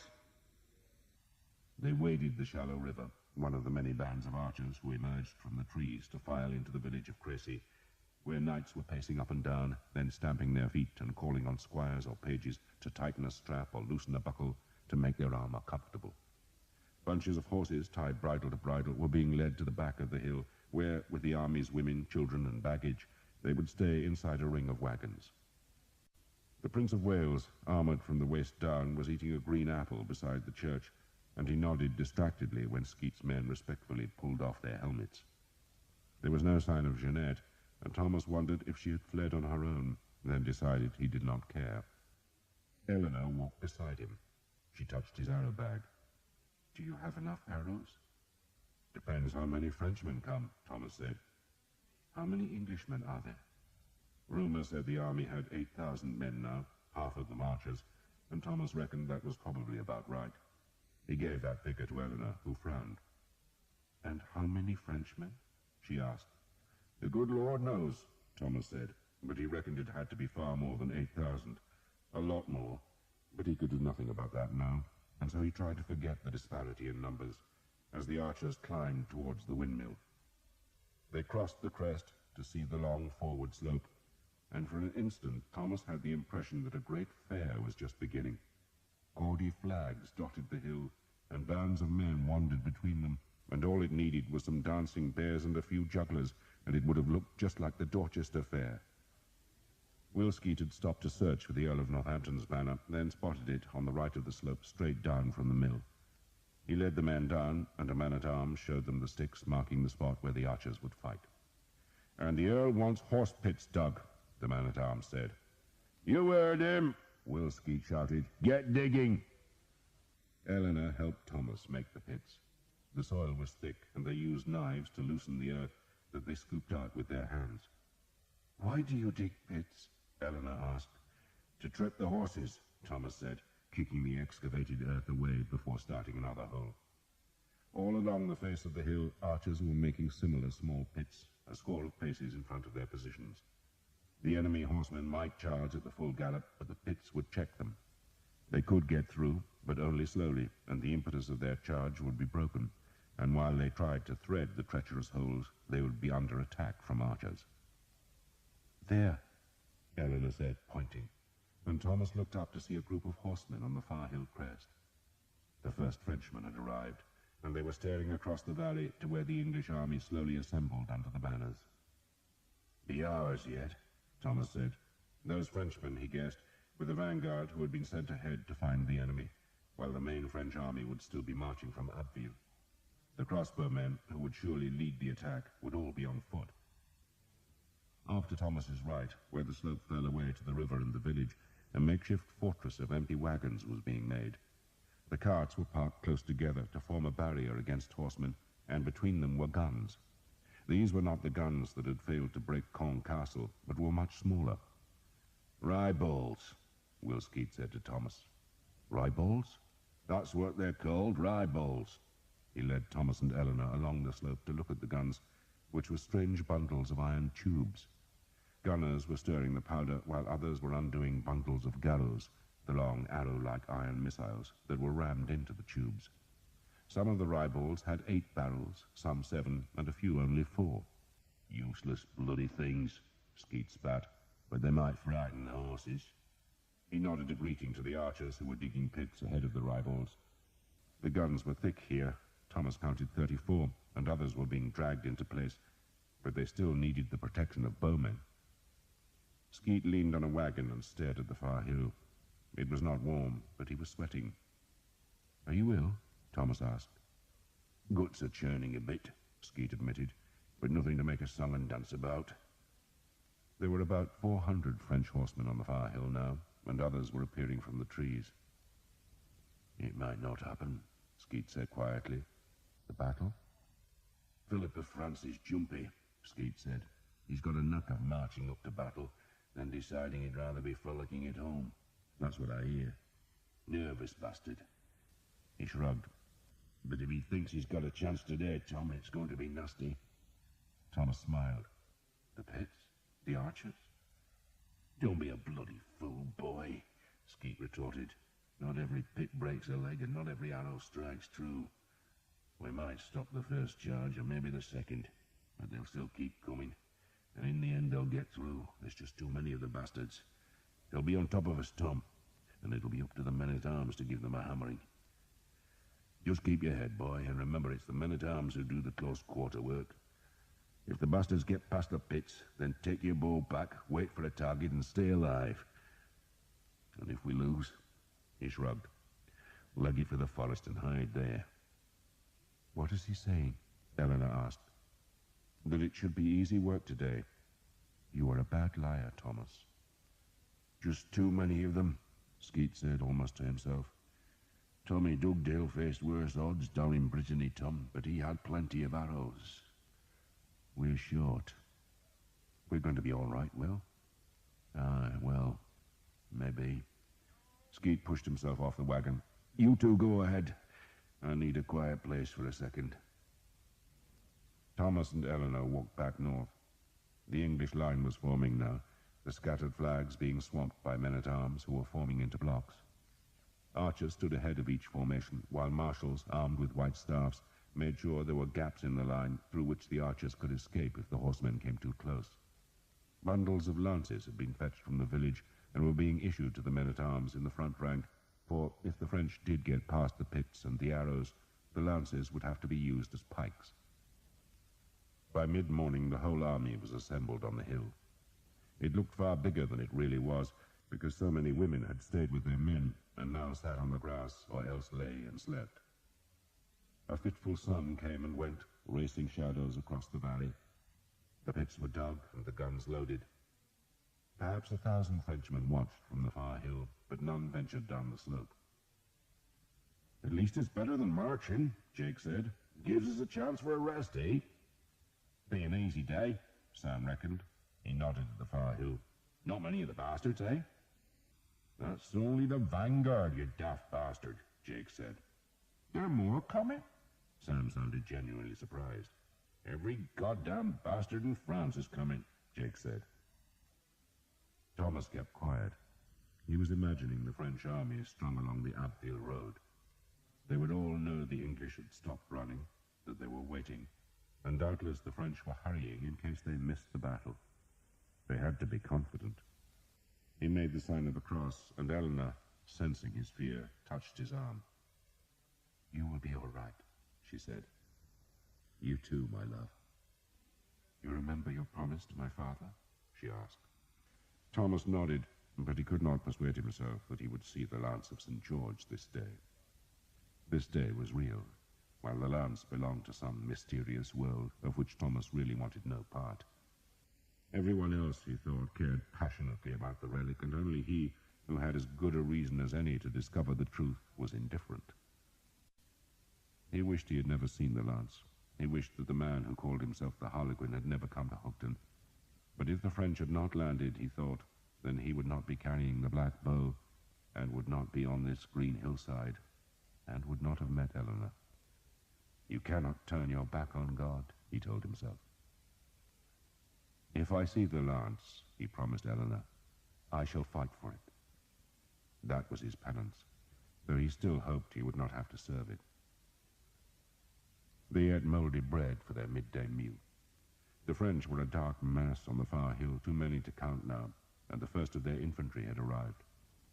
A spit of rain made those archers who had their strings dangling from a bow tip hurry to coil the cords and shelter them under helmets or hats. But the small rain passed. A wind stirred the grass. And still the French came to the far hill. They were a horde. They had come to Crécy, and they had come for revenge. The English waited. Two of Skeet's archers played straw flutes, while the hoblars, who were helping to protect the guns on the army's flanks, sang songs of green woods and running streams. Some men danced the steps they would have used on a village green back home. Others slept. Many played dice, and all but the sleepers continually looked across the valley to the far hill crest, that was thickening with men.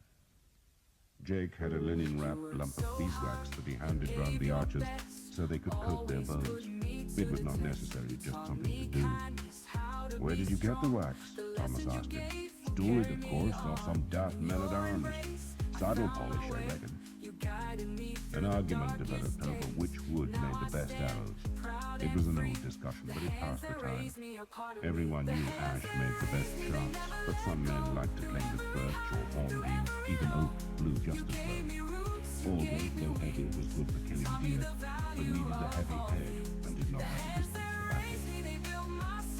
Sam took one of his new hammers from his bag and showed everyone how warm the shaft was.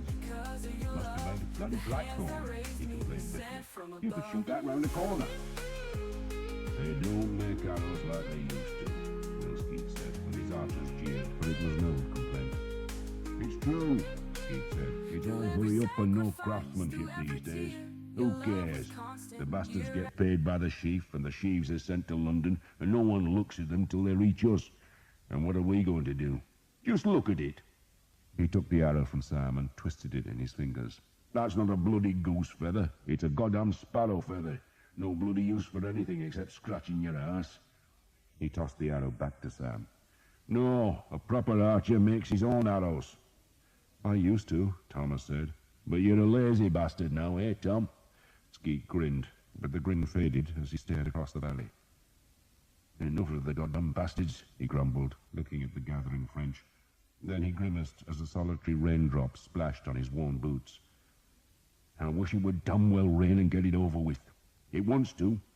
If it pisses on us when the bastards are attacking, then we might as well run for home because the bows won't shoot."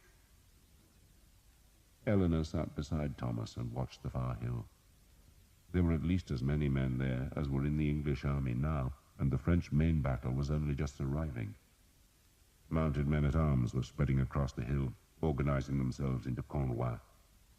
A Cornwell was the basic fighting unit for a knight or man-at-arms, and most had between a dozen and 20 men, but those who formed the bodyguards of the great lords were much larger. There were now so many horsemen on the far hilltop that some had to spill down the slope, which was turning into a spread of colour, for the men-at-arms were wearing surcoats embroidered with their lords' badges, and the horses had gaudy trappers, while the French banners added more blue and red and yellow and green. Yet despite the colours, the dull grey of steel and mail still predominated. In front of the horsemen were the first green and red jackets of the Genoese crossbowmen. There was only a handful of these bowmen, but more and more were streaming over the hill to join their comrades. A cheer sounded from the English centre, and Thomas leaned forward to see that archers were scrambling to their feet. His first thought was that the French must have attacked, but there were no enemy horsemen and no arrows flew. "Up!" Will Skeet shouted suddenly. "On your feet!" "What is it?" Jake asked. Thomas saw the horsemen then. Not Frenchmen, but a dozen Englishmen, who rode along the face of the waiting battle line, carefully keeping their horses away from the archers' pits. 3 of the horsemen were carrying banners, and one of those flags was a huge standard showing the lilies and leopards framed in gold. "It's the king," a man said, and Skeet's archers began to cheer. The king stopped and spoke with the men in the centre of the line, then trotted on towards the English right. His escort was mounted on big destriers, but the king rode a grey mare. He wore his bright surcoat, but had hung his crowned helmet from his saddle pommel, and so was bareheaded.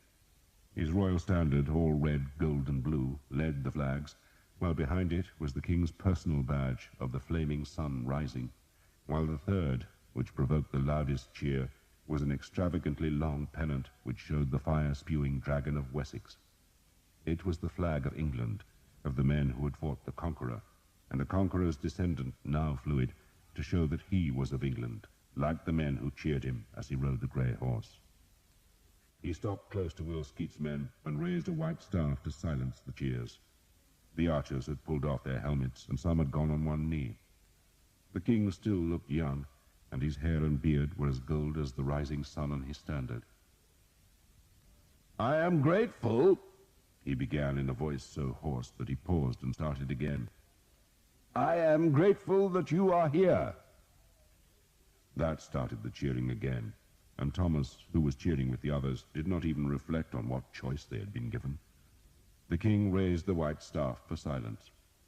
"The French, as you see, have decided to join us. Perhaps they are lonely." It was not a great joke, but it prompted roars of laughter that turned to jeers for the enemy. The king smiled as he waited for the shouts to subside.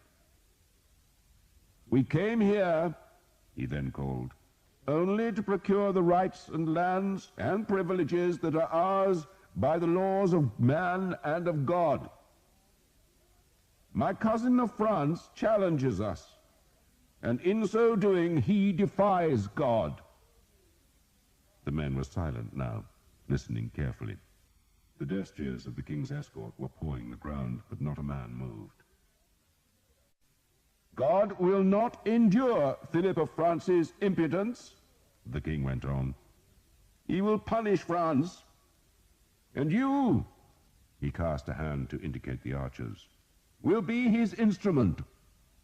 God is with you, and I promise you, I swear to you before God and on my own life, that I will not leave this field till the last man of my army has marched from here. We stay on this hill together, and we fight here together, and we shall win together for God, for St. George, and for England." The cheers began again, and the king smiled and nodded, then turned as the Earl of Northampton strode from the line. The king leaned down in his saddle and listened to the Earl for a moment, then straightened and smiled again. "Is there a Master Skeet here?" Skeet immediately reddened, but did not confess his presence. The Earl was grinning. The king waited. Then a score of archers pointed at their leader. "He's here!" "Come here," the king commanded sternly. Will Skeet looked embarrassed as he threaded through the bowmen and approached the king's horse, where he went on one knee. The king drew his ruby-hilted sword and touched it on Skeet's shoulder. "We are told you are one of our best soldiers, so from henceforth you will be Sir William Skeet." The archers shouted even louder. Will Skeet, Sir William now, stayed on his knees as the king spurred on to give the same speech to the last men in the line and to those who manned the guns in the circle of farm carts. The Earl of Northampton, who had plainly been responsible for Skeet's knighthood, raised him up and led him back to his cheering men, and Skeet was still blushing as his archers clapped him on the back. "Bloody nonsense," he said to Thomas. "You deserve it, Will," Thomas said, then grinned. "Sir William." "Just have to pay more bloody tax, won't I?" Skeet said, but he looked pleased anyway. Then he frowned as a drop of rain splashed on his bare forehead. "Bowstrings!" he shouted. Most of the men were still sheltering their strings, but a handful had to coil the cords as the rain began to fall more heavily. One of the Earl's men-at-arms came to the archers, shouting that the women were to go back beyond the crest. "You heard him," Will Skeet called. "Women to the baggage!" Some of the women wept, but Eleanor just clung to Thomas for a moment. "Live," she said simply, then walked away through the rain, passing the Prince of Wales, who, with 6 other mounted men, was riding to his place among the men-at-arms behind Will Skeet's archers. The prince had decided to fight on horseback so he could see over the heads of the dismounted men, and to mark his arrival, his banner, which was bigger than any other on the right of the field, was loosed to the heavy downpour. Thomas could no longer see across the valley because wide curtains of heavy grey rain were sweeping from the north and obscuring the air. There was nothing to do but sit and wait while the leather backing of his mail became cold and clammy. He hunched miserably, staring into the greyness, knowing that no bow could draw properly till this downpour ended. "What they should do," said Father Hobb, who sat beside Thomas, "is charge now." "They couldn't find their way in this muck, Father," Thomas said. He saw the priest had a bow and an arrow bag, but no other battle equipment. "You should get some mail," he said, "or at least a padded jacket." "I'm armored by the faith, my son." "Where's your bowstrings?" Thomas asked, for the priest had neither helmet nor cap. "I looped them round my... Oh, well, never mind. It has to be good for something other than pissing, eh? And it's dry down there." Father Hobb seemed indecently cheerful. "I've been walking the lines, Tom, and looking for your lance. It's not here." "Hardly goddamn surprising," Thomas said. "I never thought it would be." Father Hobb ignored the blasphemy.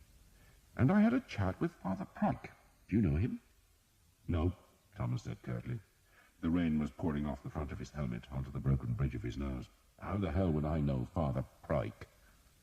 Father Hobb was not deterred by Thomas's surliness. "He's confessor to the king and a great man. He'll be a bishop one day soon. I asked him about the Vexil."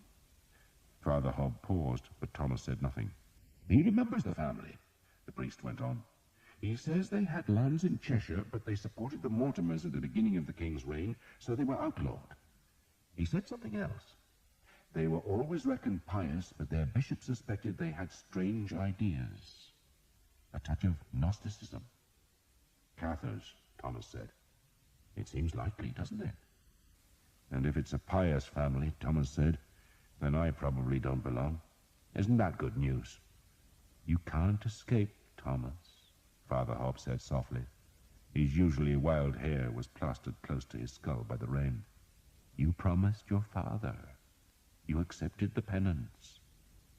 Thomas shook his head angrily. "There are a score of bastards here, Father." He indicated the archers crouching under the rain's lash, "who've murdered more men than I have.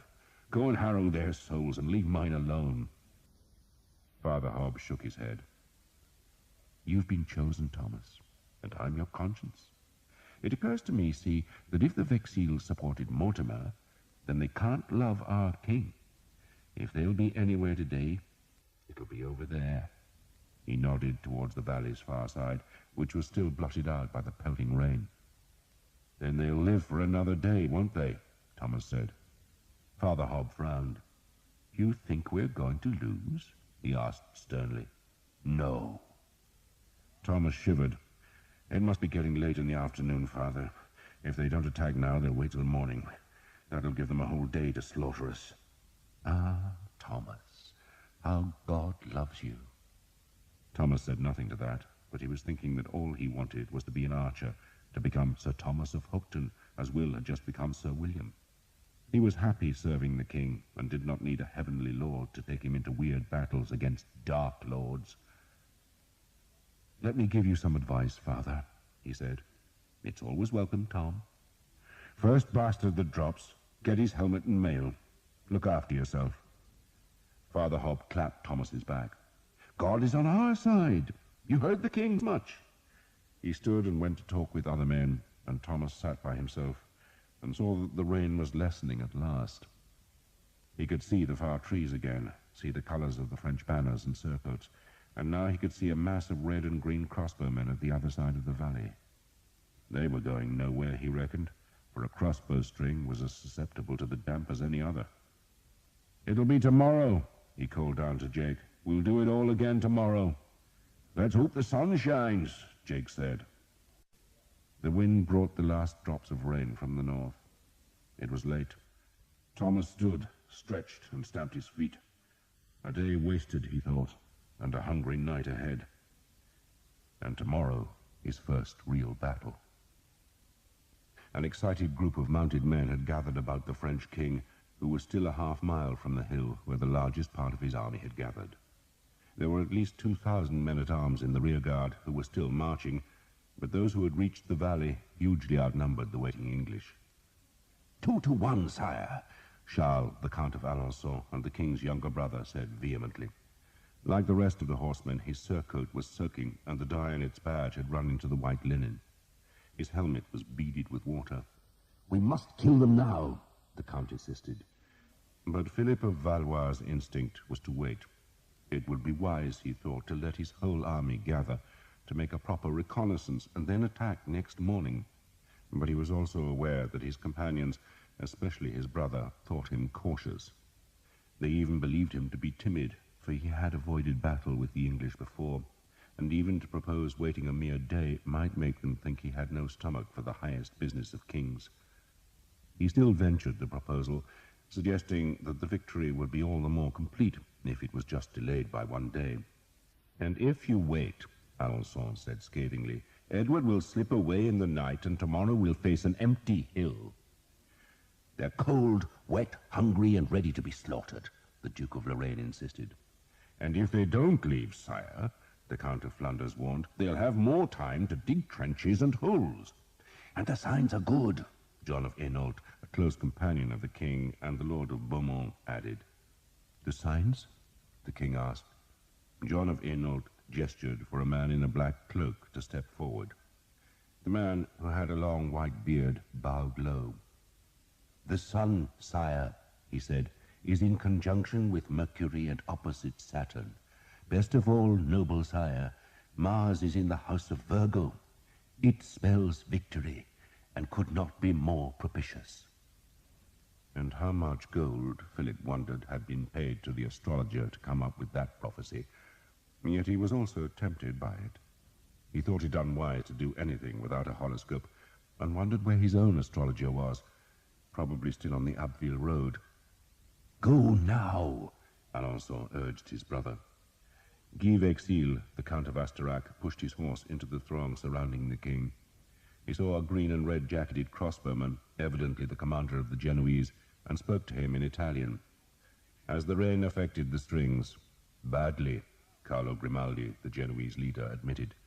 Crossbow strings could not be unstrung like the cords of ordinary bows, for the tension in the cords was too great, and so the men had simply tried to shelter their weapons under their inadequate coats. We should wait till tomorrow, Grimaldi insisted. We can't advance without pavises. What's he saying? Alençon demanded. The Count of Asterac translated for his Majesty's benefit, and the king, pale and long-faced, frowned when he heard that the crossbowmen's long shields that protected them from the enemy's arrows while they reloaded their cumbersome weapons had still not arrived. How long will they be? He asked plaintively, but no one knew. Why didn't they travel with the bowmen? He demanded, but again no one had an answer. Who are you? The king finally asked the Count. Asterac, sire, Guy Vexil said. Ah. It was plain the king had no idea who or what Asterac was, nor did he recognize Vexil's shield that bore the simple symbol of the cross, but Vexil's horse and armor were both expensive, and so the king did not dispute the man's right to offer advice. And you say the bows won't draw? Of course they'll draw, the Count of Alençon interrupted. The damned Genoese don't want to fight. Bastard Genoese, he spat. The English bows will be just as wet, he added. The crossbows will be weakened, sire, Vexil explained carefully, ignoring the hostility of the king's younger brother. The bows will draw, but they won't have their full range or force. It will be best to wait, the king asked. It would be wise to wait, sire, Vexil said, and it would be especially wise to wait for the pavises. Tomorrow's horoscope? John of Hainault asked the astrologer. The man shook his head. Neptune approaches the bendings tomorrow, sire. It is not a hopeful conjunction. Attack now! They're wet, tired, and hungry, Alençon urged. Attack now! The king still looked dubious, but most of the great lords were confident, and they hammered him with their arguments. The English were trapped, and a delay of even one day might give them a chance to escape. Perhaps their fleet would come to Le Crotoy. Go now, they insisted, even though it was late in the day. Go and kill, go and win. Show Christendom that God is on the side of the French. Just go now. And the king, because he was weak, and because he wanted to appear strong, surrendered to their wishes. So the Oriflamme was taken from its leather tube and carried to its place of honor at the front of the men-at-arms. No other flag would be allowed to go ahead of the long, plain red banner that flew from its cross-staff and was guarded by 30 picked knights who wore scarlet ribbons on their right arms. The horsemen were given their long lances, then the Cornwell closed together so the knights and men-at-arms were knee to knee. Drummers took the rain covers from their instruments, and Grimaldi, the Genoese commander, was peremptorily told to advance and kill the English archers. The king crossed himself, while a score of priests fell to their knees in the wet grass and began to pray. The lords of France rode to the hill crest where their mailed horsemen waited. By nightfall, they would all have wet swords and prisoners enough to break England forever, for the Oriflamme was going into battle. God's teeth! Will Skeet sounded astonished as he scrambled to his feet. The bastards are coming! His surprise was justified, for it was late in the afternoon, the time when labourers would think of going home from the fields. The archers stood and stared. The enemy was not yet advancing, but a horde of crossbowmen was spreading across the valley bottom, while above them the French knights and men-at-arms were arming themselves with lances. Thomas thought it had to be a feint. It would be dark in another 3 or 4 hours, yet perhaps the French were confident they could do their business quickly. The crossbowmen were at last starting forward. Thomas took off his helmet to find a bowstring, looped one end over a horn tip, then flexed the shaft to fix the other loop in its nock. He fumbled and had to make 3 attempts to string the long black weapon. Sweet Jesus, he thought, but they were really coming. Be calm, he told himself, be calm. But he felt as nervous as when he had stood on the slope above Hopeton and dared himself to kill a man for the very first time. He pulled open the laces of the arrow bag. The drums began to beat from the French side of the valley, and a great cheer sounded. There was nothing to explain the cheer. The men-at-arms were not moving, and the crossbowmen were still a long way off. English trumpets responded, calling sweet and clear from the windmill, where the king and a reserve of men-at-arms waited. Archers were stretching and stamping their feet all along the hill. 4,000 English bows were strung and ready, but there were half as many crossbowmen again coming towards them. And behind those 6,000 Genoese were thousands of mailed horsemen. "No pavises," Will Skeet shouted, "and their strings will be damp." "They won't have the reach for us." Father Hobbit appeared at Thomas's side again. Thomas nodded, but was too dry-mouthed to answer. A crossbow in good hands, and there were none better than the Genoese, should outrange a straight bow, but not if it had a damp string. The extra range was no great advantage, for it took so long to rewind a bow that an archer could advance into range and loose 6 or 7 arrows before the enemy was ready to send his second bolt. But even though Thomas understood that imbalance, he was still nervous. The enemy looked so numerous, and the French drums were great heavy kettles with thick skins that boomed like the devil's own heartbeat in the valley. The enemy horsemen were edging forward, eager to spur their mounts into an English line they expected to be deeply wounded by the crossbow's assault, while the English men-at-arms were shuffling together, closing their line to make solid ranks of shields and steel. The mail clinked and jangled. "God is with you," a priest shouted. "Don't waste your arrows," Will Skeet called. "Aim true, boys, aim true. They ain't going to stand long." He repeated the message as he walked along his line. "You look like you've seen a ghost, Tom." 10,000 ghosts, Tom said. "There's more of the bastards than that," Will Skeet said. He turned and gazed at the hill. "Maybe 12,000 horsemen," he grinned. "So that's 12,000 arrows, lad." There were 6,000 crossbowmen and twice as many men-at-arms, who were being reinforced by infantry that was appearing on both French flanks. Thomas doubted that those foot soldiers would take any part in the battle, not unless it turned into a rout, and he understood that the crossbowmen could probably be turned back because they were coming without pavises and would have rain-weakened weapons. But to turn the Genoese back would need arrows, a lot of arrows, and that would mean fewer for the mass of horsemen whose painted lances, held upright, made a thicket along the far hilltop. "We need more arrows," he said to Skeet. "You'll make do with what you've got," Skeet said. "We all will. Can't wish for what you ain't got." The crossbowmen paused at the foot of the English slope and shook themselves into line before placing their bolts into their bows' troughs. Thomas took out his first arrow and superstitiously kissed its head, which was a wedge of slightly rusted steel with a wicked point and 2 steep barbs. He laid the arrow over his left hand and slotted its knocked butt onto the center of the bowstring, which was protected from fraying with a whipping of hemp. He half-tensed the bow, taking comfort from the used resistance. The arrow lay inside the shaft, to the left of the hand grip. He released the tension, gripped the arrow with his left thumb, and flexed the fingers of his right hand. A sudden blare of trumpets made him jump. Every French drummer and trumpeter was working now, making a cacophony of noise that started the Genoese forward again. They were climbing the English slope, their faces white blurs, framed by the grey of their helmets. The French horsemen were coming down the slope, but slowly and in fits and starts, as though they were trying to anticipate the order to charge. "God is with us," Father Hobb called. He was in his archer's stance, left foot far forward, and Thomas saw the priest had no shoes. What happened to your boots, father? Some poor boy needed them more than I did. I'll get a French pair. Thomas smoothed the feathers of his first arrow. Wait, Will Skeet shouted. Wait! A dog ran out of the English battle line, and its owner shouted for it to come back, and in a heartbeat half the archers were calling the dog's name. Biter! Biter! Come here, you bastard! Biter! Quiet! Will Skeet roared as the dog, utterly confused, ran towards the enemy. End of Side 17. Side 18. Off to Thomas's right, the gunners were crouched by the carts, linstocks smoking. Archers stood in the wagons, weapons half-braced.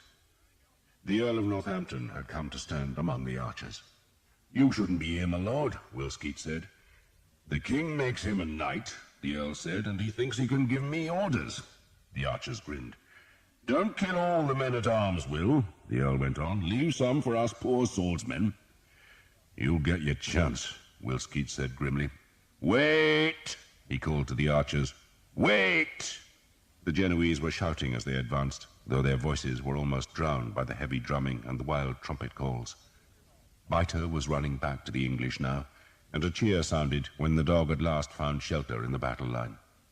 Don't waste your goddamn arrows, Will Skeet called. Take proper aim, like your mother's taught you.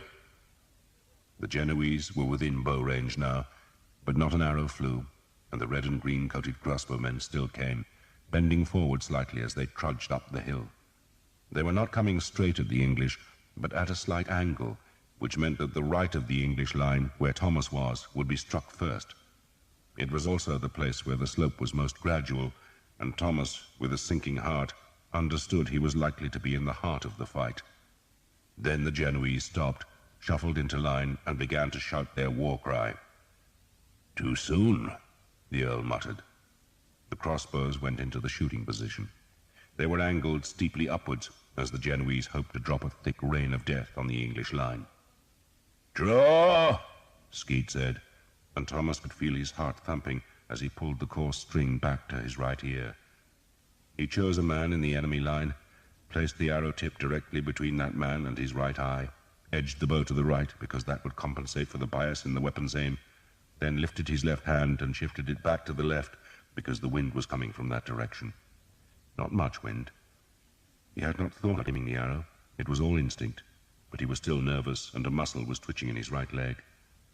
The English line was utterly silent. The crossbowmen were shouting and the French drums and trumpets deafening. The Genoese line looked like green and red statues.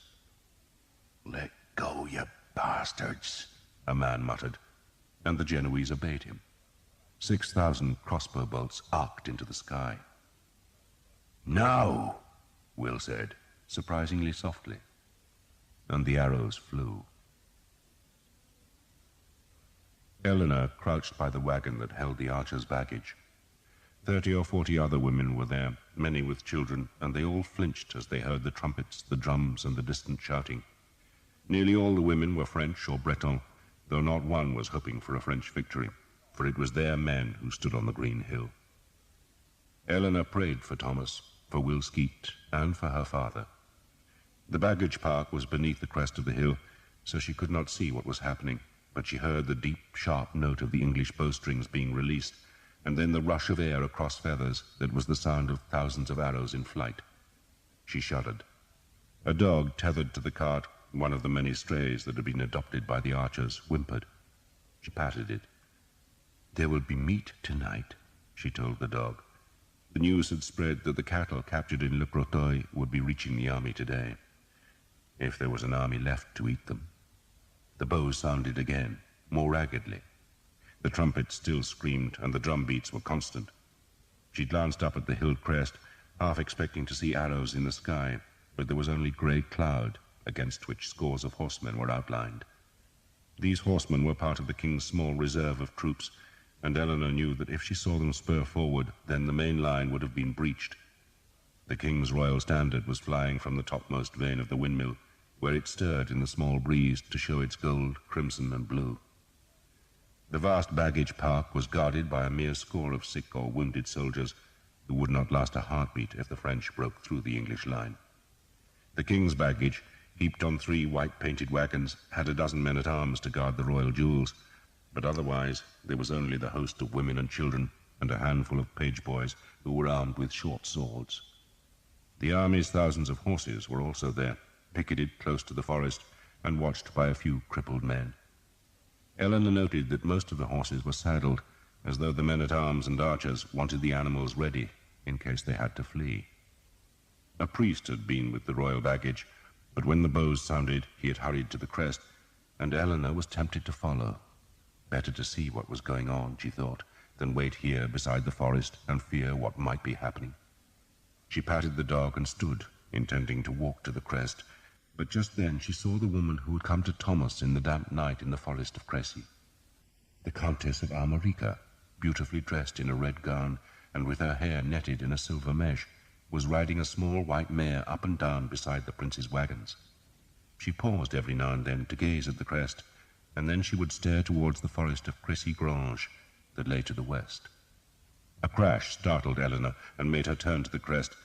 Nothing explained the terrible noise that had sounded uncannily like a close clap of thunder, but there was no lightning and no rain, and the mill stood unharmed. Then a seep of grey-white smoke showed above the mill's furled sails, and Eleanor understood that the guns had fired. Riebalds, they were called, she remembered, and she imagined their rusting iron arrows slashing down the slope. She looked back to the Countess, but Jeanette was gone. She had ridden to the forest, taking her jewels with her. Eleanor saw the red gown flash in the trees, then disappear. So the Countess had fled, fearing the consequences of defeat, and Eleanor, suspecting that the prince's woman must know more of the English prospects than the archer's women, made the sign of the cross. Then, because she could not bear the waiting any longer, she walked to the crest. If her lover died, she thought, then she wanted to be near him. Other women followed her. None spoke. They just stood on the hill and watched, and prayed for their men. Thomas's second arrow was in the air before his first had reached its greatest height and begun to fall. He reached for a third, then realized he had shot the second in panic, and so he paused and stared at the clouded sky that was strangely thick with flickering black shafts that were as dense as starlings and deadlier than hawks. He could see no crossbow bolts. Then he laid the third arrow on his left hand and picked a man in the Genoese line. There was an odd pattering noise that startled him, and he looked to see it was the hail of Genoese bolts striking the turf around the horse pits. And a heartbeat later, the first English arrow flight slammed home.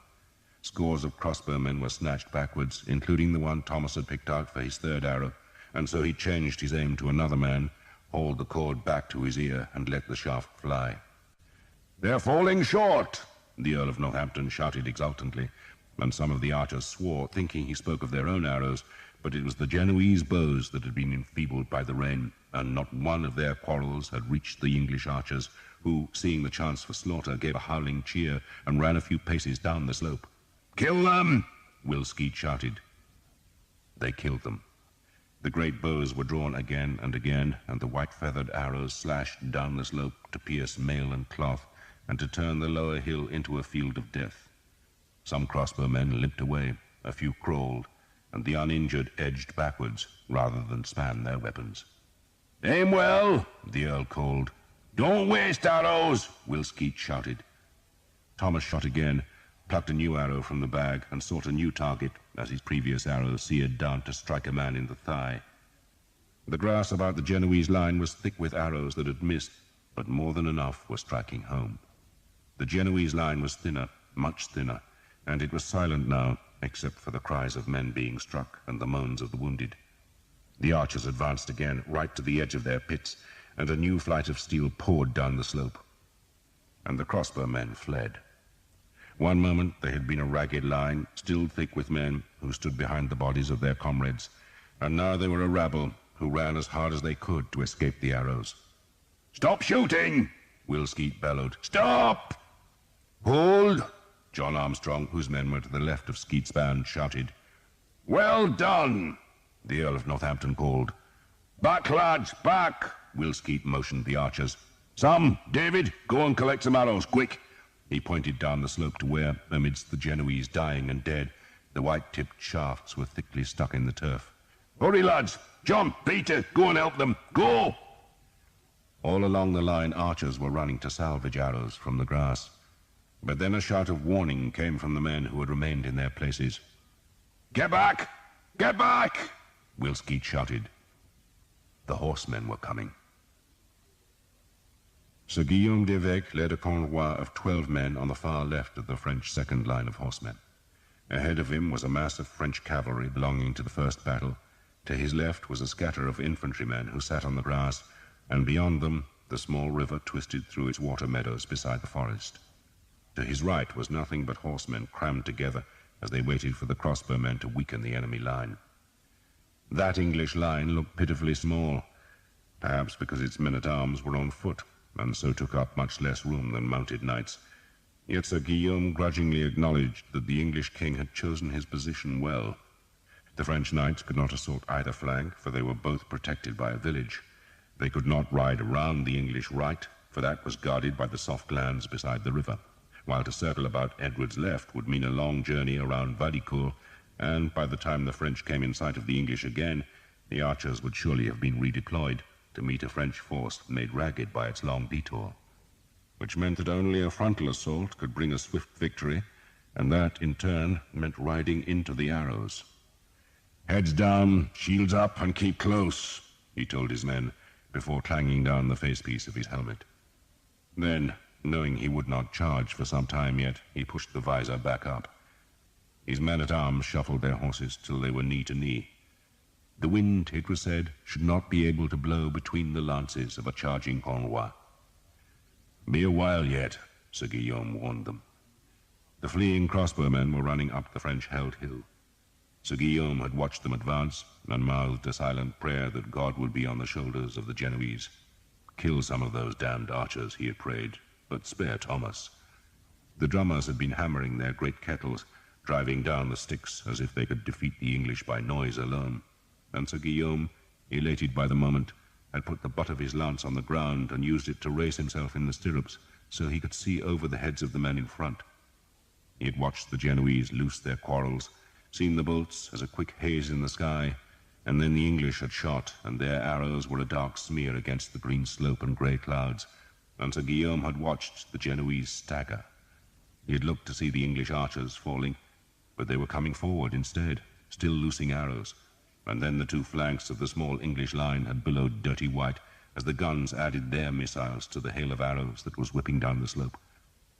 His horse had twitched uneasily when the crack of the guns rolled over the valley, and Sir Guillaume dropped into the saddle and clicked his tongue. He could not pat the horse, for the lance was in his right hand, and his left arm was strapped into its shield with the 3 yellow hawks on the blue ground. The Genoese had broken. At first Sir Guillaume did not credit it, believing that perhaps their commander was trying to trick the English archers into an undisciplined pursuit that would strand them at the bottom of the slope where the crossbows could turn on them. But the English did not move, and the fleeing Genoese had not stopped. They ran, leaving a thick line of dead and dying men, and now they climbed in panic towards the French horsemen. A growl sounded from the French men-at-arms. It was anger, and the sound rose to a great jeer. "Cowards!" a man near Sir Guillaume called. The Count of Alençon felt a surge of pure rage. "They've been paid," he snarled at a companion. "Bastards have taken a bribe." "Cut them down," the king called from his place at the edge of the beechwood. "Cut them down." His brother heard him, and wanted nothing more than to obey. The Count was in the second line, not the first, but he spurred his horse into a gap between 2 of the leading convoy, and shouted at his men to follow. "Cut them down," he called. "Cut the bastards down." The Genoese were between the horsemen and the English line, and now they were doomed, for all along the hill the French were spurring forward. Hot-blooded men from the second battle were tangling with the convoy of the first line to form an untidy mass of banners, lances, and horses. They should have walked their horses down the hill so that they were still in close order when they reached the climb on the far side, but instead they raked back spurs and, driven by a hatred of their own allies, raced each other to the kill. "We stay!" Guy Vexil, Count of Asterac, shouted at his men. "Wait!" Sir Guillaume called. Better to let the first ragged charge spend itself, he reckoned. rather than join the madness. Perhaps half the French horsemen stayed on the hill. The rest, led by the king's brother, rode down the Genoese. The crossbowmen tried to escape. They ran along the valley in an attempt to reach the northern and southern ends, but the mass of horsemen overlapped them, and there was no way out.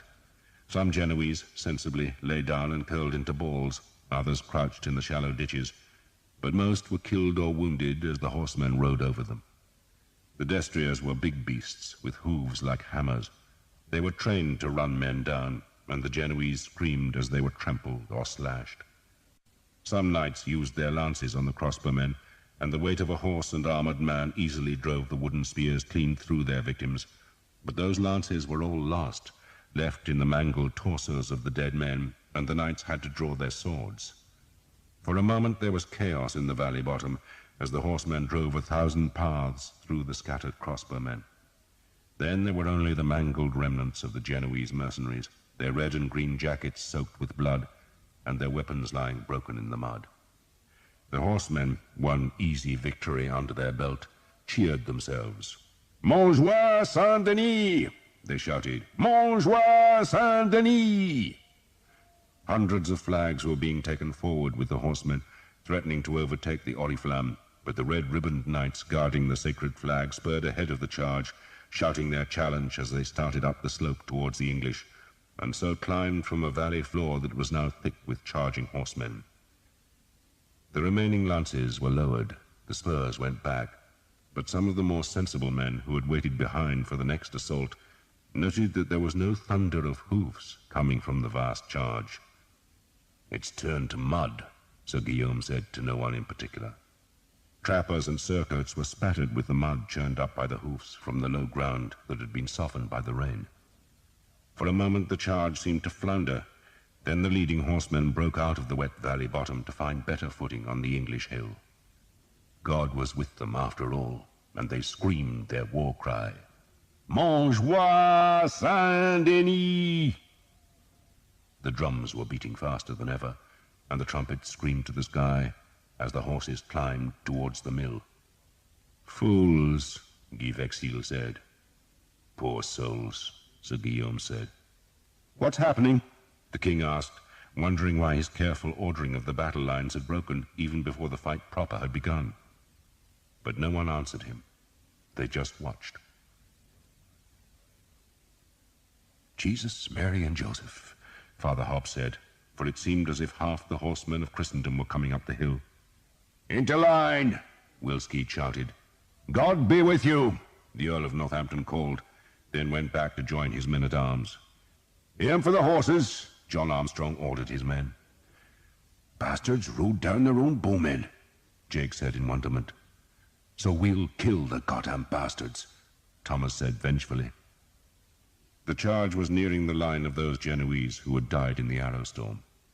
To Thomas, staring down the hill, the attack was a flurry of garish horse trappers and bright shields, of painted lances and streaming pennants, and now, because the horses had climbed out of the wet ground, every archer could hear the hooves that were louder even than the enemy's kettle drums.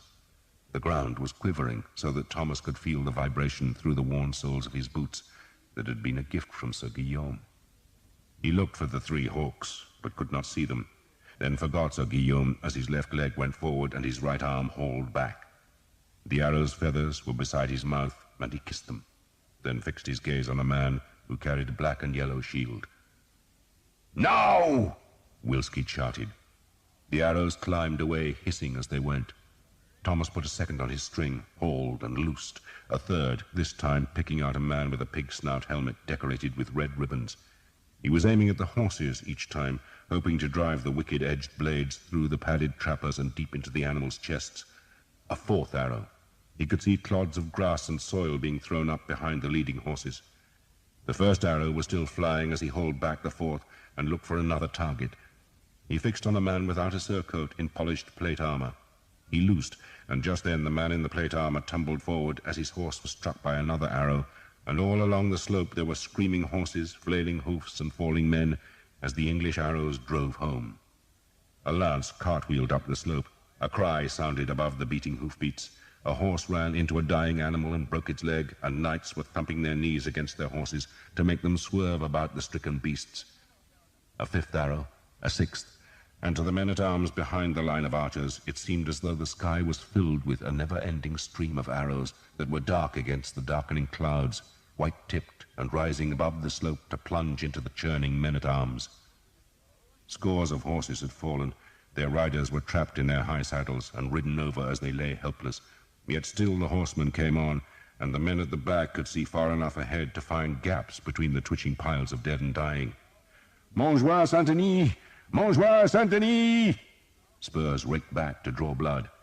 To Thomas, the slope looked a nightmare of heaving horses with yellow teeth and white eyes, of long lances and arrow-stuck shields, of flying mud, wild banners, and grey helmets with slits for eyes and snouts for noses. The banners flew, led by a ribbon-like red streamer. He shot again and again, pouring arrows into the madness. Yet for every horse that fell, there was another to take its place, and another beast behind that. Arrows protruded from trappers, from horses, from men, even from lances, the white feathers bobbing as the charge thundered close.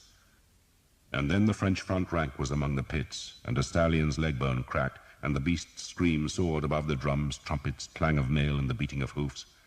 Some men rode clean through the pits, but others fell and brought down the horses behind. The French tried to slow the horses and turn them aside, but the charge was committed now, and the men behind pressed the ones in front onto the pits and arrows. The bow thumped in Thomas's hand, and its arrow seared into a horseman's throat, slitting the mail like linen and hurling the man back so that his lance reared into the sky. "Back!" Wilskeet was shouting. The charge was too close, much too close. "Back! Back! Back! Now! Go!" The archers ran into the gaps between the men-at-arms, and the French, seeing their tormentors vanish, gave a great cheer. "Montjoie Saint-Denis!" "Shields!" the Earl of Northampton shouted, and the English men-at-arms locked their shields together and raised their own lances to make a hedge of points. "St. George!" the Earl screamed. "St. George! Montjoie Saint-Denis!" Enough horsemen had got through the arrows and the pits, and still the men-at-arms streamed up the hill, and now, at last, charged home. If a plum was thrown at a Cornwell, the experts said it should be impaled on a lance. That was how close the horsemen were supposed to be in a charge, because that way they stood a chance of living. But if the Cornwell scattered, then each man would end up surrounded by enemies. Your neighbor in a cavalry charge, the experienced men told the younger, should be closer to you than your wife, closer even than your whore. But the first French charge was a crazed gallop, and the men first became scattered when they slaughtered the Genoese, and the disarray became worse as they raced uphill to close on the enemy. The charge was not supposed to be a crazed gallop, but an ordered, dreadful, and disciplined assault. The men, lined knee to knee, should have started slowly and stayed close until, and only at the very last minute, they spurred into a gallop to crash their tight-bunched lances home in unison. That was how the men were trained to charge, and their destriers were trained just as hard. A horse's instinct, on facing a packed line of men or cavalry, was to shy away, but the big stallions were ruthlessly schooled to keep running and so crash into the packed enemy, and there to keep moving, stamping, biting, and rearing.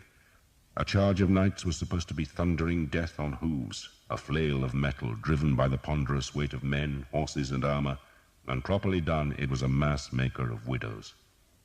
But the men of Philip's army, who had dreamed of breaking the enemy into ribbons and slaughtering the dazed survivors, had reckoned without archers and pits. By the time the undisciplined first French charge reached the English men-at-arms, it had broken itself into scraps and then been slowed to a walk, because the long, smooth, and inviting slope turned out to be an obstacle course of dead horses, unsaddled knights, hissing arrows, and leg-cracking pits concealed in the grass. Only a handful of men reached the enemy. That handful spurred over the last few yards and aimed their lances at the dismounted English men-at-arms, but the horsemen were met by more lances that were braced against the ground and tilted up to pierce their horses' breasts. The stallions ran onto the lances, twisted away, and the Frenchmen were falling. The English men-at-arms stepped forward with axes and swords to finish them off. "Stay in line!" the Earl of Northampton shouted. More horses were threading through the pits, and there were no archers in front to slow them now. These were the third and fourth ranks of the French charge. They had suffered less damage from arrows, and they came to help the men hacking at the English line that still bristled with lances. Men roared their battle cries, hacked with swords and axes, and the dying horses dragged down the English lances, so that the French could at last close on the men-at-arms. Steel rang on steel and thumped on wood, but each horseman was faced by 2 or 3 men-at-arms, and the French were being dragged from their saddles and butchered on the ground. "No prisoners!" the Earl of Northampton shouted. "No prisoners!" Those were the king's orders. To take a man prisoner meant possible wealth, but it also required a moment of courtesy to inquire whether an enemy truly yielded, and the English had no time for such civility. They needed only to kill the horsemen who kept streaming up the hill. The king, watching from beneath the mill's furled sails, which creaked as the wind twitched their tethers, saw that the French had broken through the archers only on the right, where his son fought, and where the line lay closest to the French and the slope was gentlest. The great charge had been broken by arrows, but more than enough horsemen had survived, and those men were spurring towards the place where the swords rang. When the French charge began, it had been spread all across the battlefield, but now it shrank into a wedge shape, as the men facing the English left swerved away from the archers there, and added their weight to the knights and men-at-arms who hacked at the Prince of Wales's battle. Hundreds of horsemen were still milling about in the valley's muddy bottom, unwilling to face the arrow storm a second time, but French marshals were reforming those men and sending them up the hill towards the growing melee that fought under the banners of Alençon and the Prince of Wales. "Let me go down there, sire," the Bishop of Durham, looking ungainly in his heavy mail and holding a massive spiked mace, appealed to the king. "They're not breaking," Edward said mildly. His line of men-at-arms was 4 ranks deep, and only the first 2 were fighting, and fighting well. A horseman's greatest advantage over infantry was speed, but the French charge had been sapped of all velocity. The horsemen were being forced into a walk to negotiate the copses and pits, and there was no room beyond to spur into a trot before they were met by a vicious defense of axes, swords, maces, and spears. Frenchmen hacked down, but the English held their shields high and stabbed their blades into the horses' guts, or else sliced swords across hamstrings. The destriers fell, screaming and kicking, breaking men's legs with their wild thrashing, but every horse down was an added obstacle, and, fierce as the French assault was, it was failing to break the line. No English banners had toppled yet, though the king feared for his son's bright flag that was closest to the most violent fighting. "Have you seen the Oriflamme?" he asked his entourage. "It fell, sire," a household knight answered. The man pointed down the slope to where a heap of dead horses and broken men were the remnants of the first French attack. "Somewhere there, sir. Arrows." "God bless arrows," the king said. A convoi of 14 Frenchmen managed to negotiate the pits without harm. "Montjoie Saint-Denis!" they shouted, and couched their lances as they spurred into the melee, where they were met by the Earl of Northampton and a dozen of his men. The Earl was using a broken lance as a pike, and he rammed the splintered shaft into a horse's chest, felt the lance slide off the armor concealed by the trapper, and instinctively lifted his shield. A mace cracked on it, driving one spike clean through the leather and willow, but the Earl had his sword dangling by a strap, and he dropped the lance, gripped the sword's hilt, and stabbed into the horse's fetlock, making the beast twist away. He dragged the shield clear of the mace's spikes, swung the sword at the knight, was parried, then a man-at-arms seized the Frenchman's weapon and tugged. The Frenchman pulled back, but the Earl helped, and the Frenchman shouted as he was tumbled down to the English feet. A sword ran into the armor gap at his groin, and he doubled over. Then a mace crushed his helmet, and he was left twitching as the Earl and his men climbed over his body and hacked at the next horse and man. The Prince of Wales spurred into the melee, made conspicuous by a fillet of gold that circled his black helmet. He was only 16, well-built, strong, tall, and superbly trained. He fended an axe away with his shield and rammed his sword through another horseman's mail. "Off the bloody horse!" the Earl of Northampton shouted at the prince. "Get off the bloody horse!" He ran to the prince, seized the bridle, and tugged the horse away from the fight. A Frenchman spurred in, trying to spear the prince's back, but a man-at-arms in the prince's green and white livery slammed his shield into the destrier's mouth, and the animal twitched away. The Earl dragged the prince back. "They see a man on horseback, sire," he shouted up, "and they think he's French." The prince nodded. His own household knights had reached him now, and they helped him down from the saddle. He said nothing.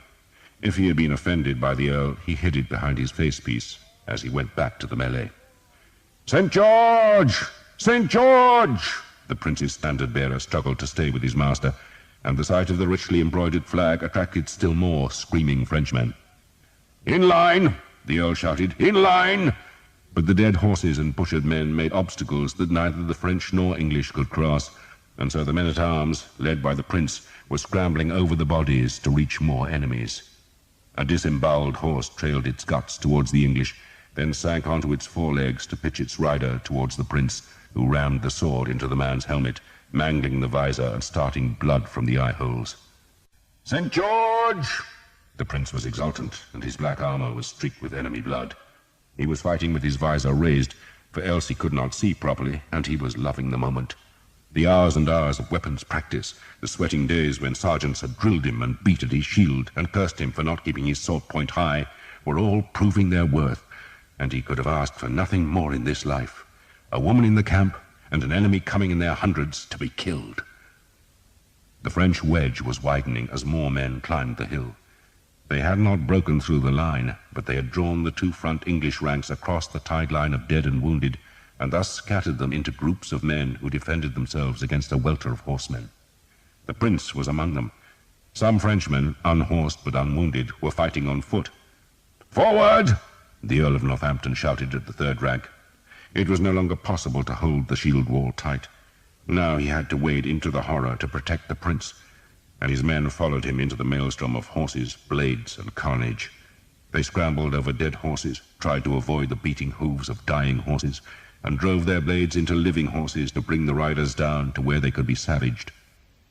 Each Frenchman had 2 or 3 English footmen to contend against, and though the horses snapped their teeth, reared, and lashed their hooves, and though the riders beat left and right with their swords, the unmounted English invariably crippled the destriers in the end, and more French knights were pitched onto the hoof-scarred grass to be bludgeoned or stabbed to death.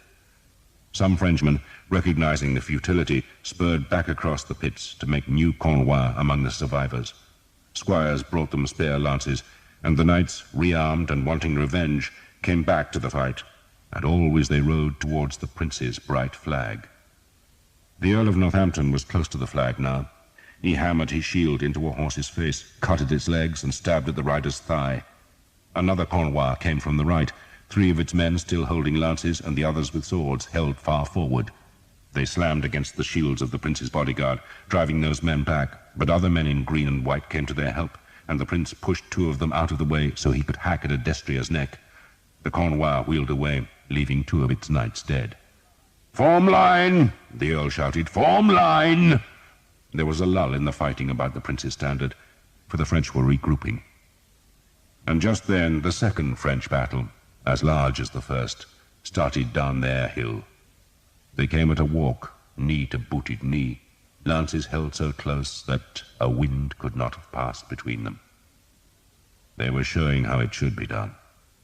The ponderous drums drove them on, the trumpets seared the sky, and the French were coming to finish the battle. 8, Jake said. 3, Sam told Will Skeet. 7, Thomas said. They were counting arrows. Not one archer had died yet, not from Will Skeet's band, but they were perilously low on arrows. Skeet kept looking over the heads of the men-at-arms, fearful that the French would break through, but the line was holding. Once in a while, when no English banner or head was in the way, an archer would loose one of the precious arrows at a horseman, but when a shaft wasted itself by glancing off a helmet, Skeet told them to save their supply. A boy had brought a dozen skins of water from the baggage, and the men passed the bags around. Skeet totted up the arrows and shook his head. No man had more than 10, while Father Hobb, who admittedly had started with fewer than any of the men, had none. "Go up the hill, Father," Skeet told the priest, "and see if they're keeping any shafts back. The king's archers might spare some. Their captain is called Hal Crowley, and he knows me. Ask him anyway." He did not sound hopeful. "Right, lads, this way," he said to the rest, and led them towards the southern end of the English line, where the French had not closed, then forward of the men-at-arms to reinforce the archers who, as low on arrows as the rest of the army, were keeping up a desultory harassment of any group of horsemen who threatened to approach their position. The guns were still firing intermittently. spewing a noisome stench of powder smoke on the battle's edge, but Thomas could see little evidence that the ryeballs were killing any Frenchmen, though their noise and the whistle of their iron missiles was keeping the enemy horsemen well away from the flank. "We'll wait here," Skeet said, then swore, for he had seen the French second line leave the far hill crest. They did not come like the first in ragged chaos, but steadily and properly. Skeet made the sign of the cross. "Pray for arrows," he said. The king watched his son fight. He had been worried when the prince had advanced on horseback, but he nodded silent approval when he saw that the boy had possessed the good sense to dismount. The Bishop of Durham pressed to be allowed to go to Prince Edward's help, but the king shook his head. "He has to learn to win fights." He paused. "I did." The king had no intention of going down into the horror, not because he feared such a fight, but because once entangled with the French horsemen, he would not be able to watch the rest of his line. His job was to stay by the mill and trickle reinforcements down to the most threatened parts of his army. Men of his reserve continually pleaded to be allowed into the melee, but the king obstinately refused them, even when they complained that their honor would be smirched if they missed the fight. The king dared not let men go, for he was watching the French second battle come down the hill, and he knew he must hoard every man in case that great sweep of horsemen battered through his line. That second French line, almost a mile across and 3 or 4 ranks deep, walked down the slope where its horses had to thread the bodies of the slaughtered Genoese. "Form up!" the Cornwell leaders shouted when the crossbowmen's bodies were behind them, and the men obediently moved knee to knee again as they rode into the softer ground. The hooves made hardly any sound in the wet soil, so the loudest noises of the charge were the clink of mail, the thump of scabbards, and the swish of trappers on the long grass. The drummers were still beating on the hill behind, but no trumpets called. "You see the prince's banner?" Guy Vexil asked Sir Simon Jekyll, who rode beside him. "There." Jekyll pointed his lance-tip to where the ragged fight was hottest. All Vexil's Cornwell had baffles on their lances, placed just back from the tip, so that the wooden spears did not bury themselves in their victims' bodies. A lance with a baffle could be dragged free of a dying man and used again. "The highest flag," Sir Simon added. "Follow me!" Vexil shouted, and signalled to Henry Colley, who had been given the job of standard-bearer. Colley was bitter at the assignment, reckoning he should have been allowed to fight with lance and sword, but Sir Simon had told him it was a privilege to carry the lance of St. George, and Colley was forced to accept the task. He planned to discard the useless lance with its red flag as soon as he entered the melee, but for now he carried it high as he wheeled away from the well-organized line. Vexil's men followed their banner, and the departure of the Cornwell left a gap in the French formation, and some men called out angrily, even accusing Vexil of cowardice, but the Count of Asterac ignored the jibes as he slanted across the rear of the line to where he judged his horsemen were precisely opposite the prince's men, and there he found a fortuitous gap, forced his horse into the space, and let his men follow as best they could. 30 paces to Vexil's left, a Cornwell with badges showing yellow hawks on a blue field trotted up the English hill. Vexil did not see Sir Guillaume's banner, nor did Sir Guillaume see his enemy's badge of the Yale. Both men were watching the hill ahead, wondering when the archers would shoot, and admiring the bravery of the first charge's survivors, who repeatedly withdrew a few paces, reformed and recharged the stubborn English line. Not one man threatened to break the enemy, but they still tried, even when they were wounded and their destriers were limping. Then, as the second French charge neared the line of Genoese crossbowmen killed by the English archers, more trumpets sounded from the French hill, and the horses pricked back their ears and tried to go into the canter. Men curbed the destriers and twisted awkwardly in their saddles to peer through visor slits to find what the trumpets meant, and saw that the last of the French knights, the king and his household warriors, and the blind king of Bohemia and his companions, were trotting forward to add their weight and weapons to the slaughter. The King of France rode beneath his blue banner that was spattered with the golden fleur-de-lis, while the King of Bohemia's flag showed 3 white feathers on a dark red field.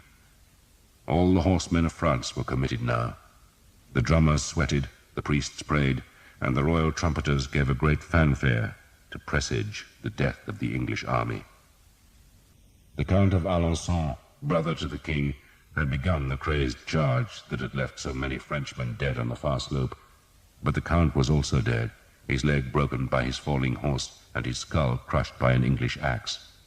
The men he had led, those that still lived, were dazed, arrow-stung, sweat-blinded and weary, but they fought on, turning their tired horses to thrash swords, maces and axes at men-at-arms who fended the blows with shields and raked their swords across the horses' legs. Then a new trumpet called much closer to the melee. The notes fell in urgent triplets that followed one after the other, and some of the horsemen registered the call and understood they were being ordered to withdraw, not to retreat, but to make way, for the biggest attack was yet to come. "God save the king," Will Skeet said dourly, for he had 10 arrows left, and half France was coming at him.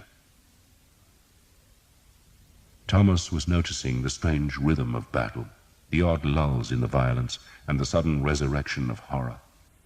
Men fought like demons and seemed invincible, and then, when the horsemen withdrew to regroup, they would lean on their shields and swords and look like men close to death.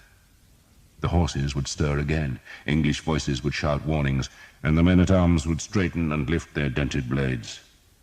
The noise on the hill was overwhelming. The occasional crack of the guns that did little except make the battlefield reek with hell's dark stench, the screams of horses, the blacksmith's clangor of weapons, men panting, shouting, and moaning. Dying horses bared their teeth and thrashed the turf. Thomas blinked sweat from his eyes and stared at the long slope that was thick with dead horses, scores of them, hundreds maybe, and beyond them, approaching the bodies of the Genoese who had died under the arrow's lash. Even more horsemen were coming beneath a new spread of bright flags. Sir Guillaume? Where was he? Did he live? Then Thomas realized that the terrible opening charge, when the arrows had felled so many horses and men, had been just that, an opening. The real battle was starting now. "Will? Will?" Father Hobbs' voice called from somewhere behind the men-at-arms. "Sir William?" "Here, father." The men-at-arms made way for the priest, who was carrying an armload of arrow sheaves and leading a small frightened boy who carried still more. "A gift from the Royal Archers," Father Hobbs said, and he spilled the sheaves onto the grass. Thomas saw the arrows had the red-dyed feathers of the king's own bowmen. He drew his knife, cut a binding lace, and stuffed the new arrows into his bag. End of side 18. Side 19. "Into line! Into line!" the Earl of Northampton shouted hoarsely. His helmet was deeply dented over his right temple, and his surcoat was spotted with blood. The Prince of Wales was shouting insults at the French, who were wheeling their horses away, going back through the tangled sprawl of dead and wounded. "Archers!" the Earl called, then pulled the prince back into the men-at-arms, who were slowly lining themselves into formation. 2 men were picking up fallen enemy lances to rearm the front rank. "Archers!" the Earl called again. Will Skeet took his men back into their old position in front of the Earl. "We're here, my lord. You have arrows? Some? Enough? Some," Skeet stubbornly answered.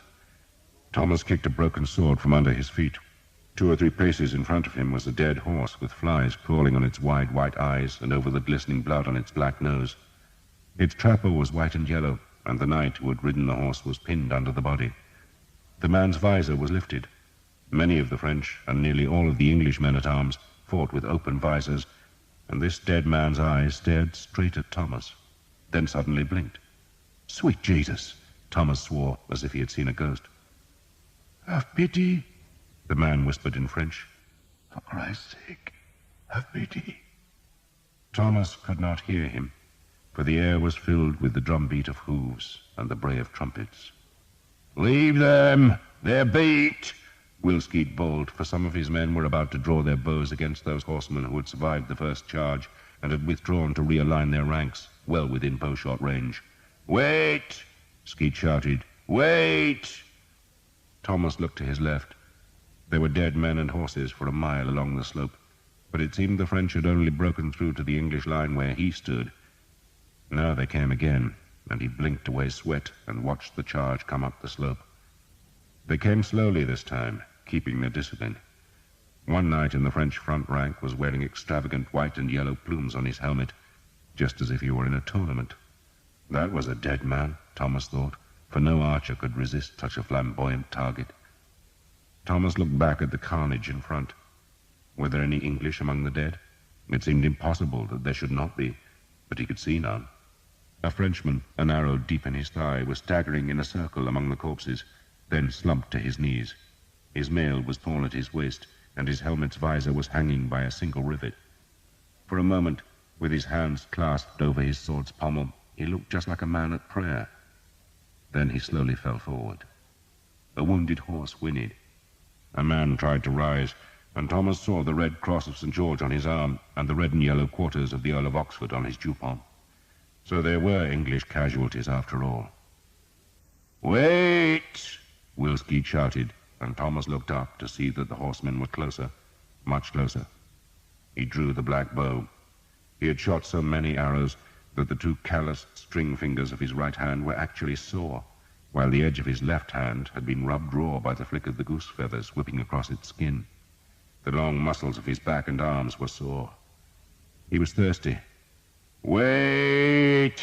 Skeet shouted again, and Thomas relaxed the string a few inches.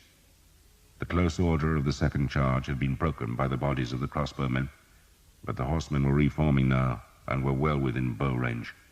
But Will Skeet, knowing how few arrows he had, wanted them all to count.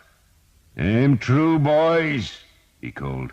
"We've no steel to waste now, so aim true. Kill the damned horses." The bows stretched to their full extent, and the string bit like fire into Thomas's sore fingers. "Now!" Skeet shouted, and a new flight of arrows skimmed the slope, this time with red feathers among the white. Jake's bowstring snapped, and he cursed as he fumbled for a replacement. A second flight whipped away, its feathers hissing in the air, and then the third arrows were on the string as the first flight struck. Horses screamed and reared. The riders flinched and then drove back spurs, as if they understood that the quickest way to escape the arrows was to ride down the archers. Thomas shot again and again, not thinking now, just looking for a horse, leading it with the steel arrowhead, then releasing. He drew out a white-feathered arrow and saw blood on the quills, and knew his bow fingers were bleeding for the first time since he had been a child.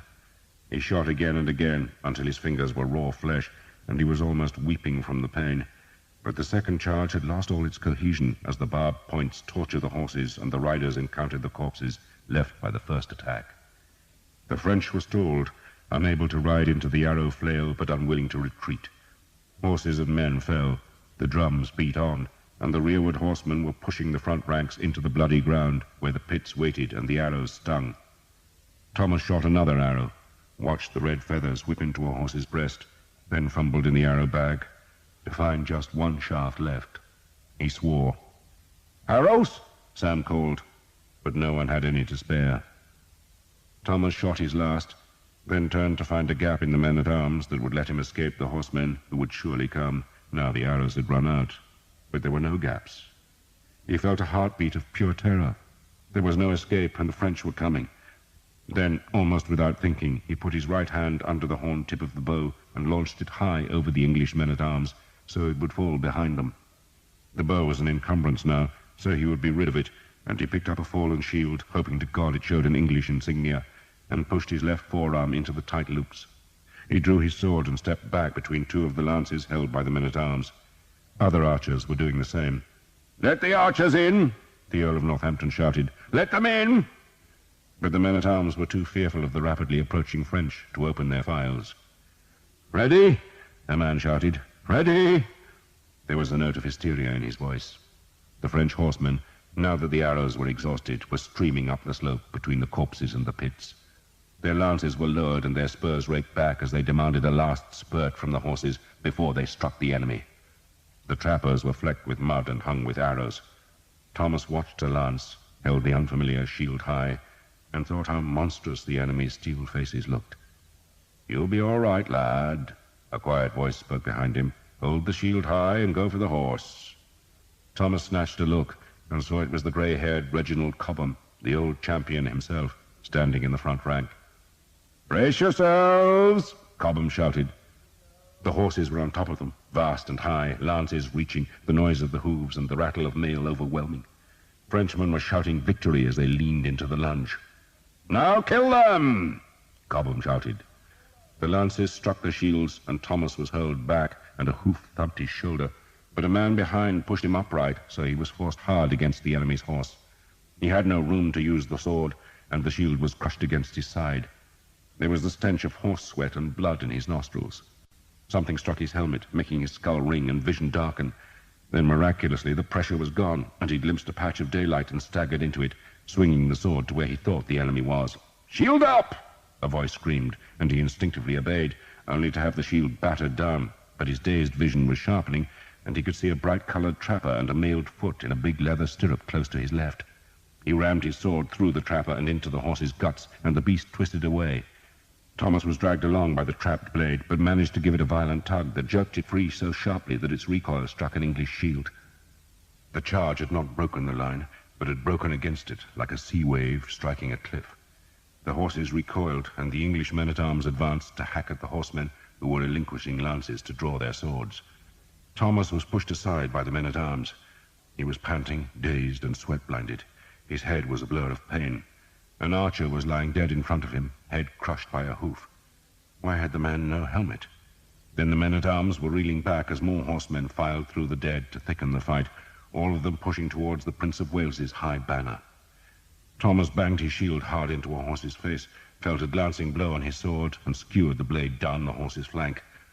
The rider was fighting a man on the other side of his horse, and Thomas saw a small gap between the saddle's high pommel and the man's mail skirt, and he shoved the sword up into the Frenchman's belly, heard the man's angry roar turn into a shriek, then saw the horse was falling towards him.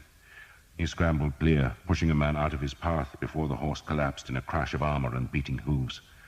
English men-at-arms swarmed over the dying beast, going to meet the next enemy. A horse with an iron garrow deep in its haunch was rearing and striking with its hooves. Another horse tried to bite Thomas, and he struck it with the shield, then flailed at its rider with his sword. But the man wheeled away, and Thomas looked desperately for the next enemy. "No prisoners!" the Earl screamed, seeing a man trying to lead a Frenchman out of the melee. The Earl had discarded his shield and was wielding his sword with both hands, hacking it like a woodman's axe, and daring any Frenchman to come and challenge him. They dared. More and more horsemen pushed into the horror. There seemed no end to them. The sky was bright with flags and streaked with steel. The grass was gouged by iron and slick with blood. A Frenchman rammed the bottom edge of his shield down onto an Englishman's helmet, wheeled the horse, lunged a sword into an archer's back, wheeled again and struck down at the man still dazed by the shield blow. "Bonjour, Saint-Denis!" he shouted. "St. George!" The Earl of Northampton, visor up and face streaked with blood, rammed his sword through a gap in a chanfron to take a horse's eye. The beast reared, and its rider fell to be trampled by a horse behind. The Earl looked for the prince and could not see him, then could not search more, for a fresh Cornwell with white crosses on black shields was forging through the melee, pushing friend and foe alike from their path as they carried their lances towards the prince's standard. Thomas saw a baffled lance coming at him, and he threw himself to the ground, where he curled into a ball and let the heavy horses crash by. "Bonjour, Saint-Denis!" the voices yelled above him, as the Count of Astorac's Cornwell struck home. Sir Guillaume de Vec had seen nothing like it. He hoped he never saw it again. He saw a great army breaking itself against a line of men on foot. It was true that the battle was not lost, and Sir Guillaume had convinced himself it could yet be won. But he was also aware of an unnatural sluggishness in himself. He liked war. He loved the release of battle. He relished imposing his will on an enemy, and he had ever profited from combat. Yet he suddenly knew he did not want to charge up the hill. There was a doom in this place, and he pushed that thought away and kicked his spurs back. "Bonjour, Saint-Denis!" he shouted, but knew he was just pretending the enthusiasm. No one else in the charge seemed afflicted by doubts. The knights were beginning to jostle each other as they strove to aim their lances at the English line. Very few arrows were flying now, and none at all were coming from the chaos ahead, where the Prince of Wales's banner flew so high. Horsemen were now charging home all along the line, hacking at the English ranks with swords and axes, but more and more men were angling across the slope to join the fury on the English right. It was there, Sir Guillaume told himself, that the battle would be won and the English broken. It would be hard work, of course, and bloody work, hacking through the prince's troops, but once the French horsemen were in the rear of the English line, it would collapse like rotted wood, and no amount of reinforcements from the top of the hill could stop that panicked rout. So fight, he told himself, fight. But there was still the nagging fear that he was riding into disaster. He had never felt anything like it, and he hated it, cursing himself for being a coward. A dismounted French knight, his helmet's facepiece torn away and blood dripping from a hand holding a broken sword, while his other hand gripped the remnants of a shield that had been split into two, staggered down the hill, then dropped to his knees and vomited. A riderless horse, stirrups flapping, galloped white-eyed across the line of the charge, with its torn trapper trailing in the grass. The turf here was flecked by the white feathers of fallen arrows that looked like a field of flowers. "Go! Go! Go!" Sir Guillaume shouted at his men, and knew he was shouting at himself. He would never tell men to go on a battlefield, but to come, to follow. And he cursed himself for using the word, and stared ahead, looking for a victim for his lance. And he watched for the pits, and tried to ignore the melee that was just to his right. He planned to widen the melee by boring into the English line, where it was still lightly engaged. Die a hero, he told himself, carried the damned lance right up the hill, and let no man ever say that Sir Guillaume d'Evêque was a coward. Then a great cheer sounded from his right, and he dared look there, away from the pits. He saw the Prince of Wales's great banner was toppling into the struggling men. The French were cheering, and Sir Guillaume's gloom lifted magically, for it was a French banner that pressed ahead, going over the place where the prince's flag had flown. And then Sir Guillaume saw the banner. He saw it and stared at it. He saw a Yale holding a cup, and he pressed his knee to turn his horse, and shouted at his men to follow him. "To war!" he shouted. To kill. And there was no more sluggishness, and no more doubts, for Sir Guillaume had found his enemy. The king saw the enemy knights with the white-crossed shields pierce his son's battle, and then he watched his son's banner fall. He could not see his son's black armor. Nothing showed on his face. "Let me go," the Bishop of Durham demanded. The king brushed a horsefly from his horse's neck. "Pray for him," he instructed the bishop. "What the hell use will prayer be?" the bishop demanded, and hefted his fearful mace. "Let me go, sire." "I need you here," the king said mildly, "and the boy must learn as I did." "I have other sons," Edward of England told himself, "though none like that one. That son will be a great king one day, a warrior king, a scourge of our enemies, if he lives. And he must learn to live in the chaos and terror of battle." "You will stay," he told the bishop firmly, then beckoned to Harold. "That badge," he said, pointing to the red banner with the Yale. "Whose is it?" The herald stared at the banner for a long time, then frowned, as if uncertain of his opinion. "Well?" the king prompted him. "I haven't seen it in 16 years, the herald said, sounding dubious of his own judgment. "But I do believe it's the badge of the Vexil family, sire." "The Vexil?"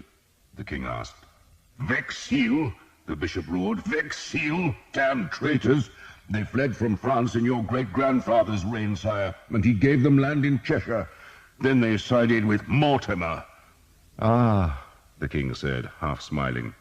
So the Vexil had supported his mother and her lover, Mortimer, who together had tried to keep him from the throne. No wonder they fought well. They were trying to avenge the loss of their Cheshire estates. "The eldest son never left England," the bishop said, staring down at the widening struggle on the slope. He had to raise his voice to be heard above the din of steel. "He was a strange fellow. Became a priest. Can you credit it? An eldest son. Didn't like his father, he claimed, but we locked him up all the same." "On my orders?" the king asked. "You were very young, sire, so one of your council made sure the Vexil priest couldn't cause trouble. Sealed him up in a monastery, then beat and starved him till he was convinced he was holy. After that he was harmless, so they put him into a country parish to rot. He must be dead by now." The bishop frowned because the English line was bending backwards, pushed by the Cornwell Vexil knights.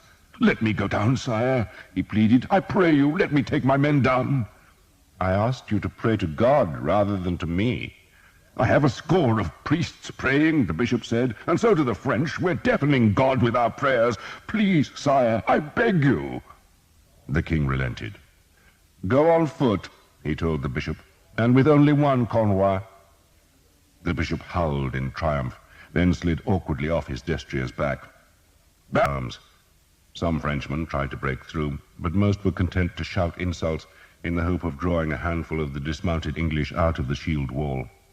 But the English discipline held. They returned insult for insult, inviting the French to come and die on their blades. Only where the Prince of Wales's banner had flown was the fighting ferocious, and there, and for 100 paces on either side, the two armies had become inextricably tangled. The English line had been torn, but it had not been pierced. Its rear ranks still defended the hill, while the front ranks had been scattered into the enemy, where they fought against the surrounding horsemen. The Earls of Northampton and Warwick had tried to keep the line steady, but the Prince of Wales had broken the formation by his eagerness to carry the fight to the enemy, and the Prince's bodyguard were now down the slope, near to the pits where so many horses lay with broken legs. It was there that Guy Vexil had lanced the Prince's standard-bearer, so that the great flag, with its lilies and leopards and gilded fringe, was being trampled by the iron-shod hoofs of his Cornwell. Thomas was 20 yards away, curled into the bloody belly of a dead horse, and flinching every time another destrier trod near him. Noise overwhelmed him, but through the shrieks and hammering he could hear English voices still shouting defiance, and he lifted his head to see Will Skeet and Father Hobb, a handful of archers and 2 men-at-arms, defending themselves against French horsemen. Thomas was tempted to stay in his blood-reeking haven, but he forced himself to scramble over the horse's body and run to Skeet's side. A French sword lanced off his helmet. He bounced off the rump of a horse, then stumbled into the small group. "Still alive, lad," Skeet said. "Jesus," Thomas swore. "he ain't interested. Come on, you bastard, come on!"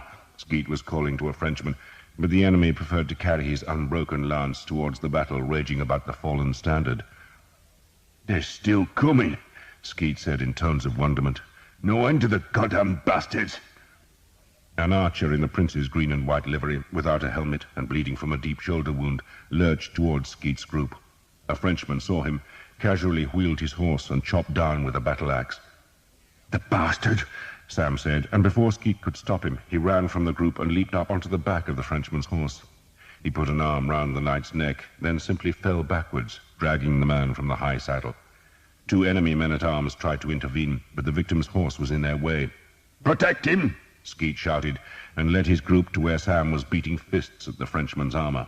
Skeet pushed Sam away, lifted the Frenchman's breastplate just enough to let a sword enter, then slid his blade into the man's chest. "Bastard," Skeet said. "got no right to kill archers. Bastard!" He twisted the sword, rammed it in further, then yanked it free. Sam lifted the battle-axe and grinned. "Proper weapon," he said, then turned as the 2 would-be rescuers came riding in. "Bastards! Bastards!" Sam shouted as he chopped the axe at the nearer horse. Skeet and one of the men-at-arms were flailing swords at the other beast. Thomas tried to protect them with his shield as he stabbed up at the Frenchman and felt his sword deflected by shield or armor. Then the 2 horses, both bleeding, wheeled away. "Stay together," Skeet said. "Stay together. Watch our backs, Tom." Thomas did not answer. "Tom!" Skeet shouted. But Thomas had seen the lance. There were thousands of lances on the field, but most of them were painted in spiraling colors, and this one was black, warped, and feeble. It was the lance of St. George that had hung in the cobwebs of his childhood nave, and now it was being used as the pole of a standard, and the flag that hung from the silver blade was red as blood and embroidered with a silver yale. His heart lurched.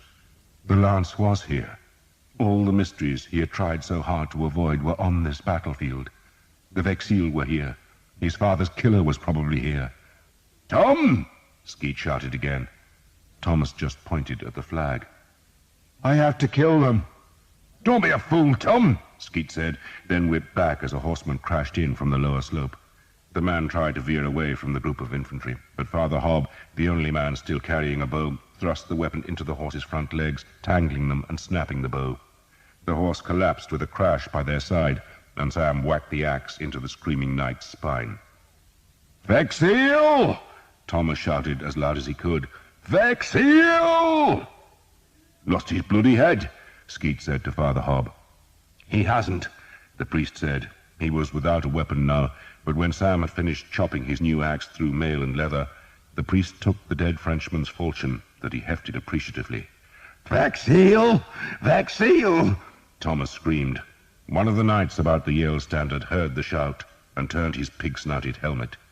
It seemed to Thomas that the man stared at him through the snout's eye slits for a long time, though it could only have been for a heartbeat or two, because the man was assailed by footmen.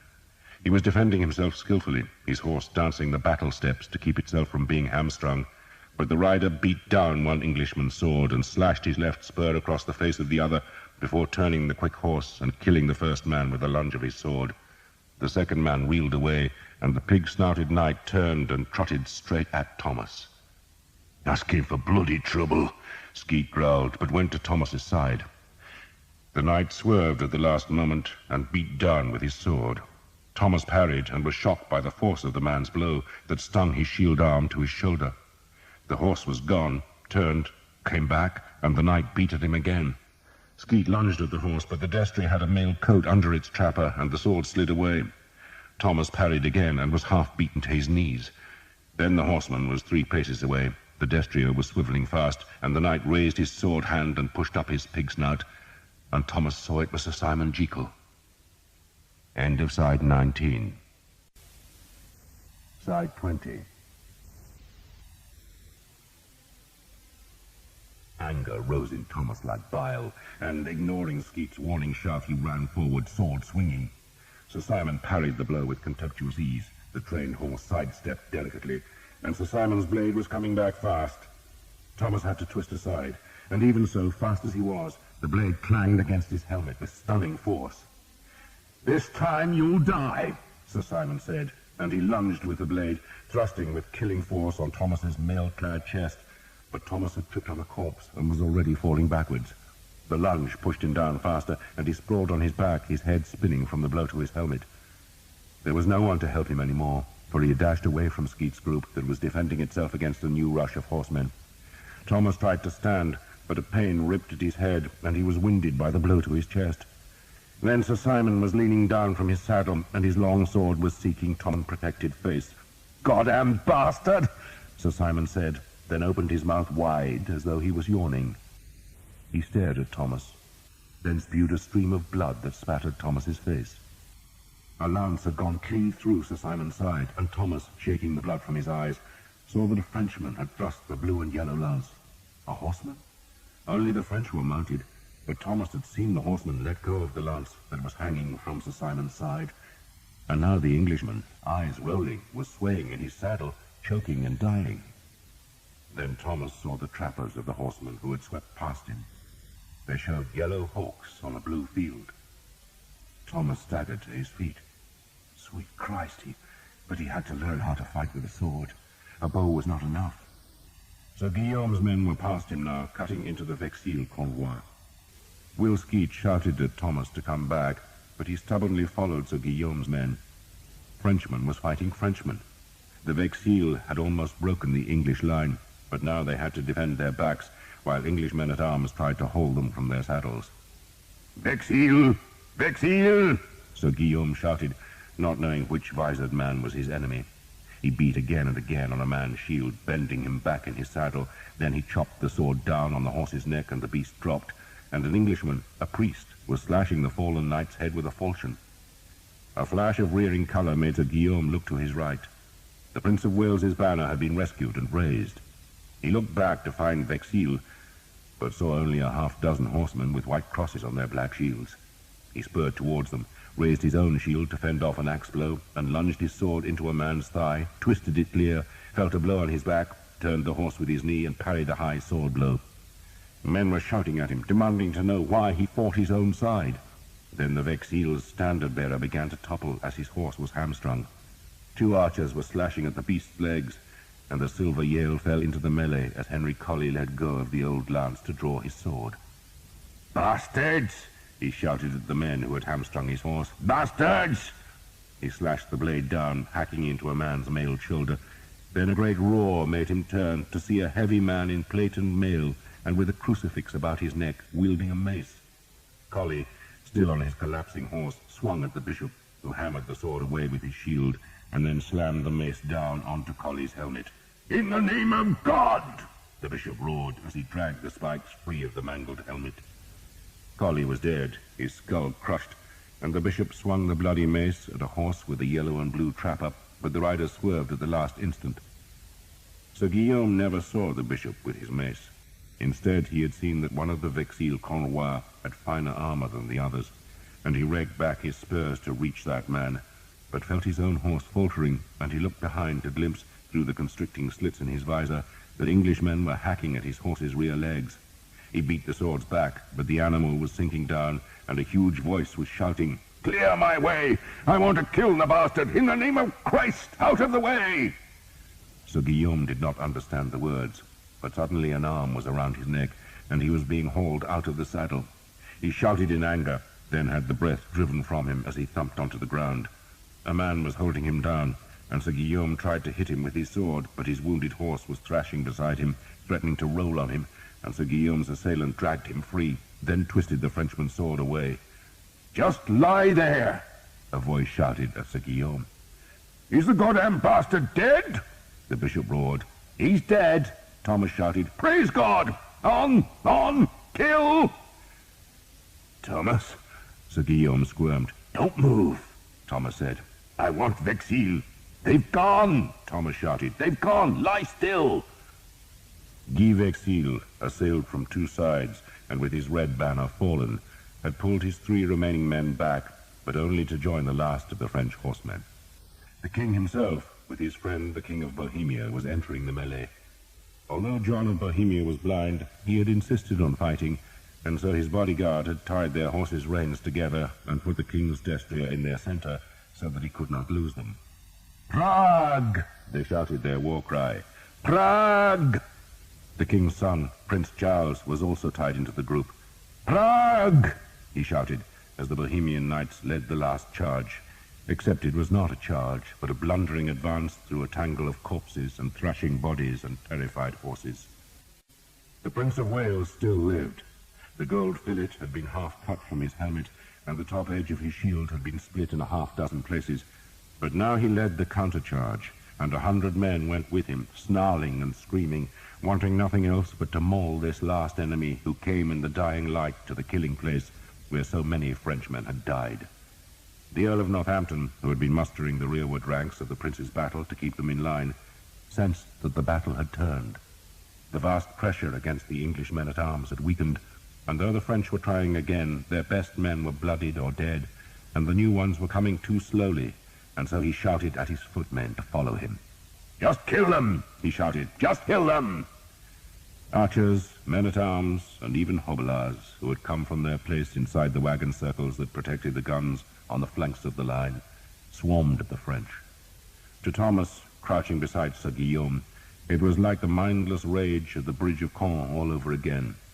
This was madness released, a blood-crazed madness, but the French would suffer for it. The English had endured deep into the long summer evening, and they wanted revenge for the terror of watching the big horses come at them, and so they clawed and beat and slashed at the royal horsemen.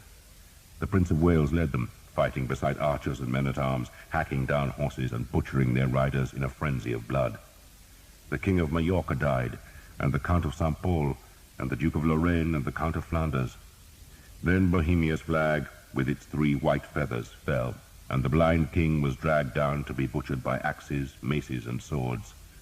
A king's ransom died with the king, and his son bled to death on his father's body, as his bodyguard, hampered by the dead horses that were still tied to the living beasts, were slaughtered one after the other by Englishmen, no longer shouting a war cry, but screaming in a howling frenzy like lost souls.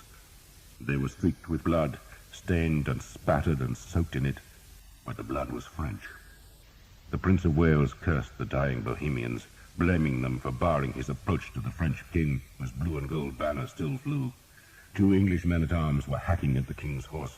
The royal bodyguard was spurring to kill them. More men in English livery were running to bring Philip down, and the prince wanted to be there, to be the man who took the enemy king captive. But one of the Bohemian horses, dying, lurched on its side, and the prince was still wearing his spurs, and one of them became caught in the dying horse's trapper. The prince lurched, was trapped, and it was then that Guy Vexil saw the black armor and the royal surcoat and the broken fillet of gold, and saw too that the prince was unbalanced amidst the dying horses. So Guy Vexil turned and charged. Thomas saw Vexil turn. He could not reach the charging horseman with his sword, for that would mean clambering over the same horses where the prince was trapped. But under his right hand was a black ash shaft tipped with silver, and he snatched up the lance and ran at the charging man. Skeet was there too, scrambling over the Bohemian horses with his old sword. The lance of St. George struck Guy Vexil on the chest. The silver blade crumpled and tangled with the crimson banner, but the old ash shaft had just enough strength to knock the horseman back and keep his sword from the prince, who was being pulled free by two of his men-at-arms. Vexil hacked again, reaching far from his saddle, and Will Skeet bellowed at him and thrust his sword hard up at Vexil's waist. But the black shield deflected the lunge, and Vexil's trained horse instinctively turned into the attack, and the rider slashed down hard. "No!" Thomas shouted. He thrust the lance again, but it was a feeble weapon, and the dry ash splintered against Vexil's shield. Will Skeet was sinking, blood showing at the ragged gash in his helmet. Vexil raised his sword to strike at Skeet a second time as Thomas stumbled forward. The sword fell, slicing into Skeet's head. Then the blank mask of Vexil's dark visor swung towards Thomas. Will Skeet was on the ground, not moving. Vexil's horse turned to bring its master to where he could kill most efficiently, and Thomas saw death in the Frenchman's bright sword. But then, in panic desperation, he rammed the broken end of the black lance into the destrier's open mouth and gouged the ragged wood deep into the animal's tongue. The stallion sheared away, screaming and rearing, and Vexil was thrown hard against his saddle's cantle. The horse, eyes white behind its chanfron and mouth dripping blood, turned back to Thomas, but the Prince of Wales had been freed from the dying horse, and he brought two men-at-arms to attack Vexil's other flank, and the horseman parried the prince's sword blow, then saw he must be overwhelmed, and so drove back his spurs to take his horse through the melee and away from danger. "Calix meus inebrians!" Thomas shouted. He did not know why. The words just came to him, his father's dying words, but they made Vexil look back. He stared through the eye slits, saw the dark-haired man who was holding his own banner. Then a new surge of vengeful Englishmen spilled down the slope, and he pricked his horse through the carnage and the dying men and the broken dreams of France. A cheer sounded from the English hilltop. The king had ordered his mounted reserve of knights to charge the French, and as those men lowered their lances, still more horses were being hurried from the baggage park, so that more men could mount and pursue the beaten enemy. John of Hainault, Lord of Beaumont, took the French king's reins and dragged Philip away from the melee. The horse was a remount, for one royal horse had already been killed, while the king himself had taken a wound in the face because he had insisted on fighting with his visor up, so that his men would know he was on the field. "It is time to go, sire," the Lord of Beaumont said gently. "Is it over?" Philip asked. There were tears in his eyes and incredulity in his voice. "It's over, sire," the Lord of Beaumont said. The English were howling like dogs, and the chivalry of France was twitching and bleeding on a hillside. John of Hainault did not know how it had happened, only that the battle, the Oriflamme, and the pride of France were all lost. "Come, sire," he said, and dragged the king's horse away. Groups of French knights, their horses' trappers rattling with arrows, were crossing the valley to the far woods that were dark with the coming night. "That astrologer, John," the French king said. "Sire, have him put to death. Bloodily. You hear me? Bloodily." The king was weeping as, with the handful of his bodyguard that was left, he rode away. More and more Frenchmen were fleeing to seek safety in the gathering dark, and their retreat turned into a gallop as the first English horsemen of the battle burst through the remnants of their battered line to begin the pursuit. The English slope seemed to twitch as the men-at-arms wandered among the wounded and dead. The twitching was the jerking of the dying men and horses. The valley floor was scattered with the Genoese who had been killed by their own paymasters. It was suddenly very quiet. There was no clang of steel, no hoarse shouts, and no drums. There were moans and weeping and sometimes a gasp, but it seemed quiet. The wind stirred the fallen banners and flickered the white feathers of the fallen arrows that had reminded Sir Guillaume of a spread of flowers. and it was over.